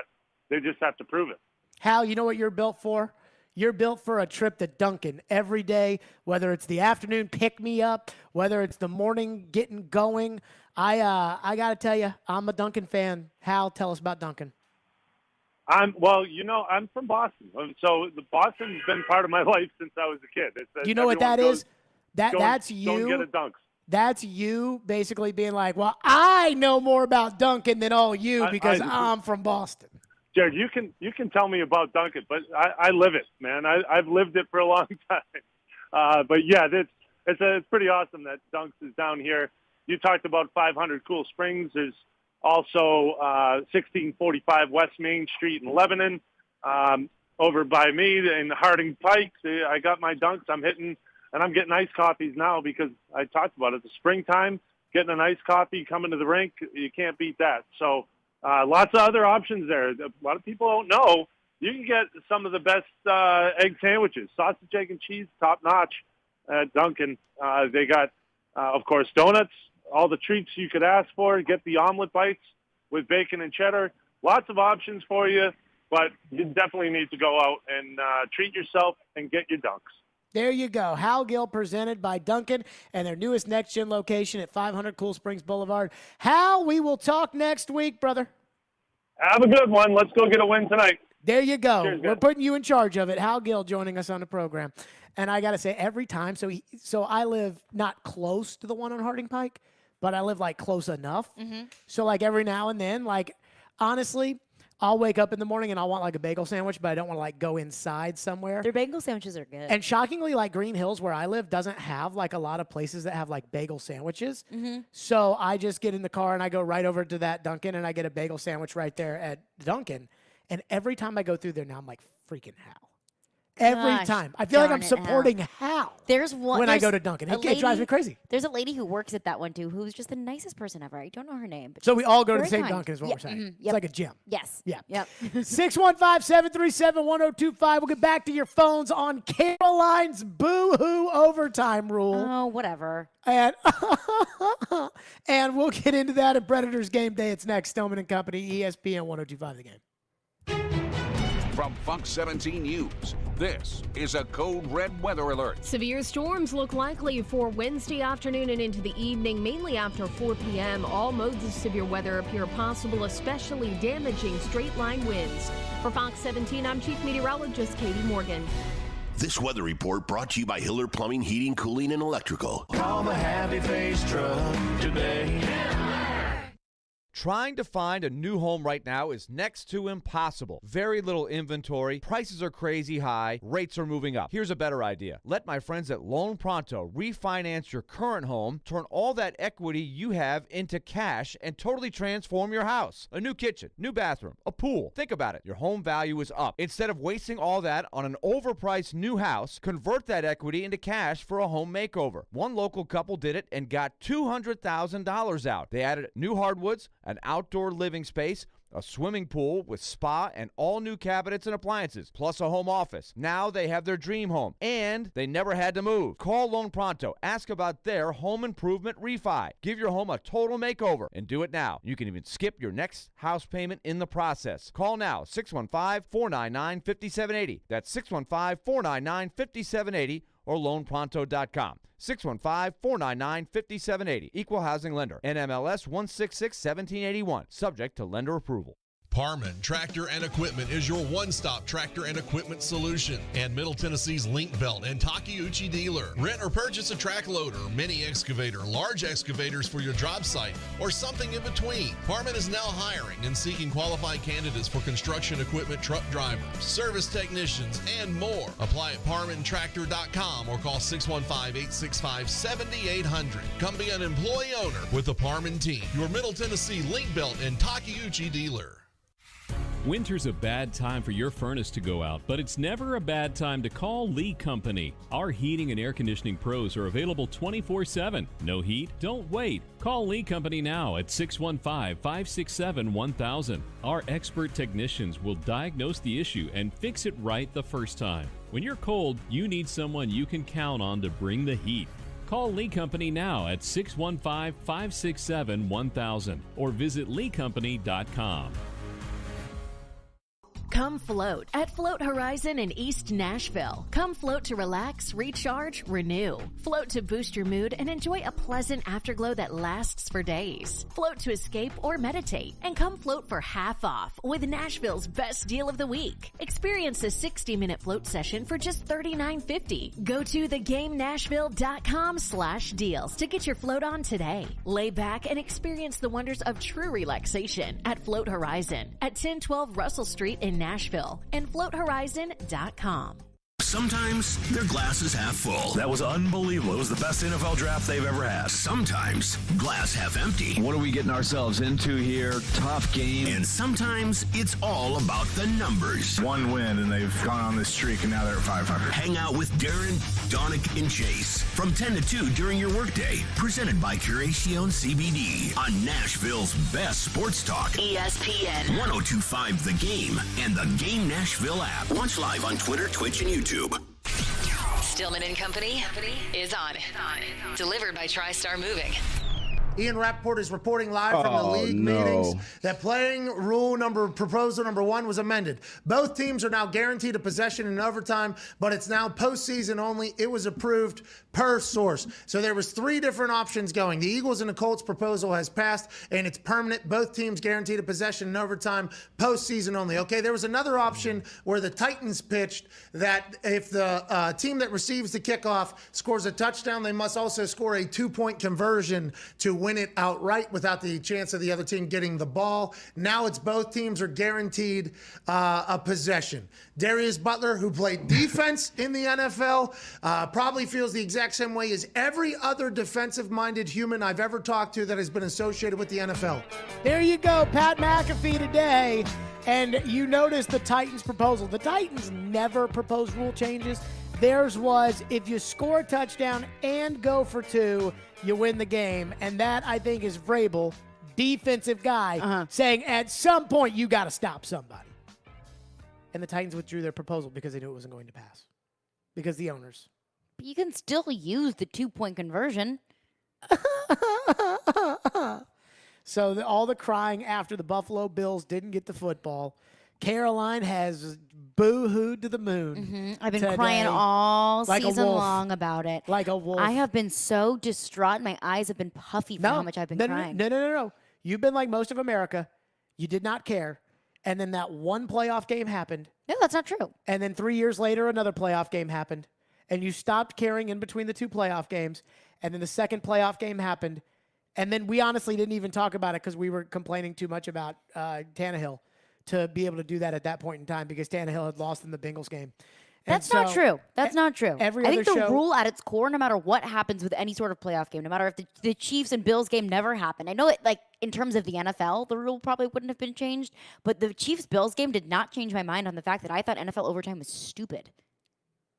And there's the boo-hooing because Josh Allen didn't get the ball. Yeah, my beloved Buffalo Bills that I've loved since the day I was born. Die-hard Buffalo fan over here. You wearing brand new shoes? I am. Do you like them? I do. Here's what I hope happens, though. Oh, you hope I hope I step in mud? They are white as all get out. I hope you go to a Titans game this upcoming season. I will not wear these. Stay perfectly white I until will the football not season. wear these. And that you go to a Titan game, and that at the Titan game they stay white, and the Titans get the ball in the playoffs in overtime, get the ball, and they score or don't score, and then the other team gets the ball. And when that happens, there's a big play, and there's jumping up and down, and somebody steps on your shoes and gets a little scuff right there, and then we'll see if you like this new rule. I'll still like it. I'm just saying. I can clean my shoes and football will be fair. Hit me with All is right with the world. Hit me with some of these text messages. Phone lines are driven by WilsonCountyHyundai.com. One texter texts in and says sudden death is no different than a last-second touchdown to win and the other team not having time left to match that score. Game over. It is the exact same, except it's not. It's not. Like, that's the way, I understand what he's saying, right? Yeah, like, because it is. Essentially, yes, Tom it is. Brady was standing helpless on the sidelines, you know, when Matthew Stafford threw the bomb to Cooper Kupp and they kicked the field goal, and fine. But the idea that, like nobody has any sympathy for that Buccaneer team. You know why? Because they didn't play any freaking defense. Well, all is fair in love, war, and regulation. But overtime. What? What? Who says that? Me. Did you just come up with that? Yeah. You can quote me on it. Yeah, I mean. We'll print some T-shirts. I mean, come on. Me and the overtime crew. Another texter texts in and says both of the teams made it to overtime. Both teams get the ball. I think it's as simple as that. I mean, the one thing that I will budge a little bit on, and again, my bigger issue. I'll break you down. My bigger issue is the complete, and I said that I didn't care. My bigger issue is the complete and total capitulation to the crybabies after the Bills game. But Like in baseball, we wouldn't have like, okay, the Yankees get to bat, but the Mariners don't. Like, yeah, like it doesn't make sense. Or if it were like golf, right? And it was like going, hole for hole or something. It wouldn't be like, okay, he shot par, so you lose. Like that, fine. But the other stuff, just the crying just drives me insane. What's next? Aaron Clarksville texts in and says, I always see the NFL as the league that is more difficult, better talent than college, 2 feet instead of 1, and sudden death overtime. My opinion is if you don't want overtime, win in regulation and don't leave your game or season to a coin toss. Well, it is still, though, more than college because you literally have to go the whole length of the field. And you should have to go the length of the field. And I'm glad that they don't not go the length of the field. But yes, I understand what he's saying. I mean, again, I'm with him from the sense that just play some defense. I was stunned today. Did you hear D. Mace was like all worked up about this? Like, I don't really care. But D. Mace was all worked up about it. And I figured that he'd be the other way. I'd feel like he'd want, because he's an offensive player. Yeah. So he'd want both teams to have the ball. Like, hey, let me get on the field. And he was like, get out there and play some defense. And I was like, man, I'd expect Vrabel to say that. Right. Not from an offensive guy. I'm not expecting an offensive guy to say that. I'm expecting him to be like, I'll go out there and score the touchdown myself. And he, was the total opposite, which I found to be very, very interesting today. Let me pull up the email, the little picture book from Katie, because it's time now for Predators Game Day. It's Hockey Night in Smashville. The flex back for Duchesne. His shot stop and the score! What are the keys to victory tonight? What's being said in the locker room? Where do the Preds reside in the Central Division standings? Jared Stillman has the latest now. With Preds Game Day on Stillman and Company. Brought to you by Pella Windows and Doors of Nashville. This is Smashville's best sports talk. ESPN 102.5 The Game and the Game Nashville app. Predators Game Day is presented by Pella Windows and Doors of Nashville. The Predators are 38-24 and 4 good for 80 points. The Ottawa Senators, who will be playing tonight with very heavy hearts after the passing of owner Eugene Malenik, who passed away yesterday. The Ottawa Senators, 23-36-6 on the season, good for 52 points. So far as they get going. The Predators, though, need to take care of business against an inferior opponent, and that's where we start with the coach's take and John Hines. We've talked about it with our team. I think it's important to understand where you're at, at different points in the season, and I think the urgency level and focus level that you need to have. Now, for us, we're in a playoff race, and, we're not a team that is in. So, for us, it's the way you go about your business every day. I think your focus at the rink, your focus level away from the rink, usually this time of year, you're looking to minimize distractions. You understand the urgency level that every game is there, and making sure that we can control the things that we can control. Our mindset, our readiness, our rest and recovery, our preparedness to make sure that we can be at our best night in and night out. And that's what's going to require to win games and get in the playoffs down the stretch here. So that's our mindset. I'll give John Hines credit because I feel as if he never changes. Like they could lose 10 games in a row. And now, he does change when they lose, like, right after the game in a playoff game. Like when Joe Rexrode asked that one question about Saros stealing a game they lost. That was something. But more so, like, he doesn't really change much. And, you see right there dialed in, we got to control the things we can control. We got to, play a certain way. The Predators, meanwhile, in the race for fourth place are in fourth place. But you got to watch out because the Dallas Stars are nipping on the heels. And if they end up in fifth place, they're going to Colorado. And ain't nobody want to go to Colorado. So the Predators need to get their 2 points tonight against the Ottawa Senators. Colorado's in first place. Minnesota's in second place. Predators are 4 points behind them, though Minnesota has 2 games in hand. They're a point behind St. Louis. St. Louis has a game in hand. So you can see it's all jumbled up. If the Predators got hot, they could finish second in this division, which would still mean Colorado in the second round, which I'm not a huge fan of. But we'll keep our eyes on that. That's going to do it for us. We are out of here. The pregame show. Darren McFarland is standing right here. He's ready to roll. Then it's the puck drop with the voice of the Nashville Predators, Pete Weber, at 7 o'clock. We will see you tomorrow at 2. Pregame's next.